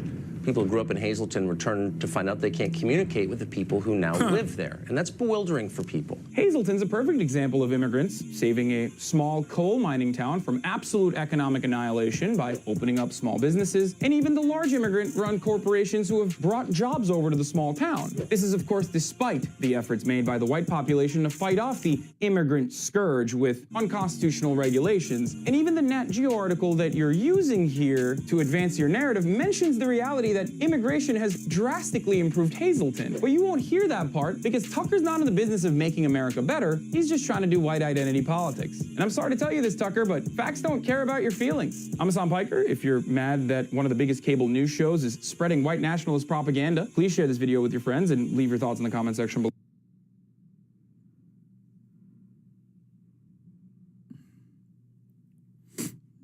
Is that a little bit more helpful? Do you understand? Is it good? How the tables have turned with Tucker. MSM is pure evil. 80% of Americans think mass illegal immigration is a bad thing. History will prove that Tucker was right. Hassan doesn't represent or respect American people. He has his own far-left agenda. Tucker is right, and Hassan is a beta soy boy. This is from a year ago. That just had a mental breakdown because his viewers have dropped almost to zero. Bahahaha. What a loser.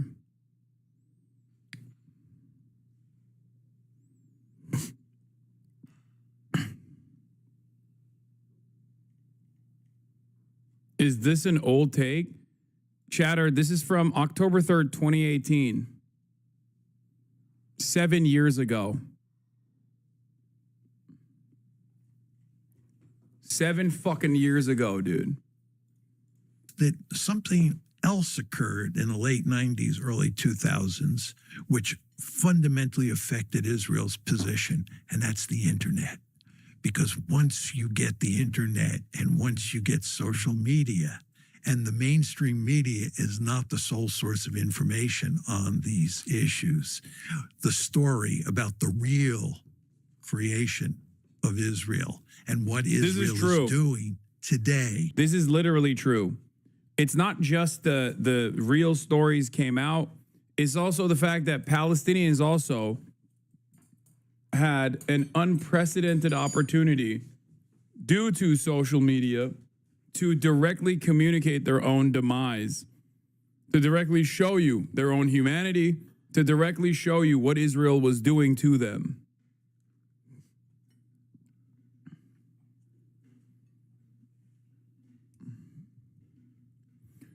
But yeah, it's part of the reason why they want to fucking censor the goddamn internet in its entirety too. Available to the vast majority. And it's shocking to people.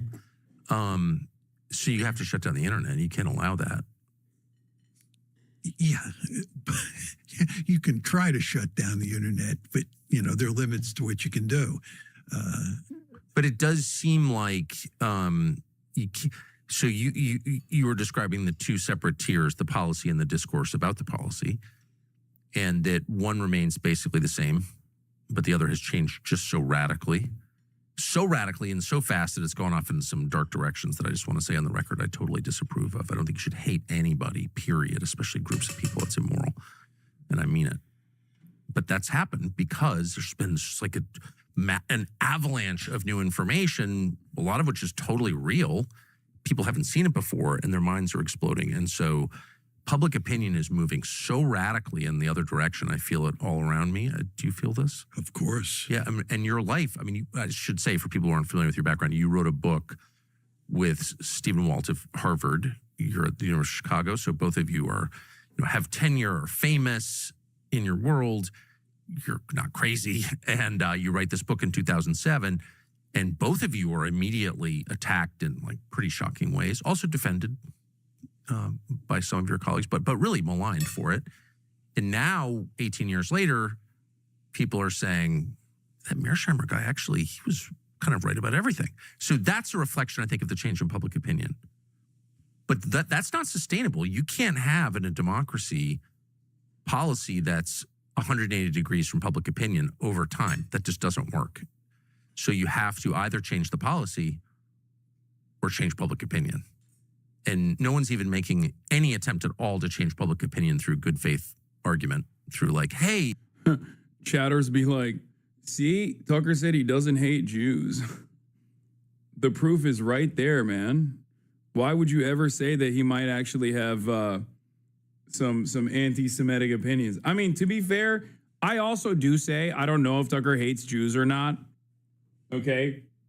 Because he was such a fucking formative force for neocon sentiment for so long that if he truly was like an incredibly anti-Semitic person from the get-go, I don't think he would have been able to fucking hide that.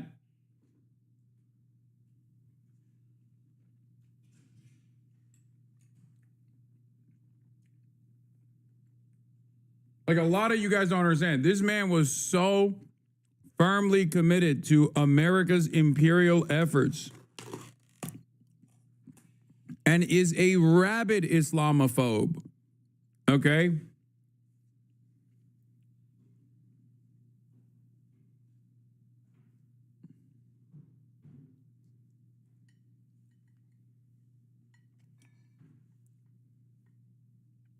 Why is this freak making this video? I don't get it. What do you mean? I already explained it. I already explained it so much. I explained it so many fucking times at this point. It's because there are plenty of people who see this and go, wow, maybe Tucker's a good guy. Maybe I was wrong about him. I know you think this, but you're wrong, and here's why. There's none. It's shut up Nazi, okay? And that's not working. So I really think the only option is to stop the conversation or maybe I'm missing something. Like censorship is the only option if you want to. He is right about this, though. Well, there's no question that they're trying to stop the conversation. Yes. No question. I mean, they went to great lengths to shut down TikTok, and the evidence is that the lobby played a key role. Just banning one of the world's big. He is absolutely right about this. Anti-Semitism is wielded like a fucking weapon to defend Israel because Israel's position is so unsustainable, so untenable, so against like what you have learned about the Holocaust, about Nazis, about nationalism, that they can't have that conversation. So they have to literally be like, oh, don't say it at all. That's anti-Semitism. Shut the fuck up.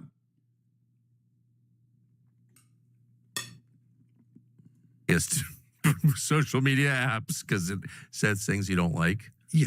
Yeah. Yeah. Well, this is the way they've always behaved. The lobby's always behaved this way. And I mean, this is what happened to me and Steve. You know, we originally wrote an article, and we at one point thought the article would never be published.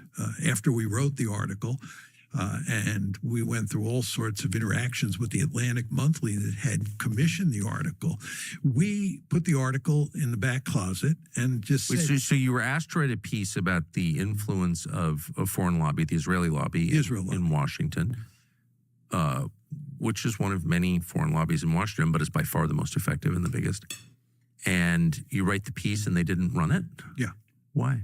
Because they got cold feet. I mean, what invariably happens in these cases is that down at the lower levels of a journal or a newspaper, people will be interested in somebody writing something on the Israel lobby or writing a piece that's critical of Israel. But then as it filters up the chain of command and people at the top see it, they kill it. Right. And that happened to you. Oh, that's definitely what happened at the lobby, at the Atlantic Monthly. They killed it.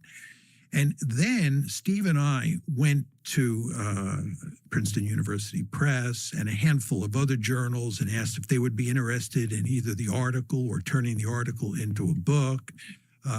And in all of those cases, everybody at first exudes enthusiasm. They think it's a great topic. Something needs to be written on it, which of course. Tucker is an opportunist capitalizing on the vacancy of anti-Israel Dems in American discourse. Is that your assessment? Yes. He might also, I've spent years covering Tucker Carlson, and because he's such a good propagandist, a scary propagandist, that he has never touched that third rail of ever blaming Jews in the way that he'll say great replacement is happening, other vulnerable populations of marginalized communities. So I don't know. He's never ever talked about the Holocaust like that. He's never been even a Holocaust revisionist or anything like that, which is why I can't convincingly tell you that he is anti-Semitic. I suspect he is, but I can't tell you without a fucking shred of doubt that he is led by anti-Semitism. But I will say a big part of his audience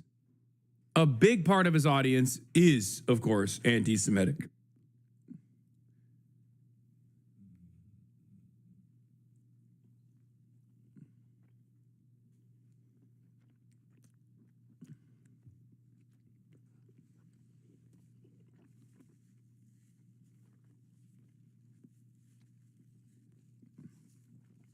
He has interviewed Holocaust revisionists.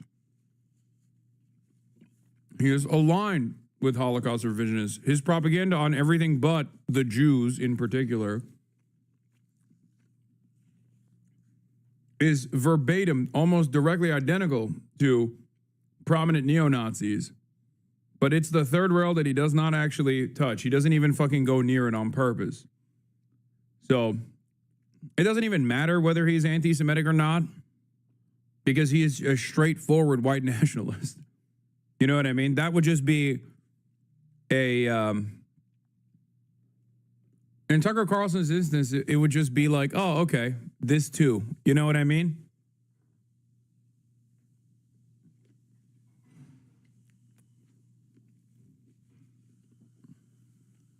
But if you're asking me what I think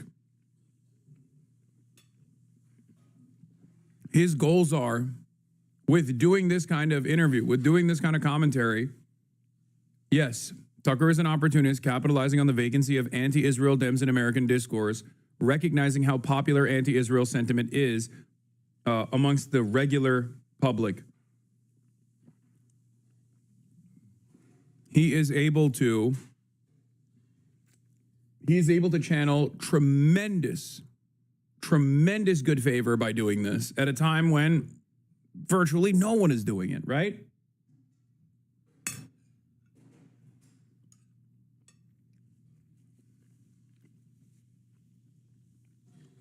This is true.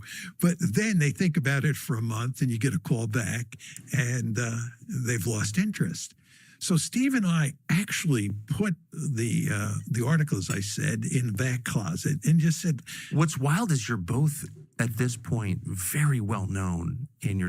Can you explain who Steve is to your co-author? Yeah, Steve is a chaired professor at Harvard University. And at the time that we wrote the lobby article, he was the academic dean at the Kennedy School. Okay, so I'm sure a lot of people already know that, but I just want to make it totally clear.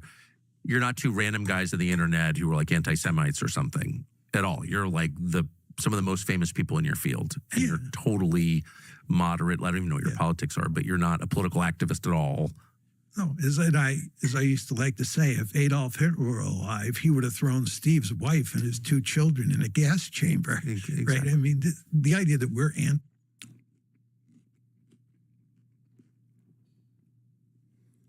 Dog, you are such a boomer. Oh my God, he is such a fucking boomer, dude. Maybe that's oh my God, dude. Just say your co-author and good friend, tenured professor and dean at the fucking School of Politics is a Jewish person. Just say he's Jewish.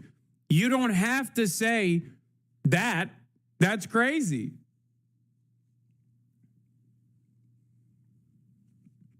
I know it's a joke, bro. He's such a fucking boomer. That's why I said this is. Yeah, his partner who wrote the book with him is Jewish. His wife is Jewish. Mearsheimer's wife is Jewish. I know that. I'm just saying that's such a fucking boomer ass joke to make.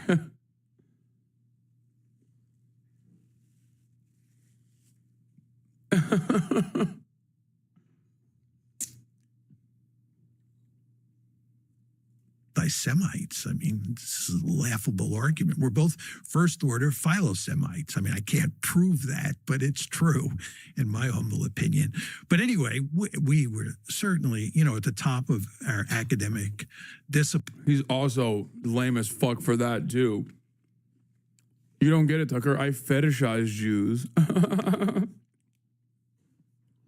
Again, this is what happens when you're fucking 900 years old, okay? Calm down. He's just an insanely boomer guy. Calm down. And highly respected, which is not to say people didn't disagree with what we wrote. But you weren't crackpots at all. And the other thing is, I want to make it clear that we worked very carefully with the Atlantic to get our final draft up to their standards, right? We did what they wanted. And you also want to remember that Steve and I are both excellent writers. Many academics cannot write clearly. Whatever you think of the substance of our views, there's no doubt that we're 2 of the best writers in the business. And it's the 2 of us working with the editors at the lower rungs of the Atlantic Monthly that produced what I thought was an excellent article. But anyway, it was killed there. And we couldn't get it published. Kind of proving your point. Yes, exactly. And by the way, I probably shouldn't tell this story, but I'll tell you, we told the editor at the Atlantic as we were going through the process that we thought he was getting cold feet. And he was quite offended by that. And he said to us, just to prove that that wasn't true, he would give us a $10,000 kill fee. that means if they didn't take the article, they'd give us $10,000. So I said to Steve, I remember it very well, that's the fastest $10,000 we ever made. He said, oh, John, you're being too cynical. Anyway, we collected the $10,000. Did he paid you? Yes. I mean, but what he did. How ashamed was he when he, because I'm not going to name him, I know the editor. This is a pretty well-known editor who's just been in magazine journalism for decades and, has a high regard for himself and good reputation and all that stuff. And he's told from somebody else who's more powerful than he is, you can't do this. How embarrassed was he in that conversation? I had no evidence that he was embarrassed. Oh, so he has no soul. Okay. I mean, who knows, what kind of face he had to put on things. Yeah. I don't know what happened inside the Atlantic. I've never been told. But again, he said he'd give us a $10,000 kill fee because he thought the piece was going to go forward. And somebody sat on him and told him that that was not going to happen. I don't know what happened. But I don't want to be too harsh on him because this is the norm. Yeah. This was the norm. He didn't own the magazine. And so what we did was we put it in the back closet. And I remember Steve and I had a conversation, and I think Steve said to me, this is why we have tenure, so that you can spend 2 years of your life writing something that never gets published, and you're not punished in terms of promotion to tenure, right? But anyway, what then happened is that somebody inside the Atlantic, who was actually involved in the original commissioning of the article, gave a copy to a very prominent academic who had close contacts at the London Review of Books. And that academic, who I knew very well, sent me a note and said that Mary Kay Wilmers, he said, I got a hold of your manuscript. And I sent it to Mary Kay Wilmers at the London Review of Books. And she'd be very interested in publishing it. And so I remember I was in Heidelberg, Germany. I called up Mary Kay, and she published it, thankfully. It was like a bomb. It was like a bomb went off. I'll remember that. I remember that so vividly. So the piece. This is his book about the AIPAC, the lobby. The book that he wrote. Atlantic comes out in the London Review of Books. What's the thesis of the piece, if you could just sum it up for people who didn't read it? Well, the argument basically has 4 parts to it. The first says that the United States has this special relationship with Israel. It's unparalleled in history. We give Israel unconditional support, huge amounts of military and economic aid. That's the first part. Then the second part says it's not for strategic reasons that we do this. Then the third part is can you explain what that means? It's not in the American national interest. In other words, from a geopolitical point of view, right? Because Israel and the United States sometime have different interests, it makes no sense for us to support Israel unconditionally. We should support Israel when its interests reflect our interests, but otherwise not. But that's not the case. So that's another way of saying what we're doing is not in our strategic interest. Okay. Third part is it's not. Dog, what, like, I'm sorry, but this actually goes against JCPOA, the Iran denuclearization agreement. Like, that was a real difference in methods between the United States of America's interests and Israel's interests. Israel wants to destroy Iran and destabilize Iran and maybe even bring America into this like endless fucking bloodshed so that there is no regional actor that could ever defy the greater Israeli project. America had a different opinion.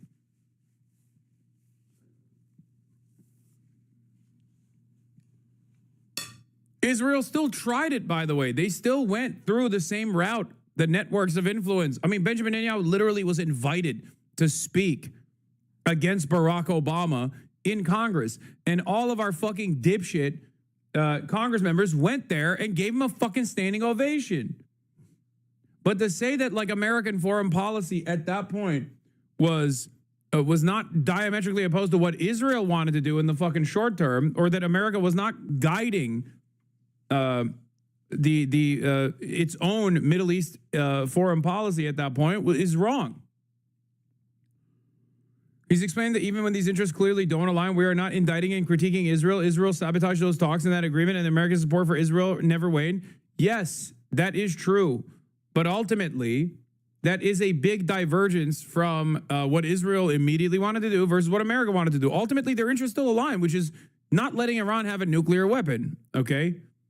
America doesn't want Iran to have a nuke. Israel doesn't want Iran to have a nuke. America doesn't want Iran to have a nuke and was willing to entertain the peaceful solution, the successful solution, mind you. That's what Obama did. Israel did not like that. Israel aggressively campaigned against it. America did nothing when Israel did that. But ultimately, we were still holding on to the fucking wheel of the car. Donald Trump came in and said, fuck that, YOLO, and gave Israel the driver's seat. And Joe Biden never turned around and changed that trajectory. In our moral interest, because when you look at what the Israelis are doing to the Palestinians, this violates basic American precepts, liberal precepts, right?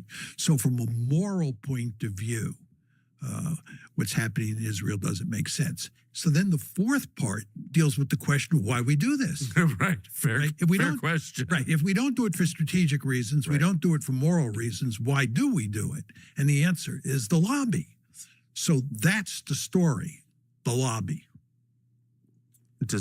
And the lobby is a very large, complex, informal organization of which AIPAC is a part, but not the total. Absolutely. And then you describe how that works. Yeah, it's very important to emphasize it's a loose coalition of individuals and organizations like AIPAC, the Anti-Defamation League, and so forth and so on, that work overtime to support Israel, loosely coordinated. I think your description was right on the money. Very important to understand, it is not a Jewish lobby. And it is not a Jewish lobby because many Jews don't care much about Israel, and many Jews are opposed to what Israel or the Israel lobby is doing. Including many religious Jews, Torah Jews, sincerely Jewish Jews disagree. I know some, so I know. Absolutely. There are a large number of Jews who are anti-Zionists. I'm aware. Right? Yeah. So you're exactly right. So it's not a Jewish lobby for that reason, but also there are the Christian Zionists. Yes. Who are a core element of that lobby. I've noticed. Christians United for Israel, for example. So that's why we call it the Israel lobby. I love, this is a really good conversation to have, especially with Tucker Carlson, because it's so funny because you got Tucker Carlson conceding that anti-Zionist Jews are right. And you know who's wrong? Omega Christian evangelicals.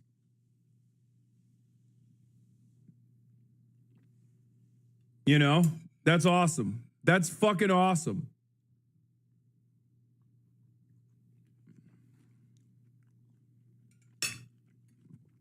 Man, I'm an insincere Jew. I was born in New York. This guy is stealing all your points bar for bar. That guy wrote the points, brother. What are you talking about? What are...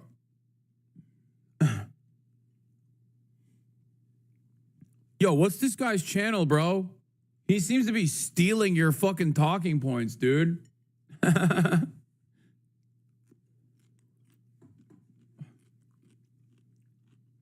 Who's this content creator, bro? I don't understand. Don't let him get away with this, dude.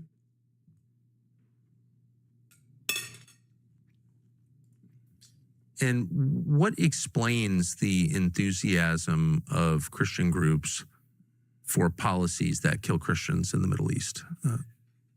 Well, they have this belief that until Israel controls all of greater Israel, right? It gets back all the territory that is rightfully theirs. You won't have the second coming. So they are deeply committed, these Christian Zionists, to supporting Israel's conquests and supporting Israeli expansion for religious reasons. And are there defined borders that, when reached, will trigger the second? How can he be this informed and not understand that American interests are the interests of the ruling class and not his hypothetical realpolitik needs of the American state? Because he loves America. He's like an unironic America dick rider and also a massive hawk against China anyway. Unless his opinion has changed, I don't know. I might be misremembering. But Mearsheimer is a anti-China hawk and also believes in this, like, ironically, non-rational spiritual identity of America and the American state. Okay? It is one that does not exist in the real world. Coming? No. When we say Greater Israel, do we have a clear map in mind of what that will mean, could mean? No. Whenever you talk about Greater Israel, there's hardly ever a real map in mind. I talk about it in terms of the occupied territories plus Green Line Israel.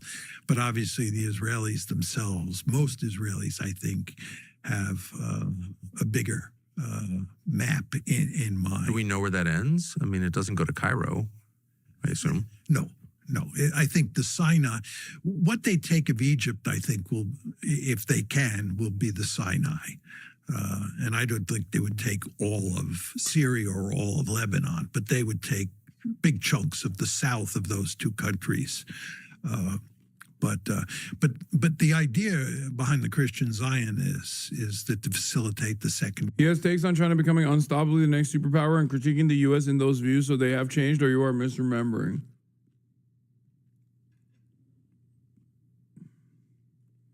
Yes, Tucker Carlson's father was in the CIA. Tucker Carlson's father wasn't just in the CIA, he was the operator of Voice of America, which is the CIA's media wing.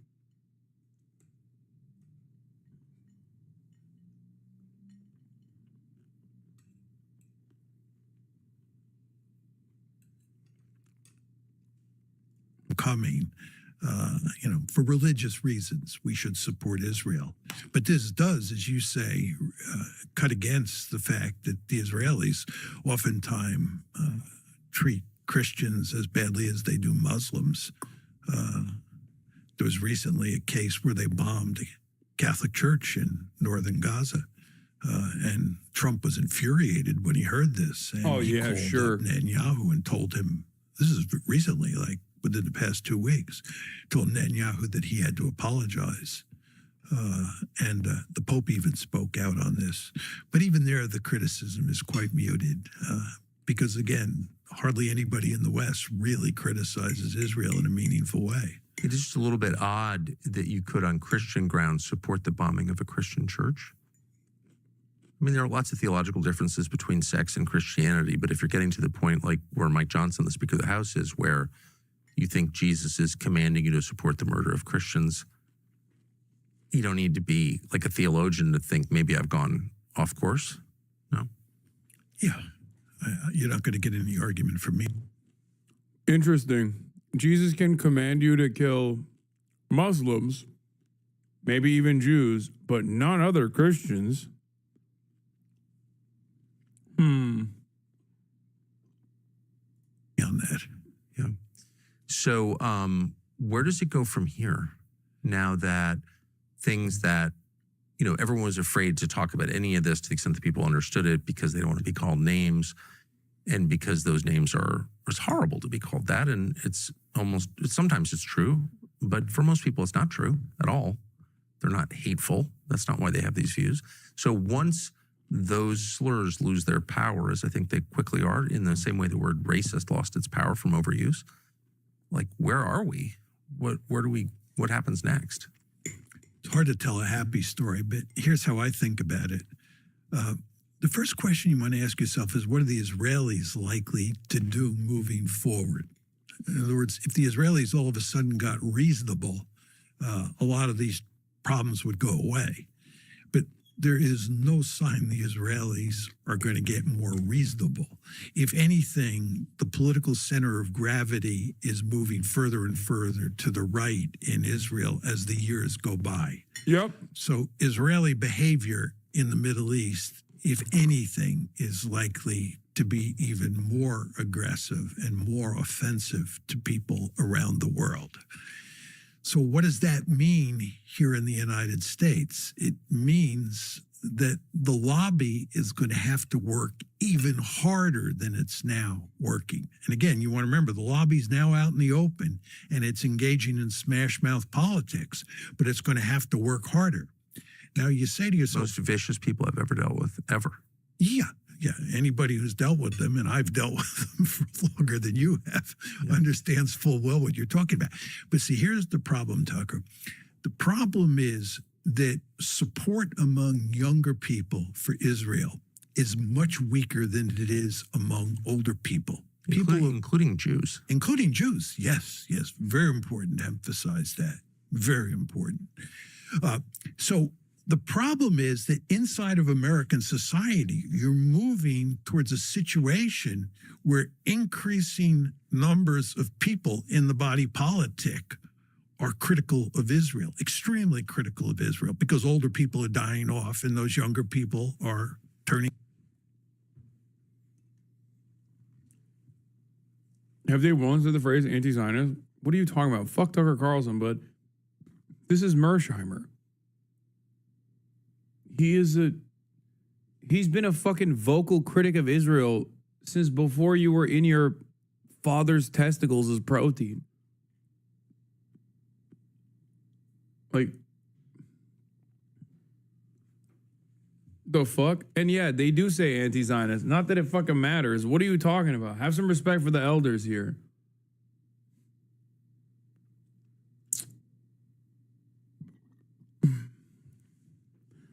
In 2007, Mearsheimer and Stephen Wall wrote The Israel Lobby. Mearsheimer told Tucker why it's not the Jewish lobby. So many Jews oppose Israel, but also DC's key loyalists are often a sect of Christians who believe they must support Israel, even when Israel kills Christians.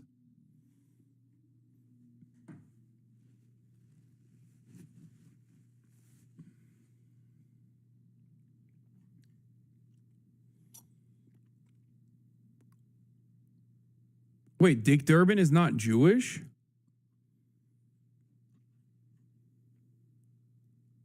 What?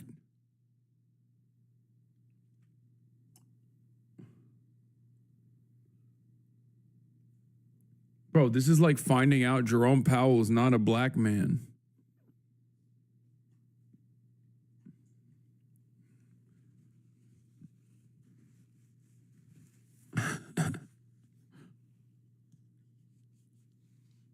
Or Sherrod Brown.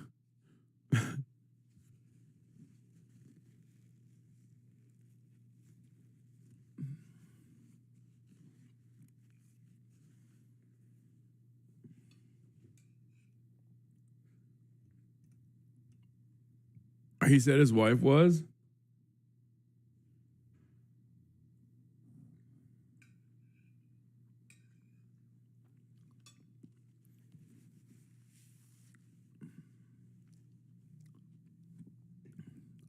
I'm surprised.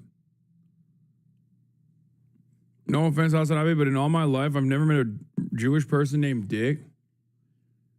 I guess you're not wrong. No, I'm not talking about Colin Powell, dude. I'm saying Jerome Powell.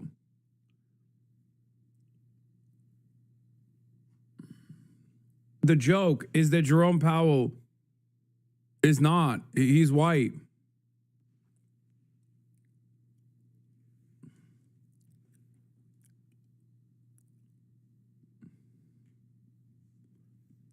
His name is Richard. Dick is short for Richard.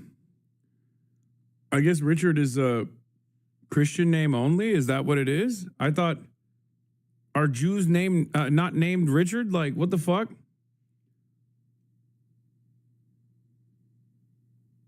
There's definitely plenty of Jews named Richard, bro. I mean, it's not a common, sure, maybe it's not a common one, but Richard Lewis.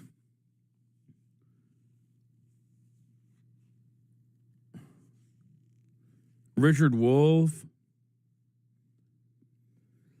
I don't know that I've ever met a Jewish person named Richard, to be honest.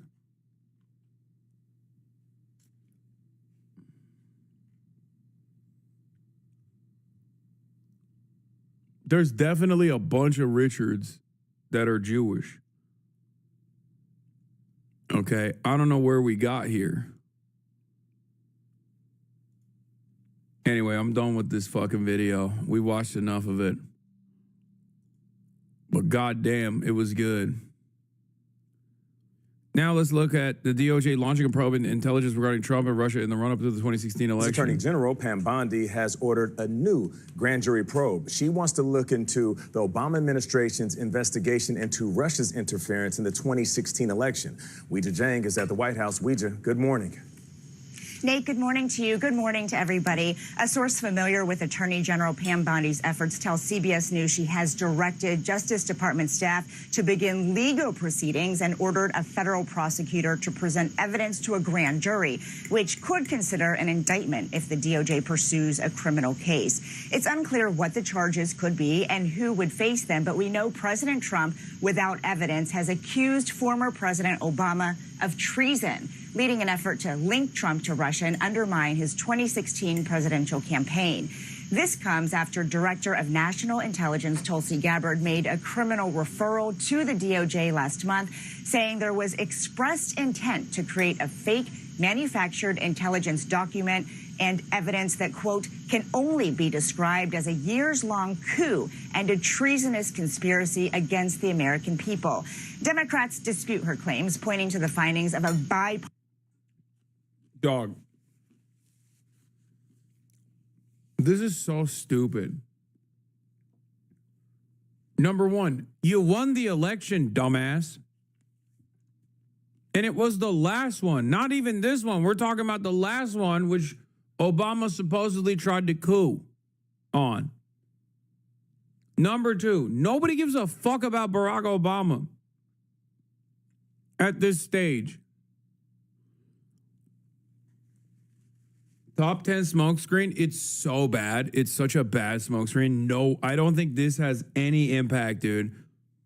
I think this doesn't even move. Like, I know Republicans fucking hate Obama. Obama is black. You know, he's African, Muslim man, all this shit, right? Like, but I don't think this moves the needle at all for these motherfuckers.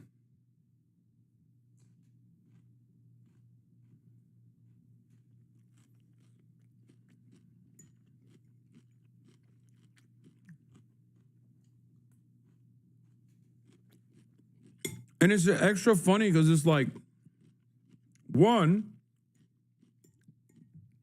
at this point, numerous investigations have been conducted on the Russiagate stuff.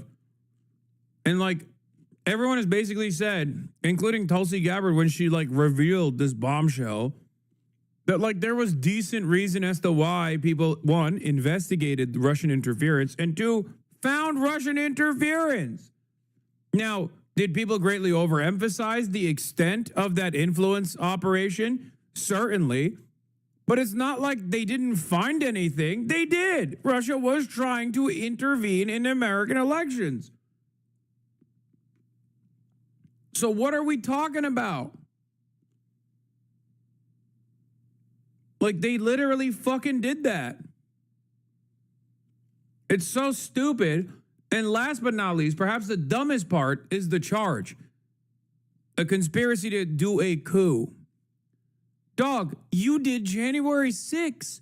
What the fuck do you mean? Obama was, by your own administration's estimations, with numerous bipartisan investigations committed, was like in charge of a perfectly valid investigation that actually found evidence that there was Russian collusion and also Russian interference attempts, is responsible for treason and trying to do a coup, but you did January 6th, and it's supposed to be nothing? Like, what are we doing?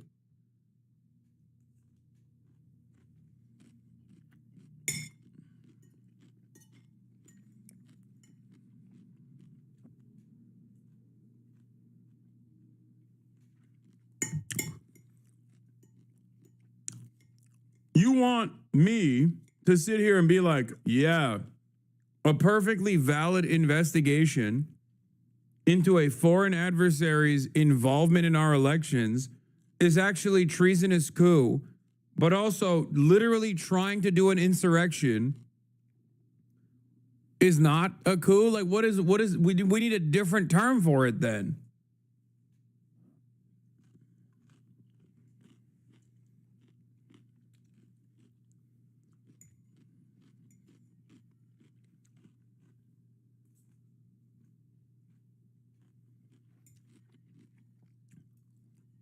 It's funny because like Russia did literally try to help Trump, but they also, I guess, had like evidence that they didn't reveal about Hillary Clinton or something. That's it. That's the only reason. I guess it's a coup for that reason because Russian opera on Hillary Clinton was not revealed.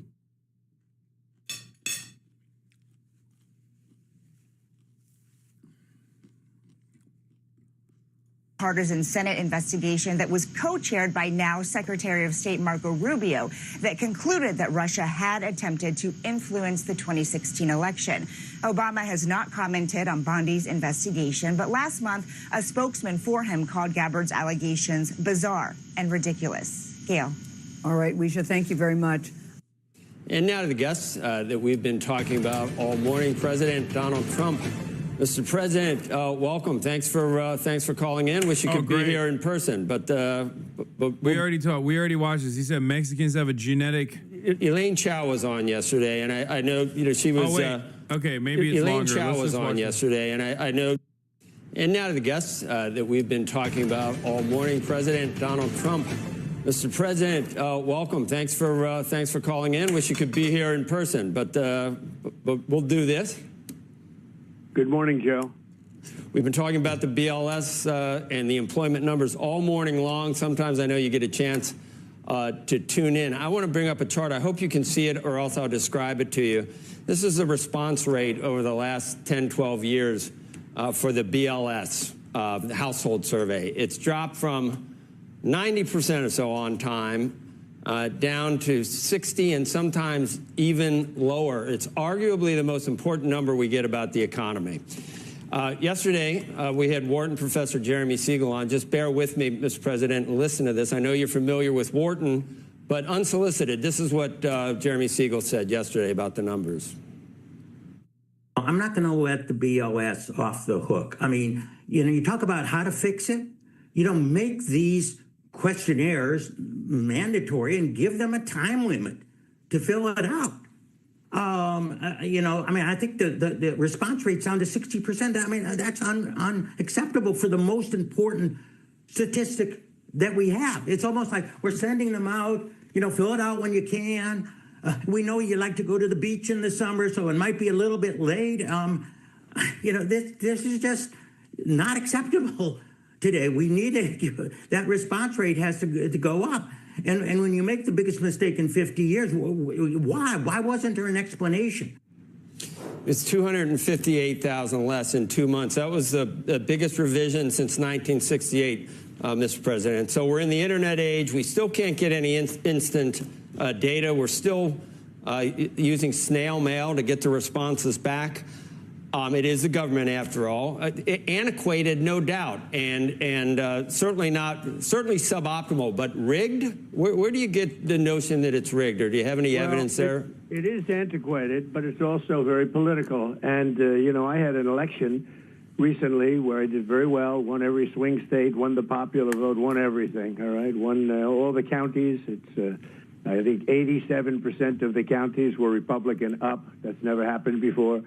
And yet I had to go through hell. And just days before the election, they put out numbers that it was like the country was on fire. It was doing so well. And then they did a revision about 2 weeks later, and the revision was down by almost 900,000 jobs. You remember that? And I said, what would have happened? What would have happened if I lost? Think of it. I would have said, they gave phony numbers, and then they revised them a week and a half later. Those were benchmark numbers, though, Mr. President. That happens. They do that. They do that twice a year. and it reconciles the monthly figures with like the overall numbers, and it was a big number. And obviously, but the numbers were rigged. The numbers were rigged. Biden wasn't doing well; he was doing poorly. They announced these phenomenal numbers 2 days before the election, and a little bit before that. Always these great numbers, and you knew it wasn't doing well. You knew prices were through the roof, and inflation was terrible. The whole thing was bad. But think of it. Then they did the biggest revision, I think, in history, of almost 900,000 jobs. And it turned out to be more than that because later on they did another revision. And so they gave phony numbers in order to win the election. After I won the election, I said too big to rig. But after I won the election, then they announced a downward number, in other words, to bring them back to reality. And I said, wow, supposing I would have lost, I would have blamed that. And people would have said I was a conspiracy theorist. It's crazy. Elaine Chao was on yesterday, and I know, she was, I think she was labor secretary for 8 years under Bush II, and she was your transportation secretary as well. And she said, the commissioner. Remember, the reason why he's doing this is because he wants to ease the fears of the market. Okay, you don't go on CNBC unless you want to do that. That is the express purpose of going on CNBC. Now, Trump is perhaps the worst person to go and do that because he's virtually incapable of easing people, especially like when the role here requires clarity, the role here requires honesty, and even Trump's appearance on his own is just a reflection of the desperation that the administration feels. And he's a loose cannon.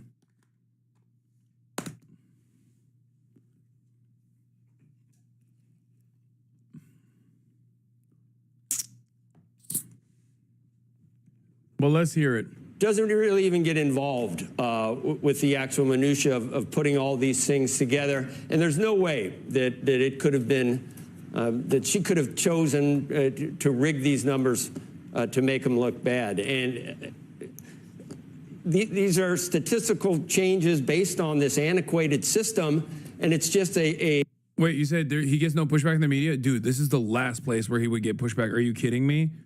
These guys are not in it to make a name for themselves. They're not journalists. They're literally there to be like, please don't say anything stupid so that like the markets don't fucking plummet. Please, please, please, please, please, please. That's it. They're having this conversation because they're like, his goal here is to just like navigate the conversation to make Donald Trump come across as reasonable so that people don't panic. A big leap to go to rigged. And then it also, Mr. President, it makes anyone you pick is going to be, the critics are going to say, hey, he's picking a guy that's going to give him or a gal that's giving him the numbers that he wants. So it undermines confidence in the system to some extent. You had, according to many people, all the rights in the world to try to replace a commissioner when it's hasn't gotten any better. But that is maybe a bridge too far, according to most people.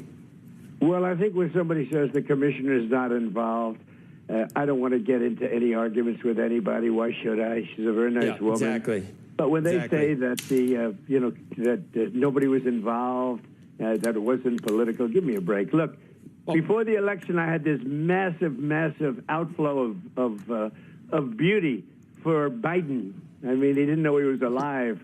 And for Biden, the economy was roaring. It was a beautiful thing. And I said, there's no way this is happening. It's going the opposite direction. And 2 weeks later, they said I was right. But even if you look at the original, the ones from the other day, the numbers were very timid. And then they announced something that made them even more timid on top of it. On sort of a reporting day, I don't know why, it just seemed a little bit more important than most times when they announced these numbers. We talked earlier that the unemployment rate is still low. It's 4.2%. It's fine.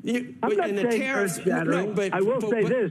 The numbers before the election were earth-shattering. I'm not saying these were earth-shattering. But then they announced a couple of 100,000 to make it look a little bit worse from, months before.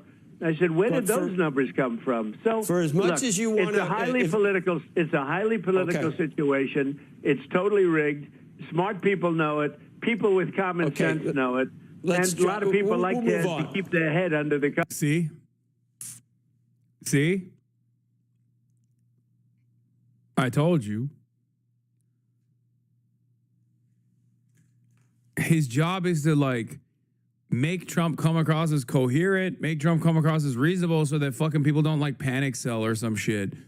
The issue is Trump is an unstoppable force. You feel me? So how are you going to make that motherfucker look reasonable when the very nature of his call here, the very reason why he's calling CNBC is because he's panicking.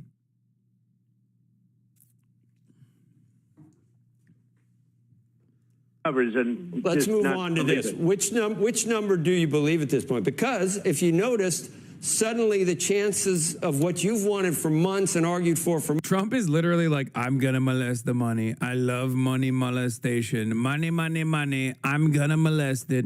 There's nothing you can do about it. And the guy's like, please don't do that. Don't say that. Mr. President, let's move on to how you hate molesting the money. He's like, nope, I love molesting it. I love diddling the money. I love it. It's my favorite thing. They let you do it. They let you grab it by the pussy. When you're president, they let you molest the money. Believe it, folks. I won't stop.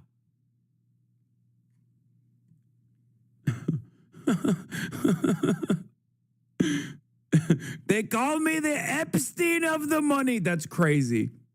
That's a twofer. Months, the chances of a rate cut soared. Meanwhile, you should stop talking about the Epstein thing. Don't do it. Don't talk about it. Don't talk about Epstein. Because of these numbers, do you not believe the current numbers? Because they're playing right into what you want the Fed and Jay Powell to do. They're not horrible, as you said, but perhaps with the tariffs, some businesses delayed some spending. Some consumers may have been less certain about the future. So maybe we're seeing a slight slowdown in labor, but you're going to get exactly what you want. Maybe there's a little bit of concern. Maybe there's a slight slowdown, perhaps. But maybe it's not so bad, right? Come on, just say it's not as bad. America's hot, right? Come on. Look, I'm going to run it again. Look. Perhaps with the tariffs, some businesses delayed some spending. Some consumers may have been less certain about the future. So maybe we're seeing a slight slowdown in labor, but you're going to get exactly what you want based on these numbers. Which ones do you believe? Do you not believe the revised numbers either? It's not what I want. I don't want that. I wanted it a year. I don't want those numbers. Dog, you're the president. Like, this is supposed to be an independent investigation. Like, this is supposed to accurately reflect the reality of the labor market. What you want has no basis here. I mean, you could fix it, I guess, theoretically. It is within your powers. But the real issue is not that the labor market is not looking great. The real issue is he doesn't give a fuck about that. It just makes him look bad. Ago, I wanted it a long time ago. Jay Powell is highly political, and I think, I call him too late. Jerome, too late. Powell, he's too late. He's too late always. He always has been, except when it came to lowering interest rates before the election. That he did. He worked that out. Who would you replace him with? I know you watch the show occasionally, and we had an extended interview with one of the prospective replacements, Kevin Warsh. Were you watching that day, or? I was. He's very good. He's very good. He's very good. Sometimes they're all very. He sounds sleepy. He just sounds angry, resentful, sleepy, in a panic state. Good until you put them in there, and then they don't do so good. But a lot of them, I think he's a very good guy. I think I say Kevin and Kevin. Both Kevins are very good, and there are other people that are very good too. But Kevin's a lot of Karens. I don't know if that's good. A lot of times they're very good. Like this character that we have in there now, Jerome Too Late Powell. He was very good. He said, "Sir, I'll keep interest rates so low. I'm a low interest rate person, sir." You could hardly hear him talking over the desk. Is Warsh in somebody that worked for me? Wait, he's doing voices. He's doing voices. Sir. Yo, this is crazy. He was a big fan of his, not a fan of his, he hardly knew him, but he wanted him so badly. I did somebody a favor, I put him in there. No, he's too late. He's too late. That name will stick to him. Can you handicap it at all? Who you're, or you won't know? When will you know? And when will you announce it? I think the two Kevins are doing well, and I have two other people that are doing well. You know, look, it's in the end, there are numerous people that are qualified. Everyone on your phone right now, in terms of at your beautiful studio, would be very qualified. I think he's talking about Jamie Dimon, maybe. I don't know. Who did Trump do a favor by appointing Jerome Powell? I did somebody a favor by putting him there. It turns out he's terrible, terrible, terrible. Opinion, you guys are better than most of the people that do it for a living. But I watched a lot, actually. No, I think that it'll be one of four people. Are the other We're not going to make the decision soon. And don't forget, we have somebody that left early, which was a pleasant surprise. We have a woman that left early. She announced 2 days ago that she's leaving, and I'm going to be announcing that very shortly, too. That will be, most likely it'll be for the 4 months, for the short period of time. But a lot of people say that when you do that, why don't you just pick the person who's going to head up the Fed? That's a possibility, too. Looked like you were going to have a meeting, and people were talking about it with President Xi, and then you went out of your way to kind of say other people are saying, I think you even called it fake news or Banks something. discriminated against me after I was president. What? They debanked me. I do not believe that. It almost, it looked like you were indicating that you were unhappy or that talks had broken down, and we've had a couple of frameworks or some positive moves. And China, you've had a lot of success with other countries. China is a big deal and a big, not quite the elephant in the room, but certainly an important trading partner. Where does that stand? Will there be a meeting between you and President Xi? Anything planned at this point? What's the sticking point now, and how optimistic are you that we get a comprehensive Well, I can have a meeting. We have a very good relationship, but I didn't call for the meeting. He called for the meeting. So the fake news announced Donald Trump wants a meeting with China. No, I didn't want it. No, he asked for a meeting, and I'll end up having a meeting before the end of the year, most likely, if we make a deal. It's so funny because objectively wrong, okay? Especially because, you can tell it's wrong because Donald Trump is the only party that has lowered tariffs in the process after literally increasing it for no fucking reason whatsoever. This is perhaps the most embarrassing aspect of his tariffs regime, where he's like, "That's right, I wanted to destroy China, and then I decided I'm gonna save China." When Donald Trump wants you to know something, just know that it's the opposite, okay? The truth is the exact opposite. When Donald Trump says, I never called she called me first, know that it's probably the opposite. If we don't make a deal, I'm not going to have a meeting. I mean, what's the purpose of meeting if we're not going to make a deal? But we're getting very close to a deal. We're getting along with China very well. I will tell you, you had a point when I had 145% tariffs on. I put in for fentanyl. I actually said to people, where are we now with China, by the way? Because I kept adding more and more. They said, sir, you're up to 145%. I said, you got to be kidding.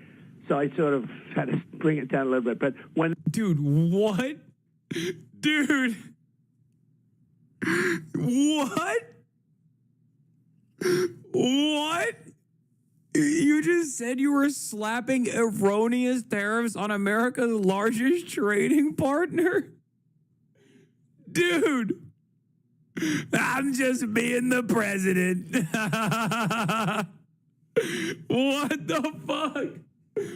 Oh my God. He's like, I don't know. One day I said 50. Next day I said 100. Why not 150?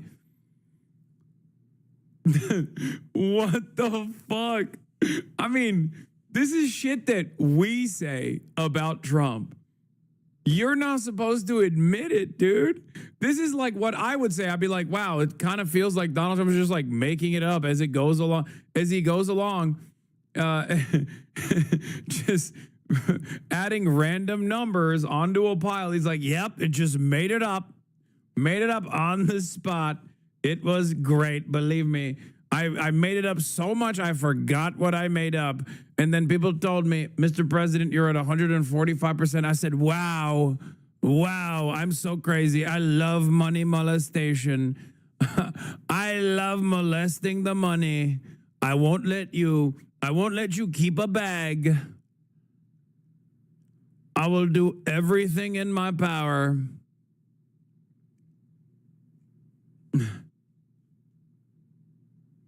If this were a CEO of a public corporation, they would be removed by the board. Oh, yeah. That's so awesome. That's fucking awesome. Fuck it. Who cares, dude? Whatever. Well, what are you going to do? I can't believe he's on CNBC too. It's like not even, again, and I can't stress this enough. This isn't Sean Hannity. These are the motherfuckers who are like slammed to the TVs. These are dudes with Bloomberg terminals listening in intently to see what kind of decisions they must make. He just straight, I'm going to run it again. Just announced Donald Trump wants a meeting with China. No, I didn't want it. No, he asked for a meeting, and I'm not going to have a meeting. I mean, you know, what's the purpose of meeting if we're not going to make a deal? You know, you had a point when I had 145% tariffs on. I put in for fentanyl. I actually said to people, where are we now with China, by the way? Because I kept adding more and more. They said, sir, you're up to 145%. I said, you got to be kidding. So I sort of had to bring it down a little bit. But when they... You got to be kidding. Wow, I'm crazy. I'm crazy.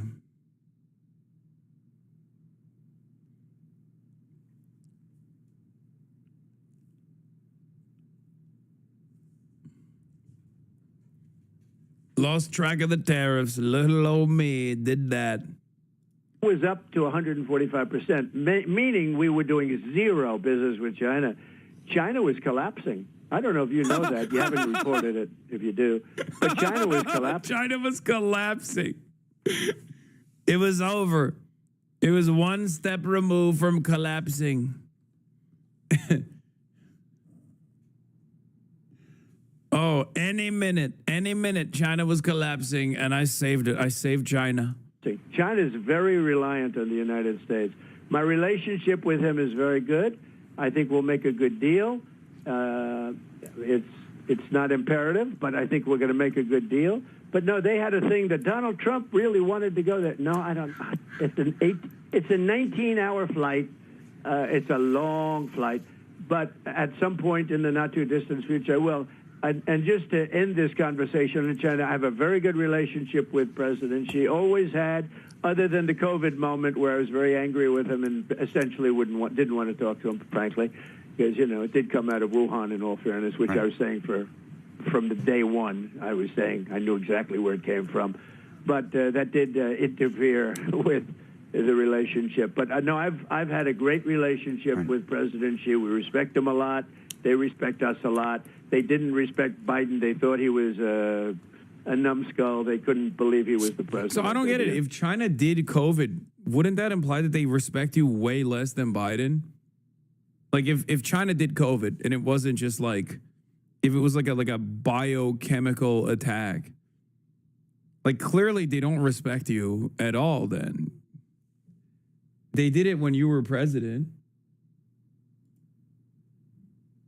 What is this? You are cooked? Hi, it's Robert F. Kennedy Jr. here, your HHS secretary. At HHS, we have a division called the Biomedical Advanced Research and Development Authority, or BARDA.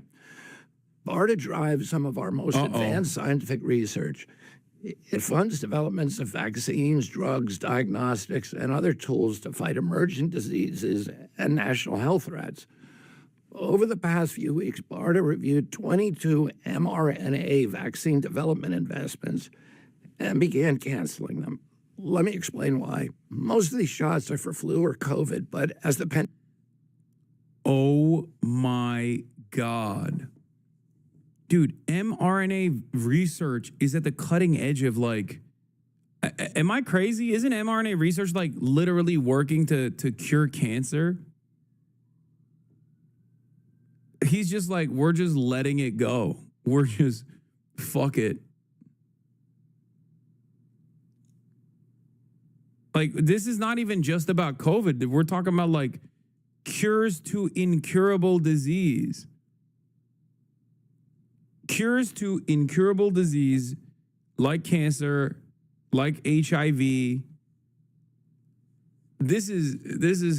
I'm Robert F. Kennedy Jr., and I've joined the war on cancer on the side of cancer.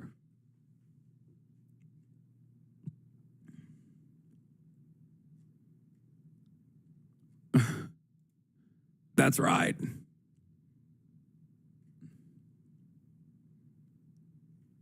Dude, that's crazy. That's a wild move. I mean, respect. I guess these guys are just straight up invested in destroying the planet, like destroying America's hegemonic status for sure.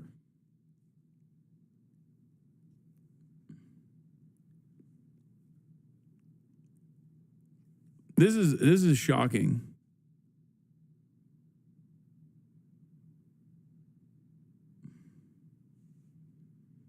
Yeah, RFK is molesting another Jeffrey Epstein affiliate, a Jeffrey Epstein associate, is molesting the field of medicine. The pandemic showed us mRNA vaccines don't perform well against viruses that infect the upper respiratory tract. Here's the problem.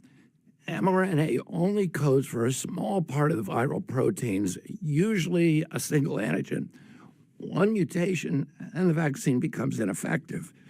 This dynamic drives a phenomenon called antigenic shift, meaning that the vaccine paradoxically encourages new mutations and can actually prolong pandemics as the virus constantly mutates to escape the protective effects of the vaccine.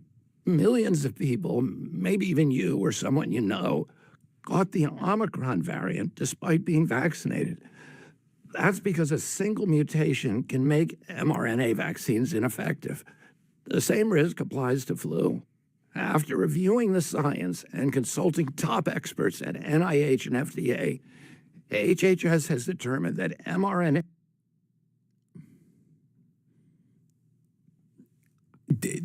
Top scientists at the NIH were like, hey, this new field of medicine that we've been dumping all of our resources into is actually fake and gay and wrong. That's what they said.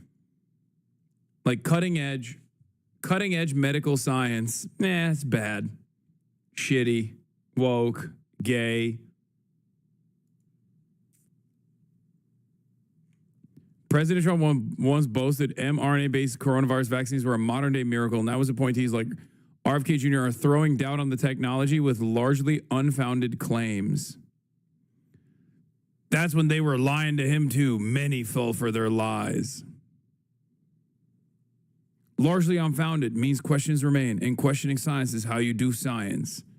Unlike Trump, Kennedy is not falling for their bullshit.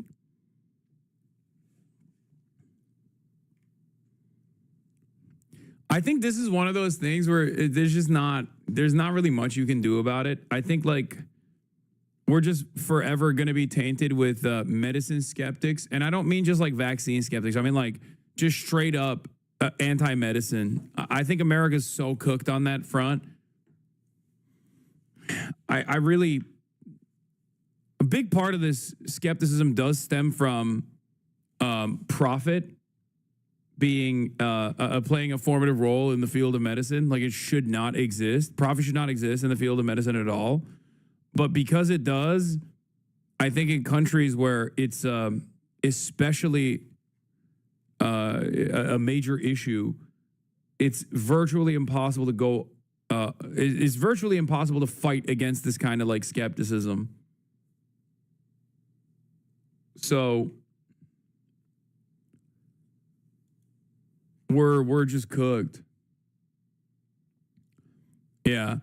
We're slapping a 50% tariff on coffee producer that supplies 1/3 of America's coffee consumption. We produce maybe 0.3% of our yearly coffee consumption domestically. Now, these beans Trump is pricing Americans out of being able to afford are going to China.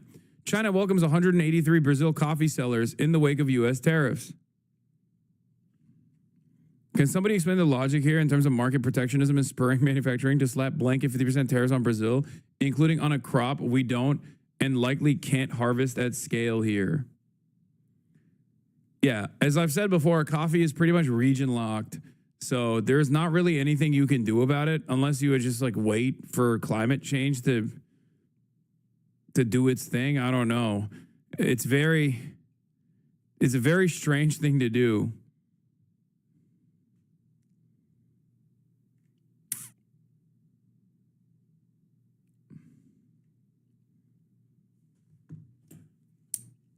He wants to, you don't understand, he wants to fight woke by removing the caffeine supply. I'm giving up coffee until Brazil is a desert.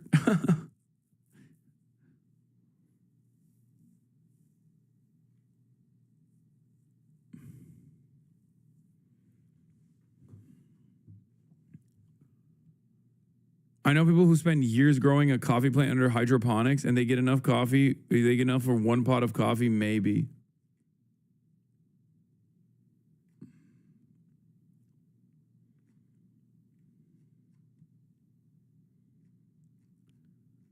Yeah, I mean, look, this is probably the worst thing he's done to me directly. As you guys know, I guzzled that shit.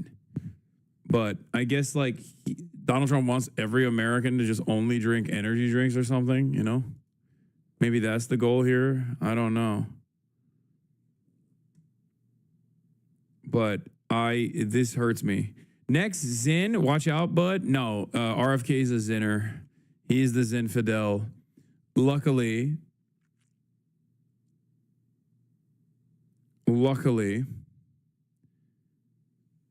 Zin's not going away anytime soon. A technology poses more risks than benefits for these respiratory viruses.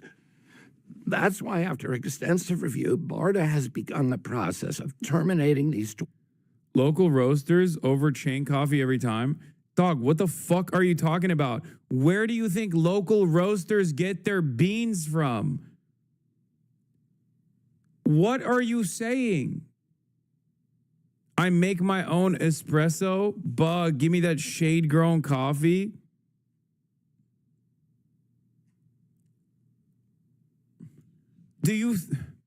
What do you think it means when I say coffee bean production is region locked? Okay?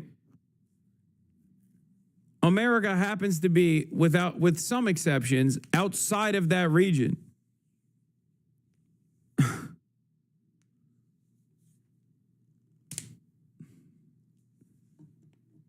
Do you think the roasters are just fucking also growing the coffee bean in their backyard?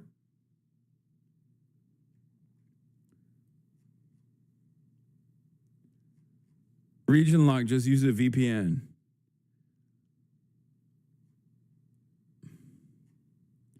Also, this kind of fucking wide sweeping blanket tariff on coffee beans is unironically going to hurt small local roasters way harder than fucking Starbucks. Like, Starbucks is cooked too, make no mistake. But if Starbucks is cooked, then local roasters are cooked tenfold. 22 contracts totaling just under $500 million. To replace the troubled mRNA programs, we're prioritizing the development of safer, broader vaccine strategies, like whole virus vaccines and novel platforms that don't collapse when viruses mutate. Let me be absolutely clear. HHS supports safe, effective vaccines for every American who wants them. That's why we're moving beyond the limitations of mRNA for respiratory viruses and investing in better solutions. Thank you. Oh, great. What are the better solutions? Colloidal silver. Oh, also this happened, which was really funny, but not great. White House orders NASA to destroy satellite used for monitoring climate change, according to NPR. The censorship campaign goes to space. I guess if you can't see the climate change, then it isn't changing. The stupidity is exquisite.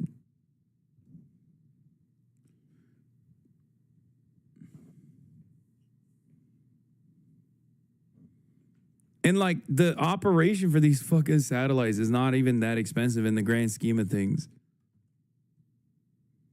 Like, this is important not just for measuring climate change. We have to know these things. It's important for farmers, for example. It's so, like, did someone not inform Donald Trump about the negative consequences of this? Yeah, these are satellites that are used for agriculture. It's already up there. And I think like the yearly cost is like 17 mil or something, which is nothing for the government. Do you understand?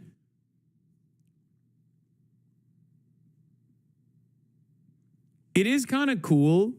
Someone said like Mao with the sparrows.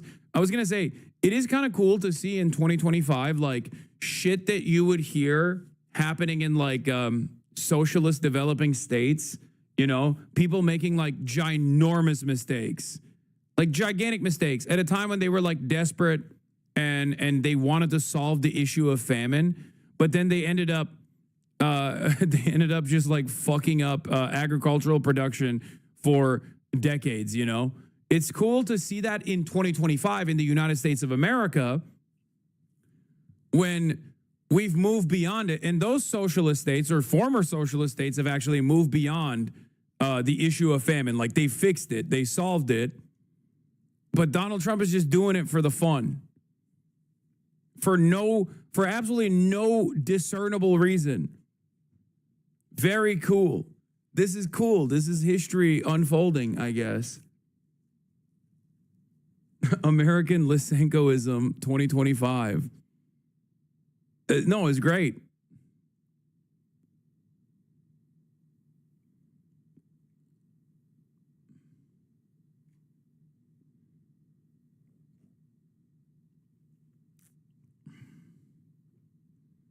It does truly feel like he's just trying to destroy America. I'm not kidding.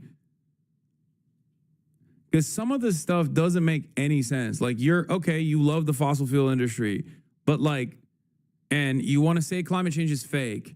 You're worried that like China is now officially the domineering force in renewable energy, right? You can't move in that direction. You don't want to waste any fucking time, resources on R&D for renewables, even though it's literally the future. But even then, this doesn't make any sense.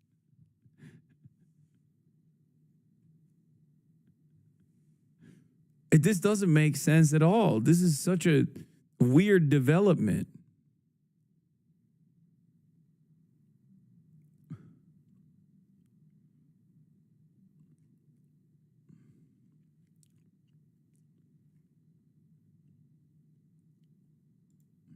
Meanwhile, in Asia, Pakistani and Chinese researchers say they've developed a new hybrid rice seed aimed at increasing yields and climate change resistance.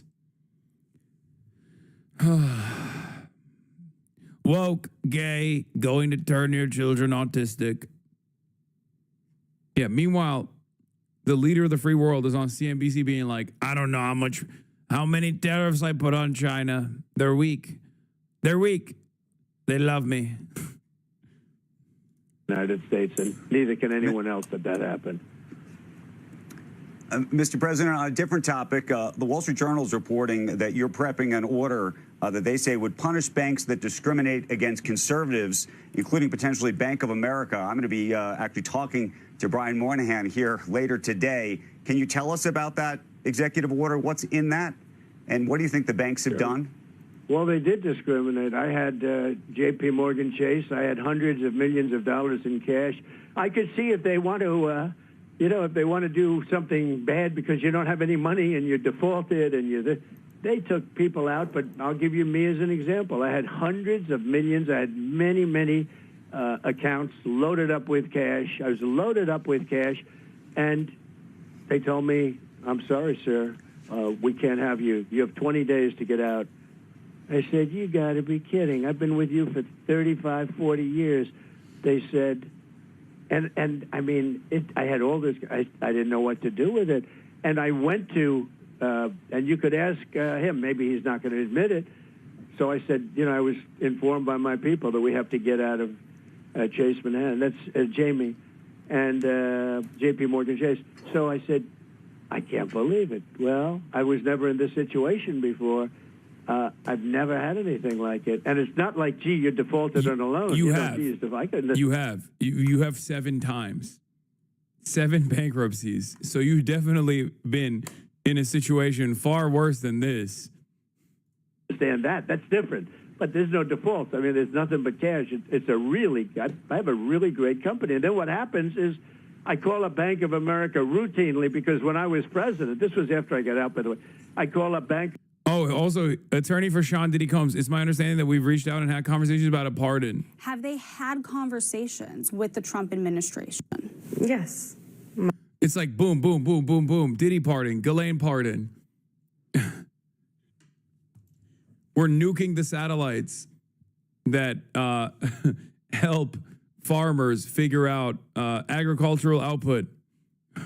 Every moment of every day is another unique opportunity for Trump to fucking fuck something up, okay? Money molestation, also actual molestation. Of America, routinely. And I speak to him, and I speak to a couple of people, and they have zero interest. Brian was kissing my ass when I was president, and when I called him after I was president to deposit $1 billion plus and a lot of other things, more importantly to open accounts, which banks always like. They like accounts because they get interest-free, the overnights and things, a lot of reasons for it, but they like accounts. I had hundreds of accounts, and he said, we can't do it. No, we can't do it. So I went to another one. I ended up going to small banks all over the place. I mean, I was putting 10 million here, 10 million there, did 5 million, 10 million, 12 million. I have them all over the place, the craziest thing. And it's lucky I even had them. They were doing me a favor. And that's because the banks discriminated against me very badly. And I was very good to the banks. I had the greatest economy in the history of our country when I was president. And by the way, our economy now will blow that away. I didn't realize he went on Squawk Box and went on, dude. Like, there's like 4 more videos like this. But our economy now, because we're a rich country again, because of our trade deals, we've become a rich country again. But no, they totally discriminate against, I think me maybe even more, but they discriminate against many conservatives. I told that story. Like, I want to click away and do something else, but it's fire. Like, he is bitching and moaning about the funniest shit. I can't look away. And sitting around tables with other people that were conservative or Trump supporters. I think the word might be Trump supporters more than conservative. And I believe what they did is they went to the regulators. Banks are not afraid of anything but a regulator. They're regulators and their wives. They're more afraid of their wives than the regulators. But the group they're really afraid of is bank regulators. And I believe that Biden or Kamala, and I don't think they're smart enough to do it, but the people that are surrounding the beautiful Resolute desk, the high IQ people that are radical left, I believe they told the banking commission, the bankers, that the banking regulators, do everything you can to destroy Trump. And that's what they did. And guess what? I'm president. How did that happen? Yeah, Mr. President, you've talked about... He's like a kid. Guess what? I'm president. How did that happen? You want success, not retribution. The Justice Department now tapping a grand jury to look into the intelligence community's assessment of what was happening with Russia. Is that you have nothing to do with directing the Justice Department? No, I have nothing to do. Pam is doing a great job. I have nothing to do with it. I will tell you this. They deserve it. I was happy to hear it. I actually read it just like you did. I have nothing to do with it. But what they did in the election, what they did in even the last election, but it was too big to rig, But what they did in the 2020 election is grotesque. I mean, that was a rigged election, 100%. Okay, we can't relitigate that. We can't relitigate that. No, we're back to rigging again. Well, you can use it because everyone knows. Yeah, you know what? A year ago, you would have been upset if I said it. Today, it's different. I say it all the time. Yeah, because you're the president, and he's the market man, and your word has tremendous impact in the one area that he does care about. Come on, man, just click this. Hassan versus Asmongold rap battle by the channel Swamp Cheeks. I would rather click a button that launches me directly into the sun than click this video. It was a rigged election, but 100% rigged. We can't relitigate because and I'm sure that's going to be brought up independent sources, even your Justice Department. But then I'm bringing up Bill Barr. But even they decided that there were things that happened, but nothing that would have swayed it. Well, they were wrong, and Bill Barr was wrong, and Bill Barr didn't investigate, and he should have. And why didn't Bill Barr give the Derma report? It's so funny. He literally knew. He literally knew. I'm bringing up Bill Barr. Fuck. Why didn't he give that report? The stuff that's in there, that's all the stuff is coming out of it. Why didn't he give it earlier? I mean, why did it take so long to do it? And why didn't he give it? Why didn't they announce it earlier? Because it morphed. What happened is it morphed into the Biden administration, and the Biden administration buried it. So it's too bad. How about Texas? Now we're going to do mid-year or midterm gerrymandering based on that's going to be a quid pro quo or something with in blue states now, Mr. President. Did you? Well, they did it to us. Those blue states that you're talking about. Somebody gave a good example. In Massachusetts, I got, I think, 41% of the vote. It's a very, blue state. And yet it's got 100% of Congress, 100%. So I got 41% or something. And yet 100% of Congress in Massachusetts. No, it shouldn't be that way. We should have a couple of Congress people, but we have none. And think of this, 100%. In Illinois, where you have probably the dumbest of all governors, Illinois, that guy is really the business is flowing out of his state. It's terrible. It's a terrible thing that Pritzker's doing. He was the black sheep of the family. They threw him out of the business. But in Illinois, what's happened is terrible, what they're doing. And you notice they go to Illinois for safety, but that's all gerrymandered. California's gerrymandered. We should have many more seats in Congress in California. It's all gerrymandered. And we have an opportunity in Texas to pick up 5 seats. We have a really good governor, and we have good people in Texas. And I won Texas. I got the highest vote in the history of Texas, as you probably know. And we are entitled to 5 more seats. I don't know. I have to check on that, and they expect. Check it. Why don't you check it, Brian? The fact checkers expect us to check everything you say on the phone. I want you to check it. But for 4 years, those fact checkers didn't fact check anything that was said about. Oh my God! Yeah, the Biden. I mean, oh fuck. We don't need to relitigate that either, but they expect fact-checking Joe, why don't you immediately. check it, okay? Because I'd like you to. I got the highest vote in the history of Texas, okay? By a lot. Mr. President, can I ask you back to the economy and just on some of the things we've seen with the jobs report, the weakness in those numbers that came out last week. People are trying to figure out where the weakness is coming from. Part of it may be because of immigration. Now, people voted you into office because they were concerned about immigration. Why are they so scared of this fucking guy? Because he could just be like, I'm doing a 700% tariff on everyone, like on this phone call, and then cause the markets to plummet. Because he's a dangerous, unstable man who has the capacity to molest the money. Okay? He could just molest the money as hard as he wants to, and they're just like, oh my God, please don't molest the money. This is fine, please.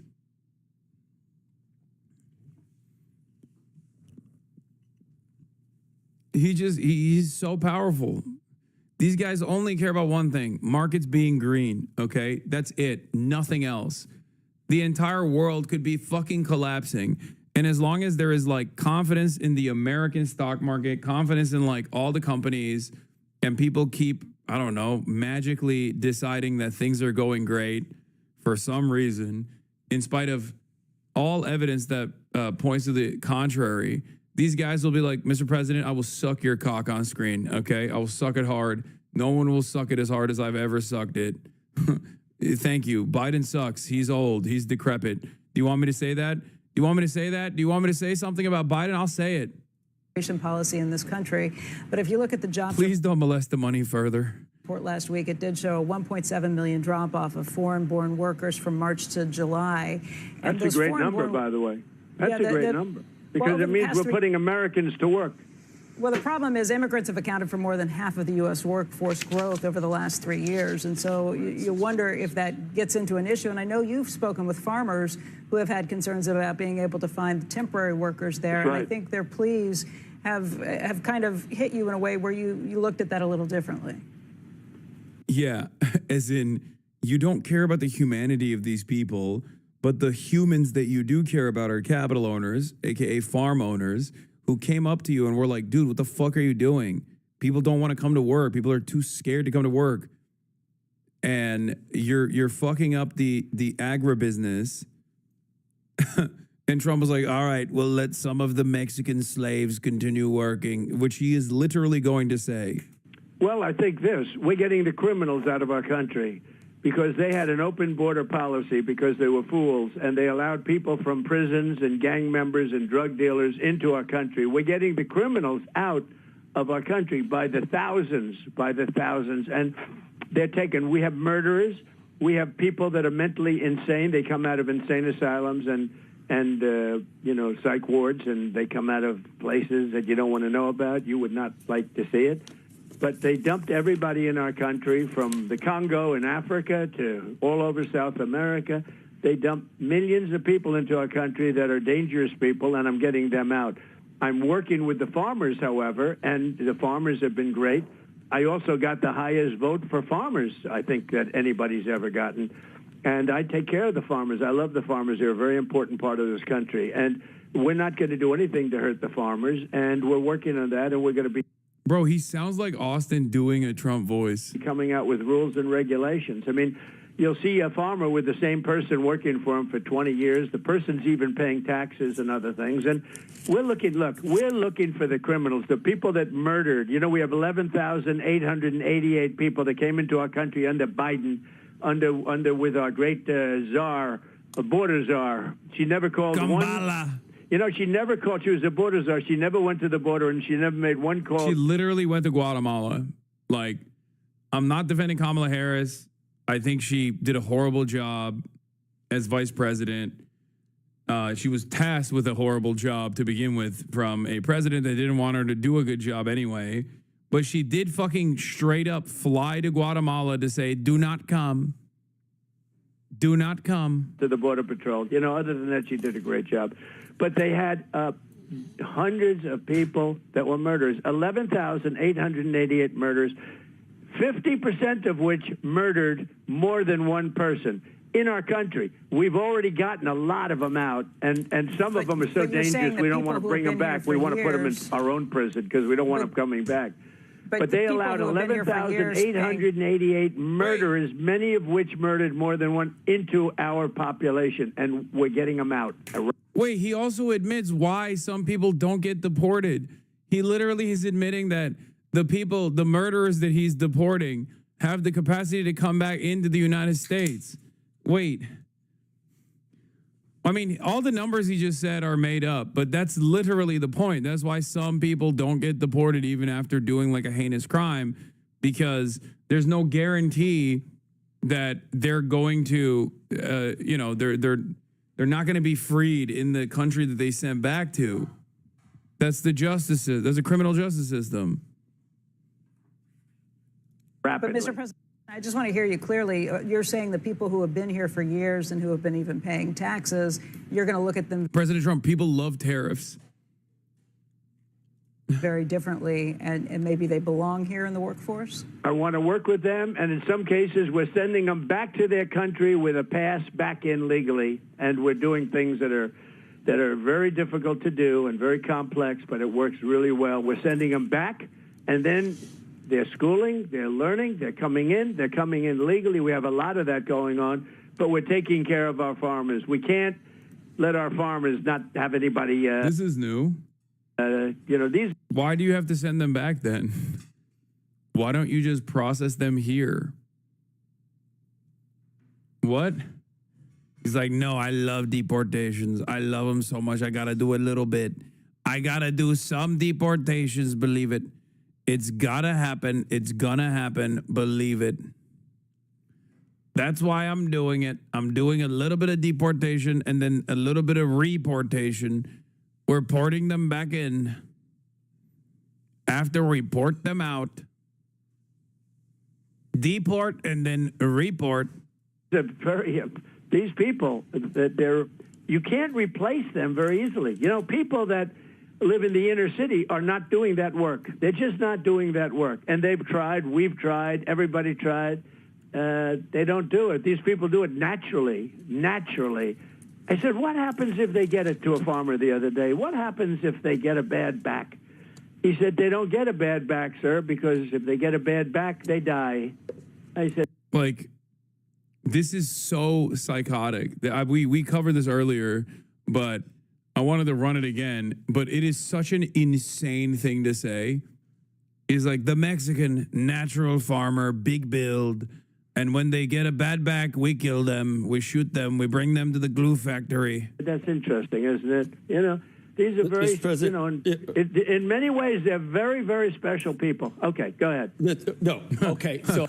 Okay, go ahead. All right.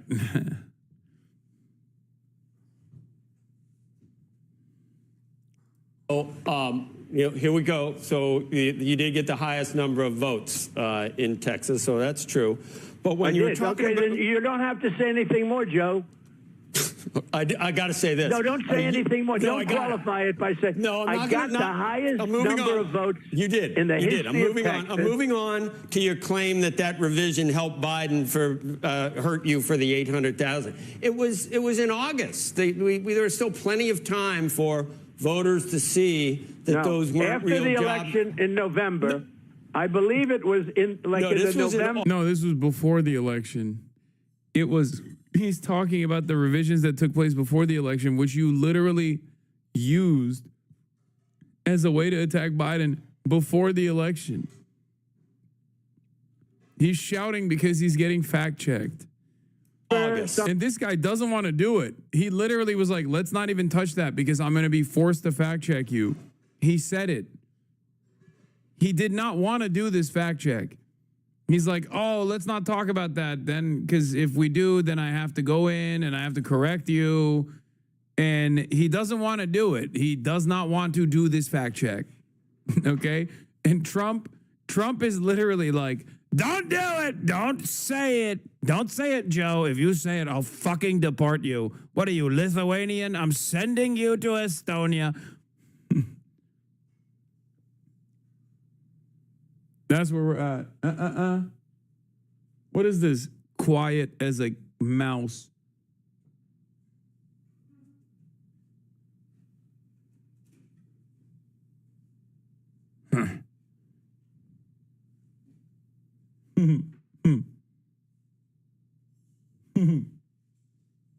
What are you looking at? What are you looking at? Huh? Who are you looking at? Kyle.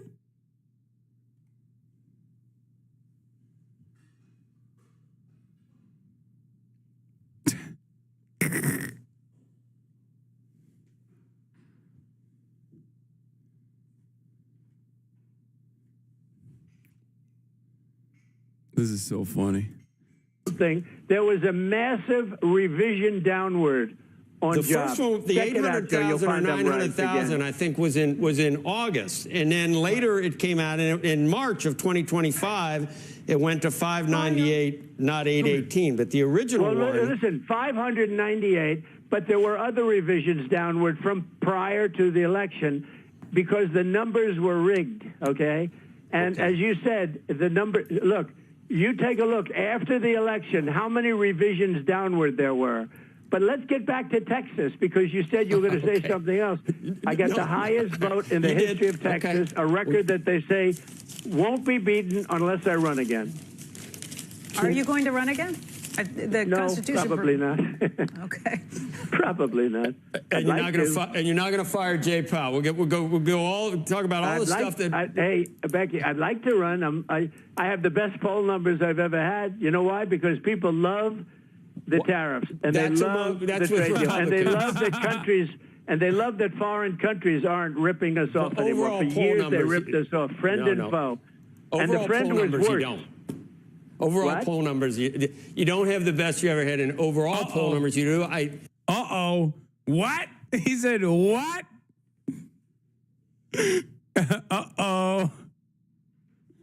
Gaia, what are you doing? What are you doing? No, you can't get up. You can't get up. You can't. Don't do that. Don't try to jump on me. What? I'm going to run it again. Overall poll numbers, you don't. Overall and the friend poll numbers, you don't. Overall poll numbers, you don't have the best you ever had in overall poll numbers. You do. I'd say I have one of those. I have the best. I have the best poll numbers I've ever had. Among I have poll numbers where I'm 71%. What? Dude.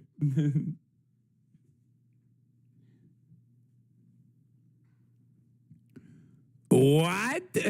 I have the best poll numbers. Those are among Republicans. You know you've got. No. Among Republicans, I'm at 94 and 95%. No, I'm talking about generally. I have the. There is not a single poll that says he has 71% approval. What the fuck is he talking about? Did someone show him like a poll where he has 71% approval among Republicans or something, which is like very low? What? What the fuck is this guy saying? Does he mean like a Twitter poll or something? Like Gunther Eagleman. How many of us love the president? Show in this poll. And he's like, he got 74% of the people.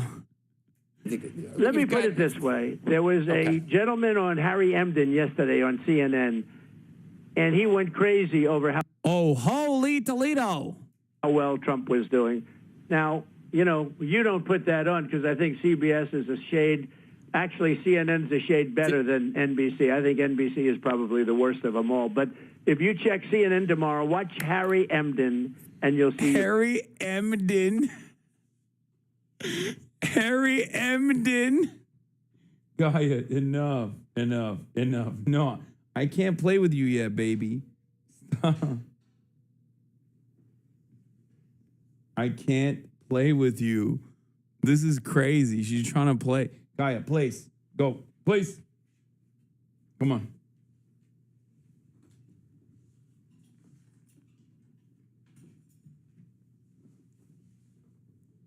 Now she's mad. Harry Emden. About the numbers, but that's okay. We have to defend ourselves, Joe. I know, but there are other. They can cite. Your haters cite polls that have you down in the 30s, Mr. President. And, yeah, but they're fake polls, Joe. I had a lot of fake polls. You also have me in the 70s. No, that's not real. What? Who? What is he talking about? Does anyone know what poll he's talking about? Which poll did Harry Emden point to?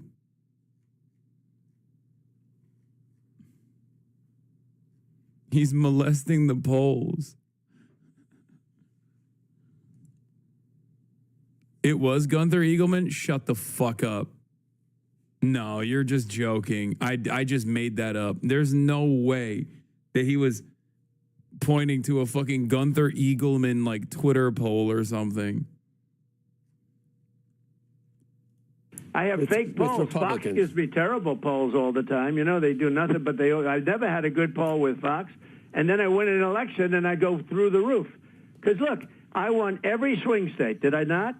I won every swing state. Andrew, I won the popular vote by millions of votes. Even though they tried like hell to cheat, I won by millions of votes.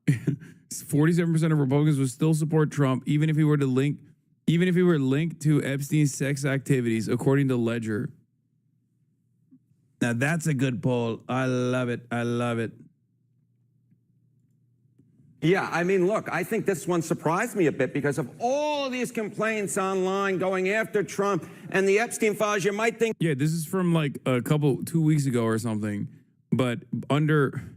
If anything, they're going up. Republicans who approve of Trump. Look at our CNN poll. The prior. Yeah, that's Republicans. Okay. What's the Republicans? How about Quinnipiac? The prior poll, 87% approve of Republicans. This week out, 90% with Republicans. If anything, Donald Trump's approval rating has gone up since this whole Epstein saga started. He is at the apex or close there too in terms of his popularity. Yeah, with Republican voters, man. That's not. There is no point that he has 70% approval ratings. I think he means disapproval. Maybe someone just like flipped the numbers or something. Harry Emden, he's the good guy. He's the guy. I won the counties and all of the counties. I won 2,750 to 502. Wait, is this what it is? Is arguably the most influential this century and probably as well dating back a good portion of the last century as well. That's not a good thing, Rapid Response 47. Wait, what?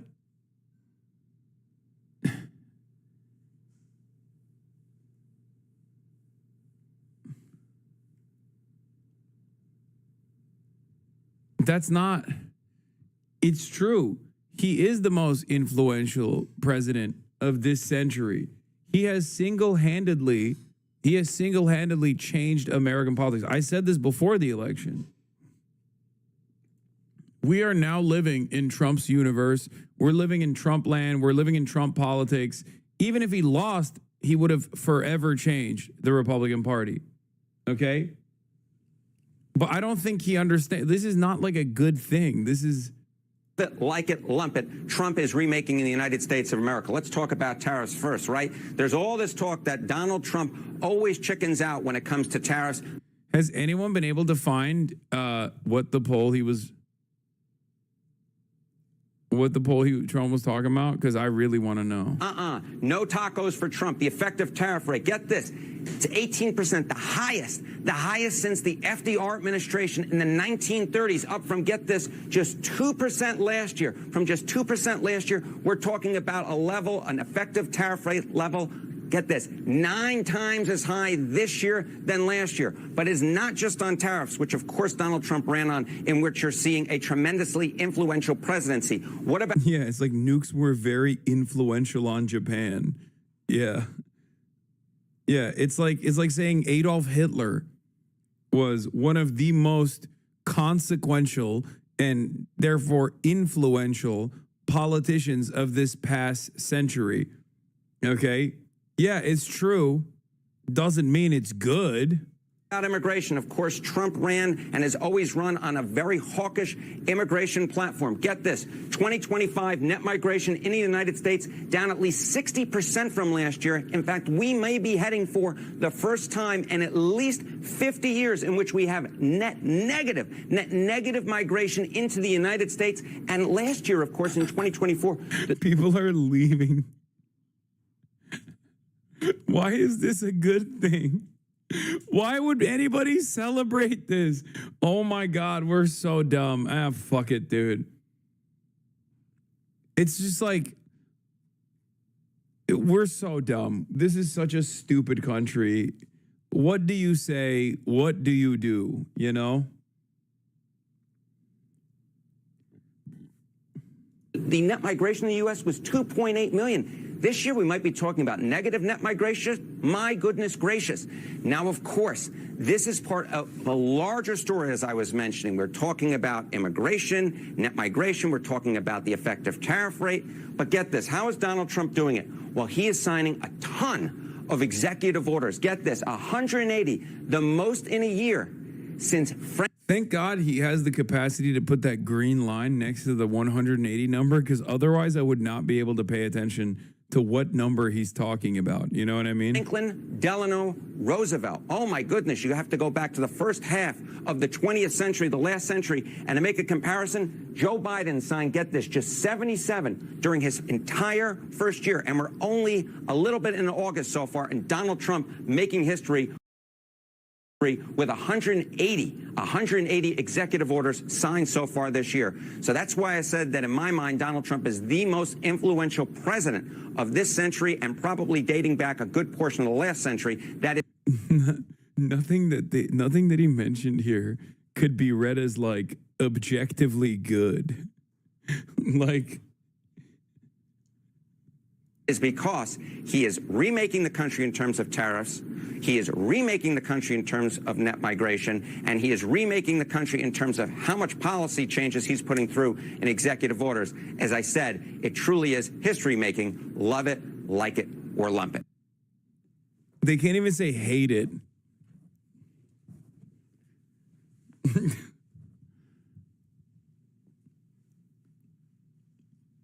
That's awesome. Oh, yeah. U.S. could require up to $15,000 bonds for some tourist visas under pilot program. Washington, the U.S. could require bonds up to $15,000 for some tourist and business visas under a pilot program launching in 2 weeks, a government notice said on Monday. An effort that aims to crack down on visitors who overstay their visas. The program gives U.S. consular officers the discretion to impose bonds on visitors from countries with high rates of visa overstays, according to a Federal Register notice.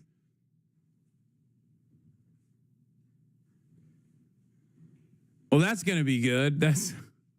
We don't want you. If you're poor, don't come to America. You need at least $15,000. Yeah, you get your money back when you leave, but who the fuck has 15 grand?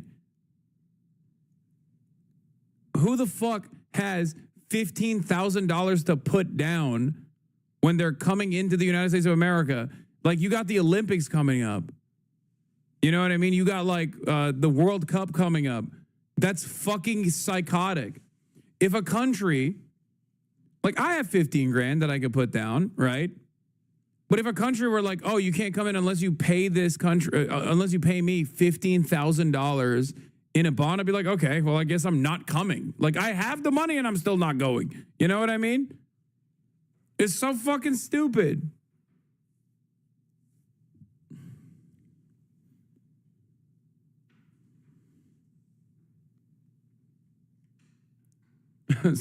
I have, there is 65 cents in my bank account. I have $54. I wouldn't even go to Japan if I had to pay 15 grand in a bond to get into Japan. Okay? Unless I was permanently leaving, let's be real. Then if I was going to be an illegal migrant in Japan, an illegal refugee, a refugee from America.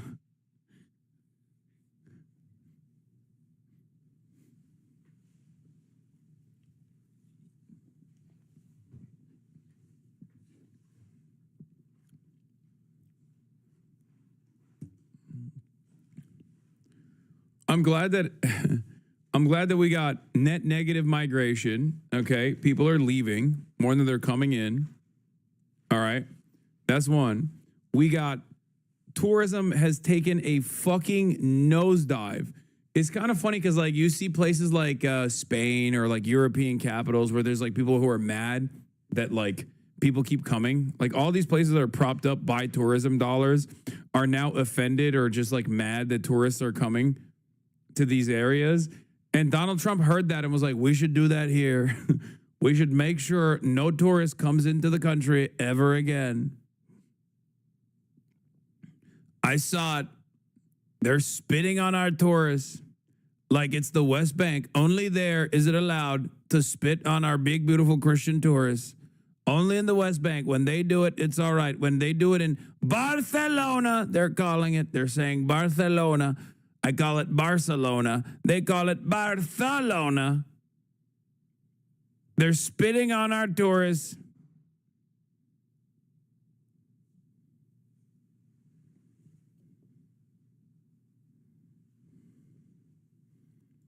And I won the election in a landslide.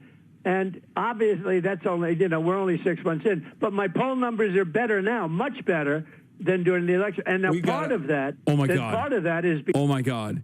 Senator Adam Schiff under federal criminal investigation for alleged mortgage fraud violations. Oh my God. I hope they arrest him. Oh my God. I hope he goes to prison. Oh my God. I hope he goes to prison. Oh, I hate him so much. Oh, fuck yeah. Oh, hell yeah. Yeah, this is political. Sure, I don't care. Lock him up.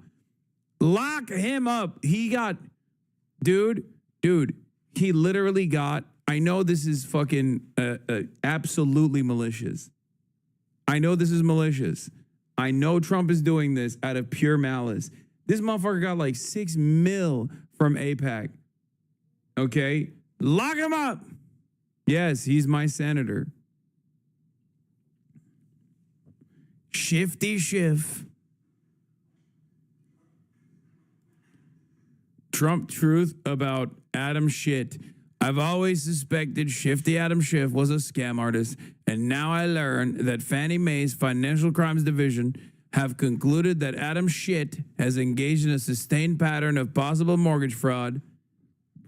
Adam Schiff said his primary residence was in Maryland to get a cheaper mortgage and rip off America when he must live in California because he was a congressman from California. I always knew Adam Schiff was a crook. The fraud began with the refinance of his Maryland property on February 6, 2009, and continued through multiple transactions until the Maryland property was correctly designated as a second home on October 13th, 2020. Mortgage fraud is very serious and crooked. Adam Schiff, now a senator, needs to be brought to justice.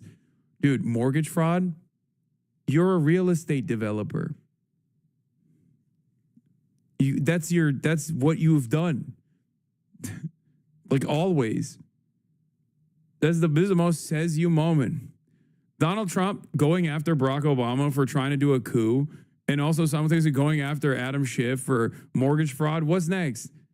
Going after Bill Clinton for pedophilia and being a Jeffrey Epstein affiliate?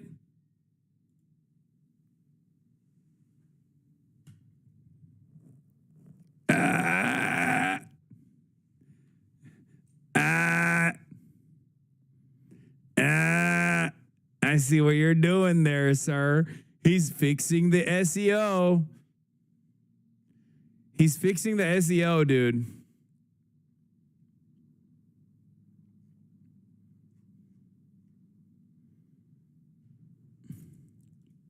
Because the Democrat Party is self-destructing. I mean, when you have low IQ people like Crockett, I wonder if she's in a relationship to the late, great Davy Crockett, who was a great gentleman. What? I wonder if she's got any relation. What?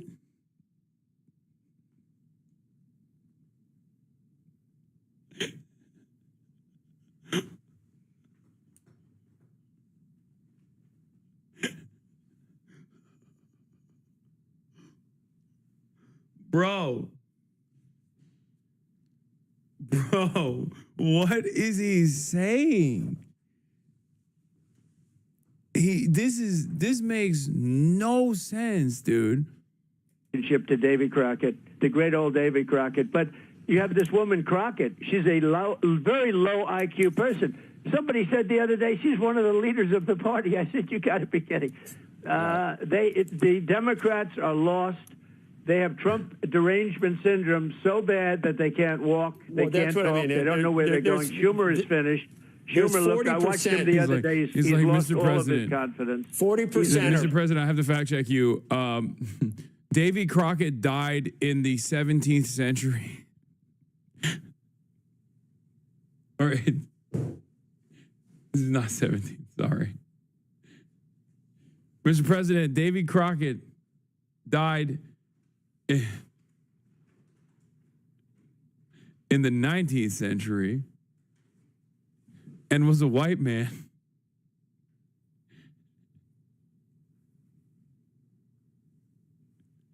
I have to fact check you, Mr. President. I'm so sorry. There's no relation to Jasmine Crockett and Davy Crockett. Of the country has. No, he meant Jasmine Crockett. I wonder if she's related to the late, great Davy Crockett. That's what he said.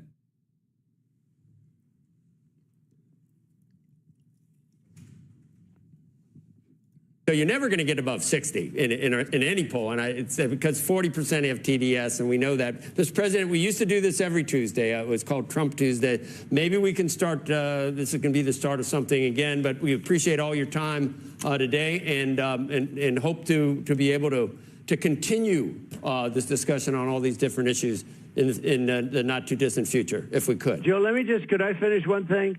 Yes. 1 year You're the ago. president. 1 year ago, our country was dead. Now we have That was hot. It's hot. It was dead. Now it's alive. It's hot. Hottest country anywhere in the world by far. And that was told to me by every leader of NATO, which they do whatever I want. That was told to me by the... He's like a child. He's like a kid. I do whatever I want. They love it. They love me. They can't say anything. They say, you're hot, Mr. President. You're so sexy. King of Saudi Arabia, by the leaders of UAE, by the leader of Qatar, by many. We were a dead country 1 year ago. Today we're the hottest country anywhere in the world, and I'm very happy to help.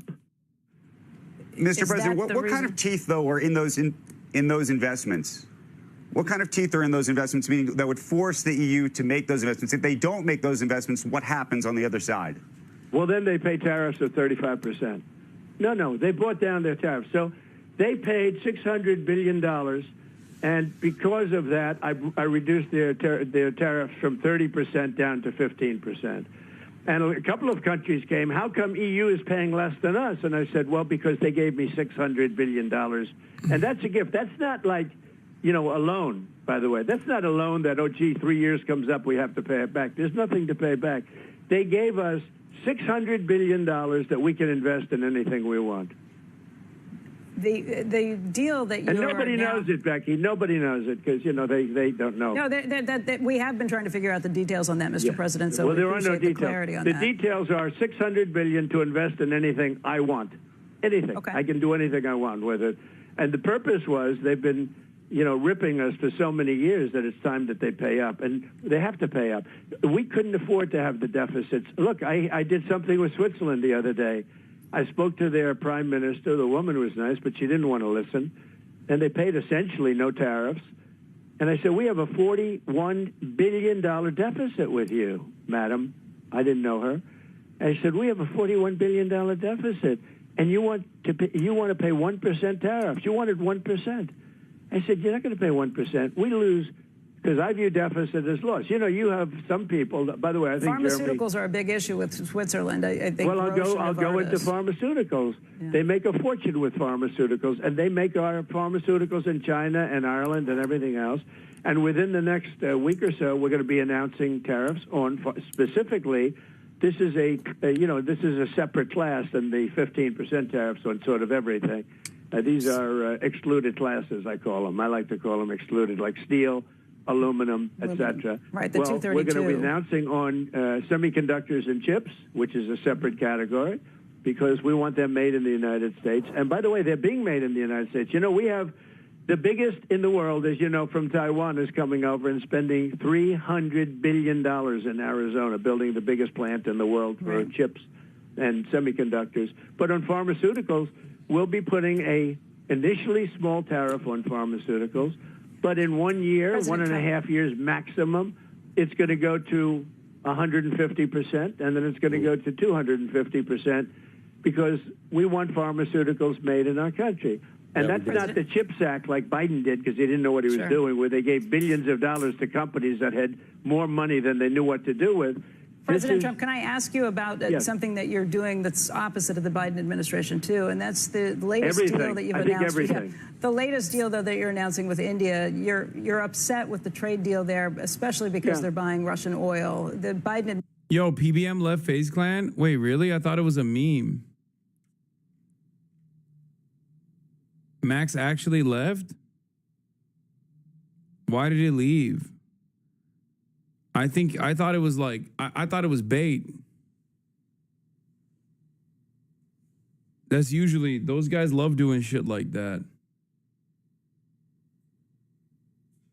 They love, you are way too phased the fuck up. They're just redoing his room after the wars. It's a troll, I think. Yeah, there's no way.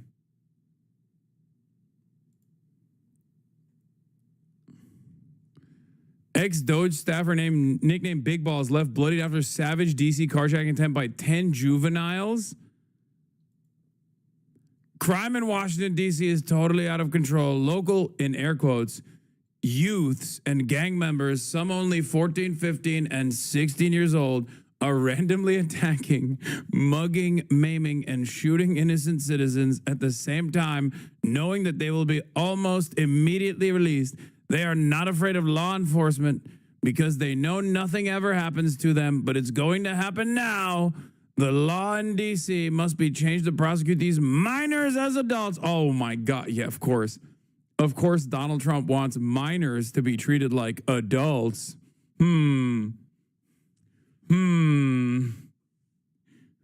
Interesting. I mean... and locked them up for a long time, starting at age 14. The most recent victim was beaten mercilessly by local thugs. Washington, D.C. must be safe, clean, and beautiful for all Americans, and more importantly, for the world to see. If D.C. doesn't get its act together and quickly, we will have no choice but to take federal control of the city and run this city how it should be run and put criminals on notice that they're not going to get away with it anymore. Perhaps it should have been done a long time ago. Then this incredible young man and so many others would not have had to go through the horrors of violent crime. If this continues, I am going to exert my powers and federalize the city.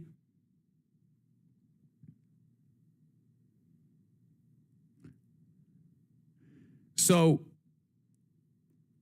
they got Big Balls. They got him.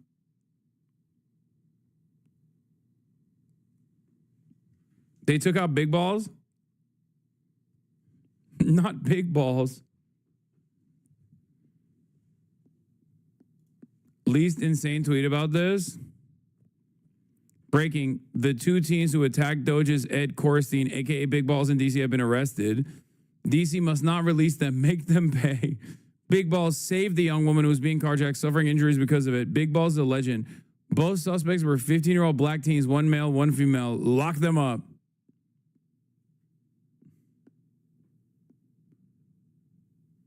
I'm having a very hard time believing that this is the story.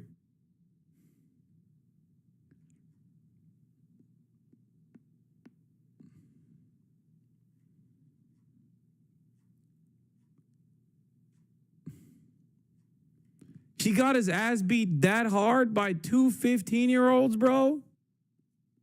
Bro. Look. Like, I ball at a lot of local parks, okay? And let me tell you, sometimes I ball with 15-year-olds. And there is no way that two 15-year-olds can do this much fucking damage to someone like myself, okay? And I'm not like a fighter. I'm not like a great fighter. I've been in fights. But this is like, what the fuck? They beat the doors off of this man. Two 15-year-olds, Big Balls, got beat up by a 15-year-old girl. That's not a story someone would put out to make themselves look good. Yeah, but that's Big Balls. He's him.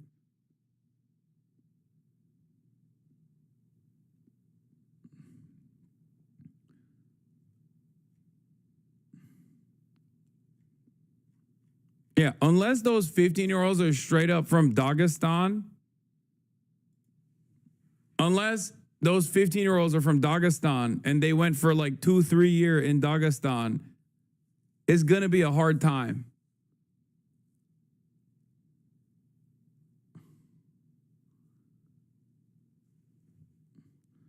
The suspects fled when an MPD cruiser pulled into the block. Police said two of the suspects, a 15-year-old boy and a 15-year-old girl. One of them is a girl?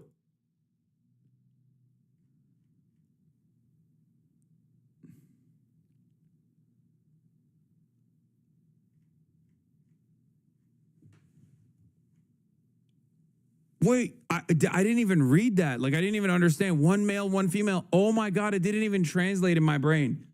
Oh my God. No, I just X'd that out. Like, I read it out loud, but you know, sometimes when you read something out loud, but it's like, you don't even, it just seems so ridiculous that you don't even think about it. This is one of those moments. Like, I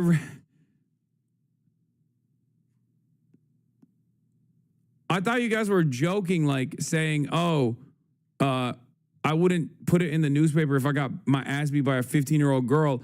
I thought you were joking, like as in, like the carjacking didn't actually take place by a young woman, and it was actually a young woman that beat his ass, so they were just lying or something.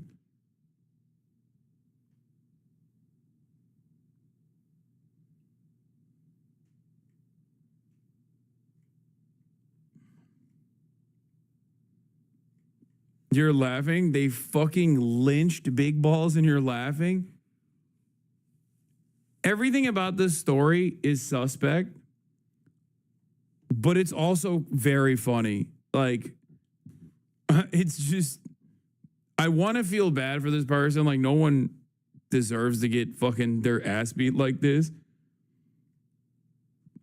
But, like, you got your ass beat by two 15-year-olds and one was a girl? What the fuck? Me big, women small. What do you sound like right now? I mean, they're 15.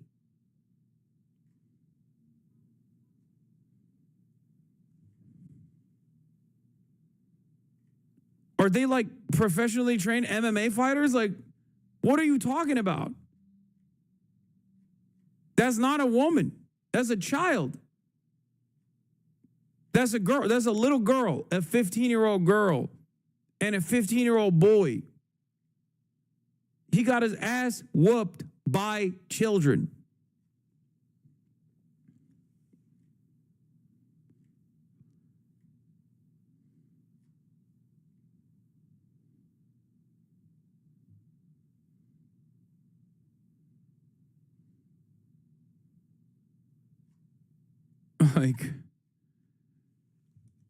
Like they have fucking braces on and shit. You know what I mean? Like they got algebra, bro. They got fucking they got books to read and shit. They got ChatGPT to do their homework. They get ChatGPT to do their homework. Like what are you talking about? This is crazy. Like these are high school freshmen. Like they're just freshly in high school.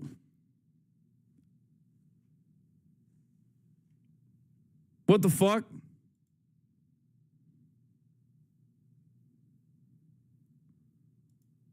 They have to be exceptional teenagers. More details per MPD report. 3D officers were actively patrolling the area, observed a group of approximately 10 juveniles surrounding the complainant's vehicle and assaulting complainant one, listed as Big Balls. Big Balls advised that he saw the suspects approach and make a comment about taking the vehicle. At that point, for her safety, he pushed his significant other into the vehicle and turned to deal with the suspects. The suspects began to assault Coristine. What the fuck is this story? So 10 high schoolers were trying to steal a car?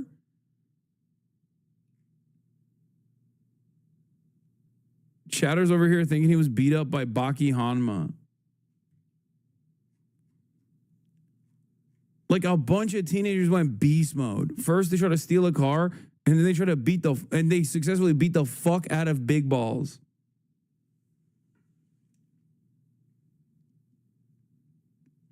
Does it say what neighborhood in which this took place? If it was in Navy Yard or anywhere in the Southwest, this is accurate.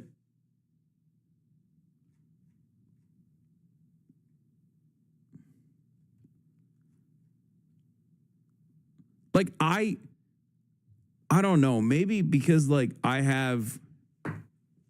Like, I'm 34 years old, okay?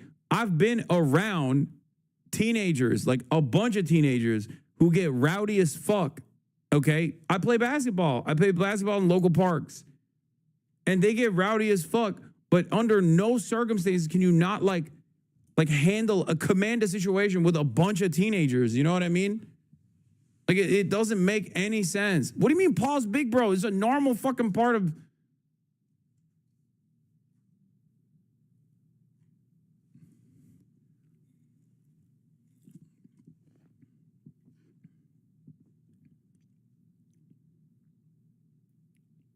Local parks in West LA. Here's how you know motherfuckers don't know shit, okay?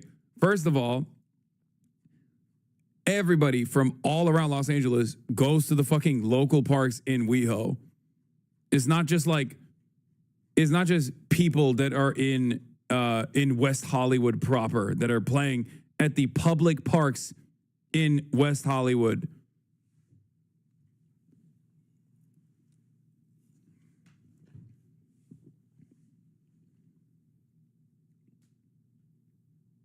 What if they had uncommon gear?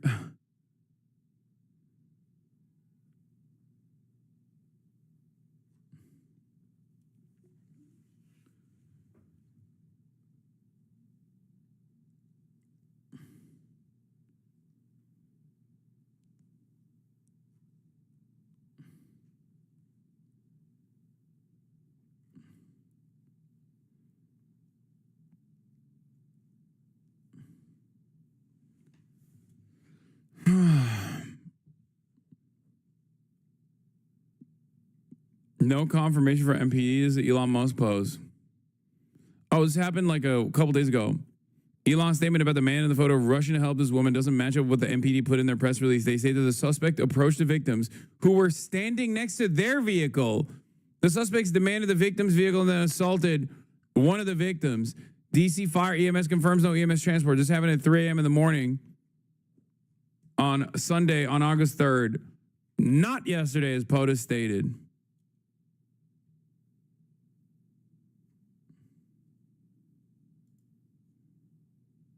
Mike Lee, based Mike Lee, big balls for the Medal of Freedom. Who agrees? Hashtag federalize DC.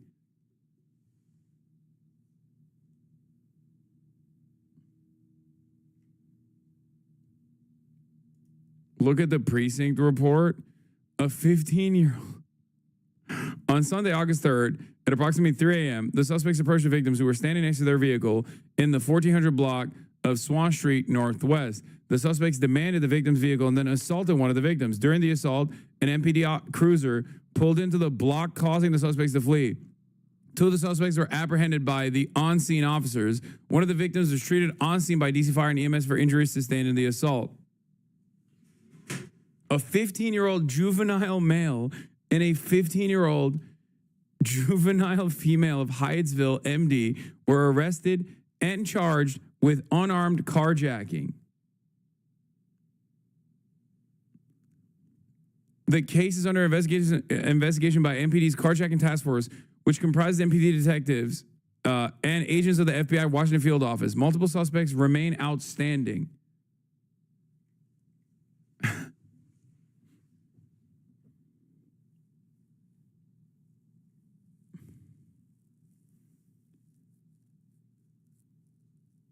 Kids being kids, give them a third place. This is their third place, bro. What do you mean? 3 a.m. just beating the doors off of fucking big balls.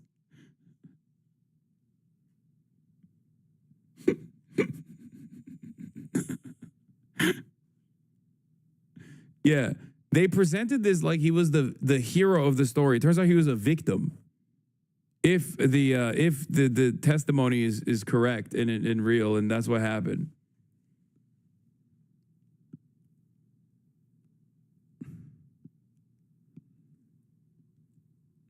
I mean, it's fucked up. I shouldn't be laughing. It's fucked up. It's fucked up. Doge employee Edward Corstein, also famously known as Big Balls, got attacked by a criminal mob of teens in Washington, D.C. as he was defending a woman who was being attacked.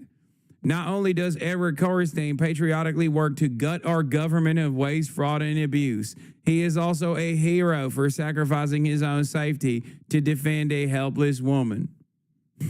We need more men like Edward Corstein. Washington, D.C., our nation's capital, is tragically one of the most dangerous cities in America.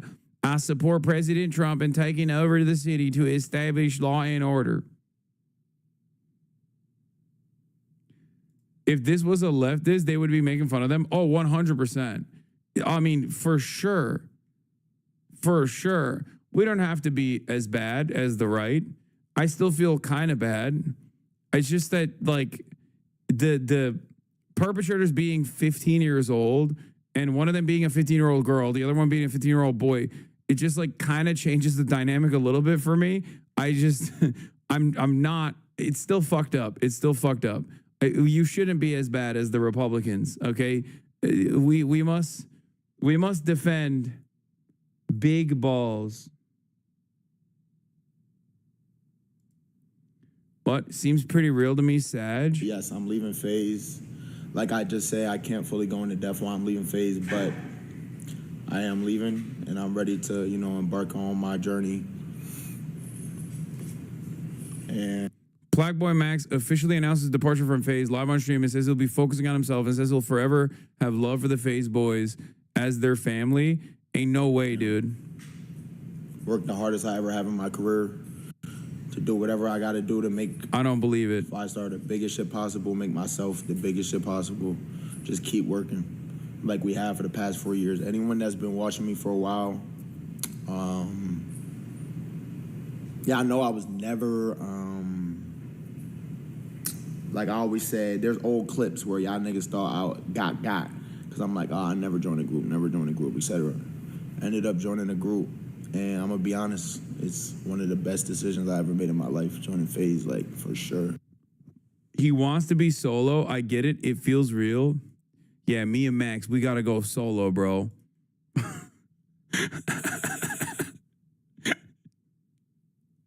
Yo, me and Max are an unstoppable force, bro. I get it, bro. What do you mean?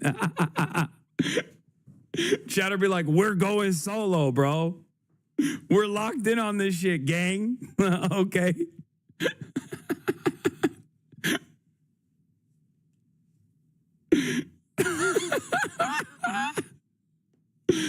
Oh, dude. Do I think he's trolling? I don't know. Probably. I hope.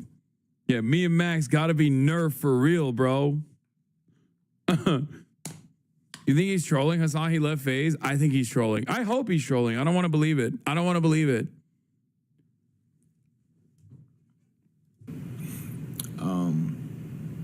To all my FaZe bros, like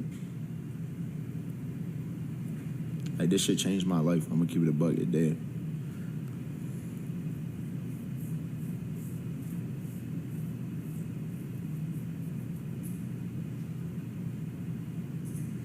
And I know this shit probably hitting y'all like, what the fuck, this out of nowhere. Like, we got all this shit coming up. But it's some shit that was sitting with me for a little that I really had to battle in my head. I'm gonna keep it a buck and just figure out what's going on. Like I said, I can't really go into depth on the details and shit that happened behind the scenes or whatever. So yeah, and I know there's like, it's gonna feel like a gap of information. Like, I'm trying to understand. I understand that. Now I apologize to y'all for that. But yeah, like joining this group was one of the best things that ever happened to me.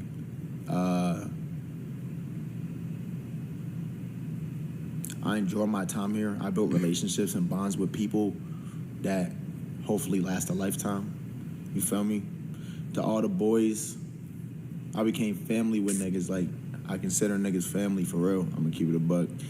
And we always gonna be family in my eyes, but just we're wearing different jerseys. It's real. Live in reality. I don't believe this even for a second. I'm gonna be honest. Okay. I don't want to believe it. I'm staying prayed up and I'm staying phased up. Ain't no way, dude. Ain't no fucking way, dude. Why? I don't know. I don't know what's going on.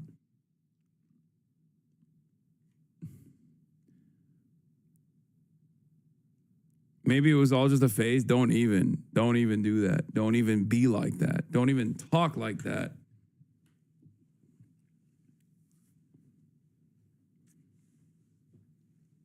The chat was saying L script. It's a L script. It's real. Don't even play like that, dude. What? He just announced a collab with Philip Plein. Wait, what? Why am I clicking on this fucking dumb shit from this freaking consistent troll? You got banned once, okay?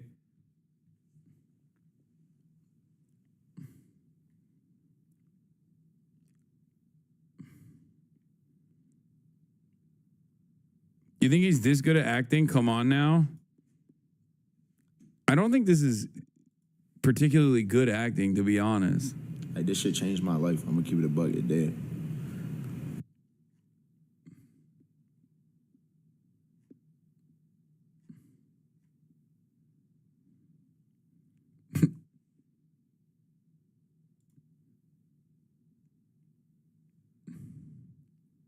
Porn star Max. Fuck you. Lying. Can't hear shit. Damn. So face subathon. Damn. Cabin. Speak on it. Rock Nation.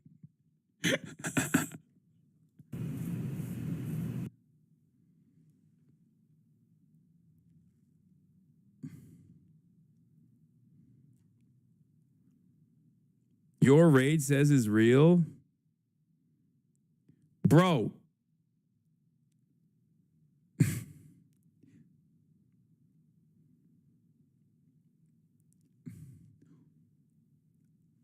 I'm not going to say anything. Never mind. That was... Oh.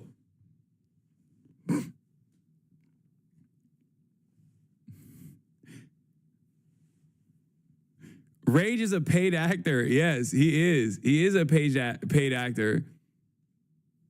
Bro, he's not. When's the last time he did a face collab, dude?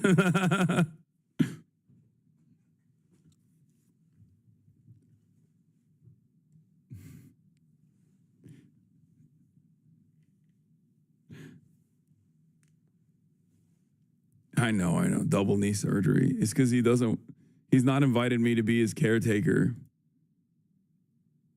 That's why I'm mad. I think this is fake.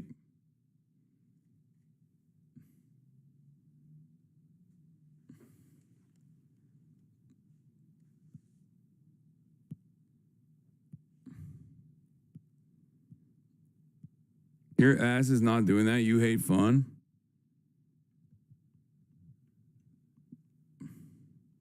You're just too old, Unc. So is Rage. Rage's old too.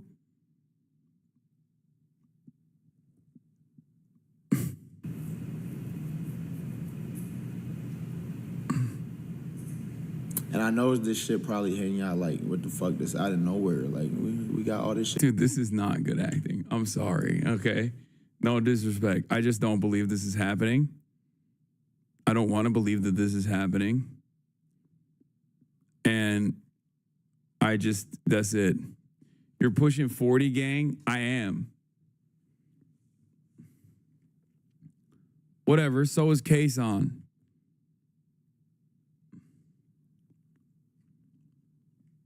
I'm 50. I'm pushing 50. I'm still alive, okay?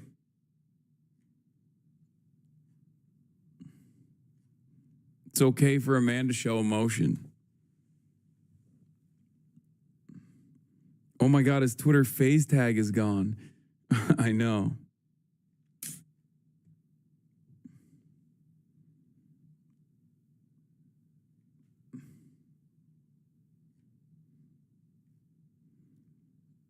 Shroud just joined AARP. It's okay.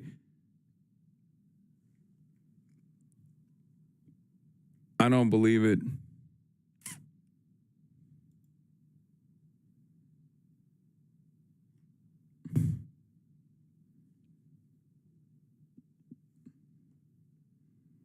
I don't want to believe it. I don't want to believe it. I'm in the denial phase. First big balls, now this. Don't cry because it's over. Smile because it happened.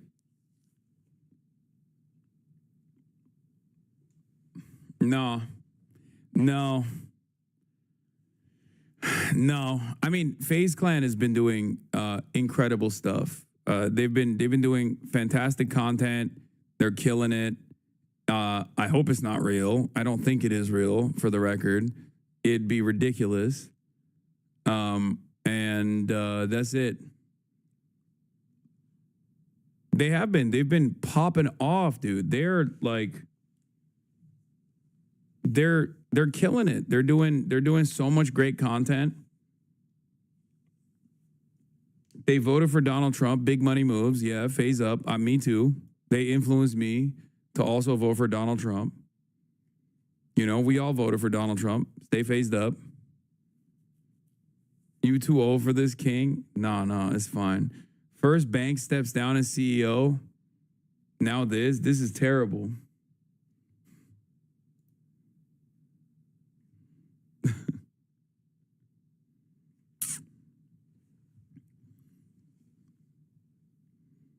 Dude, you're 35. You can't be saying phased up. Dude, this is a fucking lifestyle for me. Okay? I've been saying it since I was like 26. Okay? Do you understand? I've stayed phased up. Also, Banks is my age, so fuck you. Okay? If he can stay phased up, so can I. That's the funniest part about FaZe Clan is that it is like genuinely an old ass org at this point. Like straight up. 10 years and you still ain't in phase? Okay, shut up. Don't even bring that up. It's because like I would change the dynamic too much. You know what I mean? They've asked and I'm like, nah, you guys have a good, cool thing going. You guys have a cool thing going. Don't worry about it. Like I'll stay on the sidelines, you know?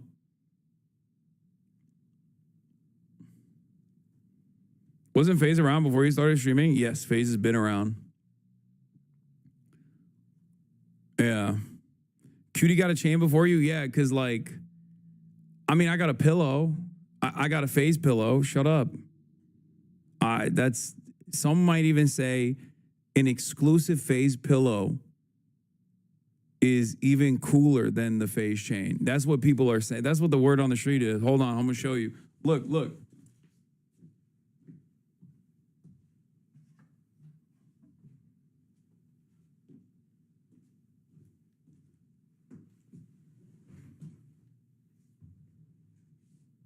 This is archive from the bank's archives directly.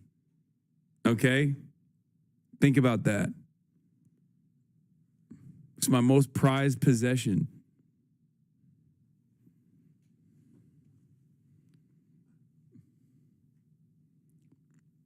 It's more intimate. They spelled your name wrong? You're so stupid. Yeah, they did. But it's okay. That's what they call me. They call me Nissan at FaZe. That's my FaZe name. Honorary member. Yeah.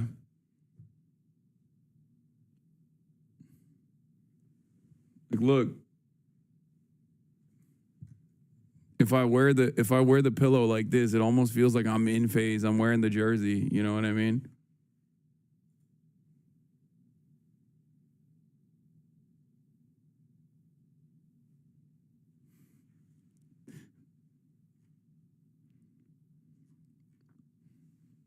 It's almost like I got a huge head.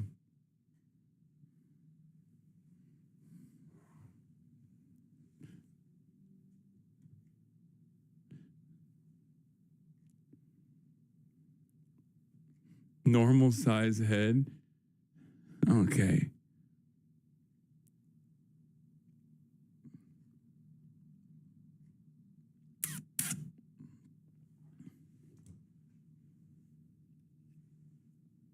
Kai out here looking at it like a chew toy. I know, I see that.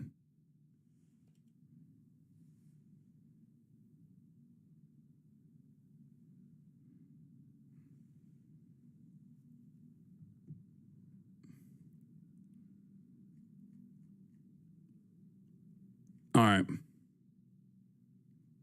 We saw your gameplay you aren't in, big dog. Bro, you guys are wrong. I was in. All right, that'll be all for today. That's all I got. But tomorrow is another day. I love you all. And I'll see you tomorrow, okay? Stay phased up, everybody. Another 7-hour day in the books. Another half day. At this point, it's all half days. All right, everybody. Peace. The starlight to the starlight to the topic just begun. There he is again, her sun is streaming, her sun is streaming. There he is again, her sun is streaming, her sun is streaming. Reviewing the P.O. box, Uncle Uger's face. Sudden discord at your prop, great names take embrace. Tiny Bernie Sanders, LGBTQ Air Force. The whole left at your fingertips, on at your door. H3 crowded debate, the Young Turks online show. 3 full fucking years of this, plenty more to go. 90-day fiance talks of champagne bourgeoisie. A Trump rally live reaction, a mass riot at DC. There he is again, her sun is streaming, her sun is streaming. There he is again, her sun is streaming, her sun is streaming. Reading live stream fair comments, Austin show chat likes, and all the ways the right-wing pipeline can suck you in online. JCS react, Lord frame gets broken, cover blown. A full-blown mass pandemic, monster streaming at your home. Total radicalization coming out to find. The system you were taught to trust in was broken the whole time. All these daily streams, whether big or whether small, help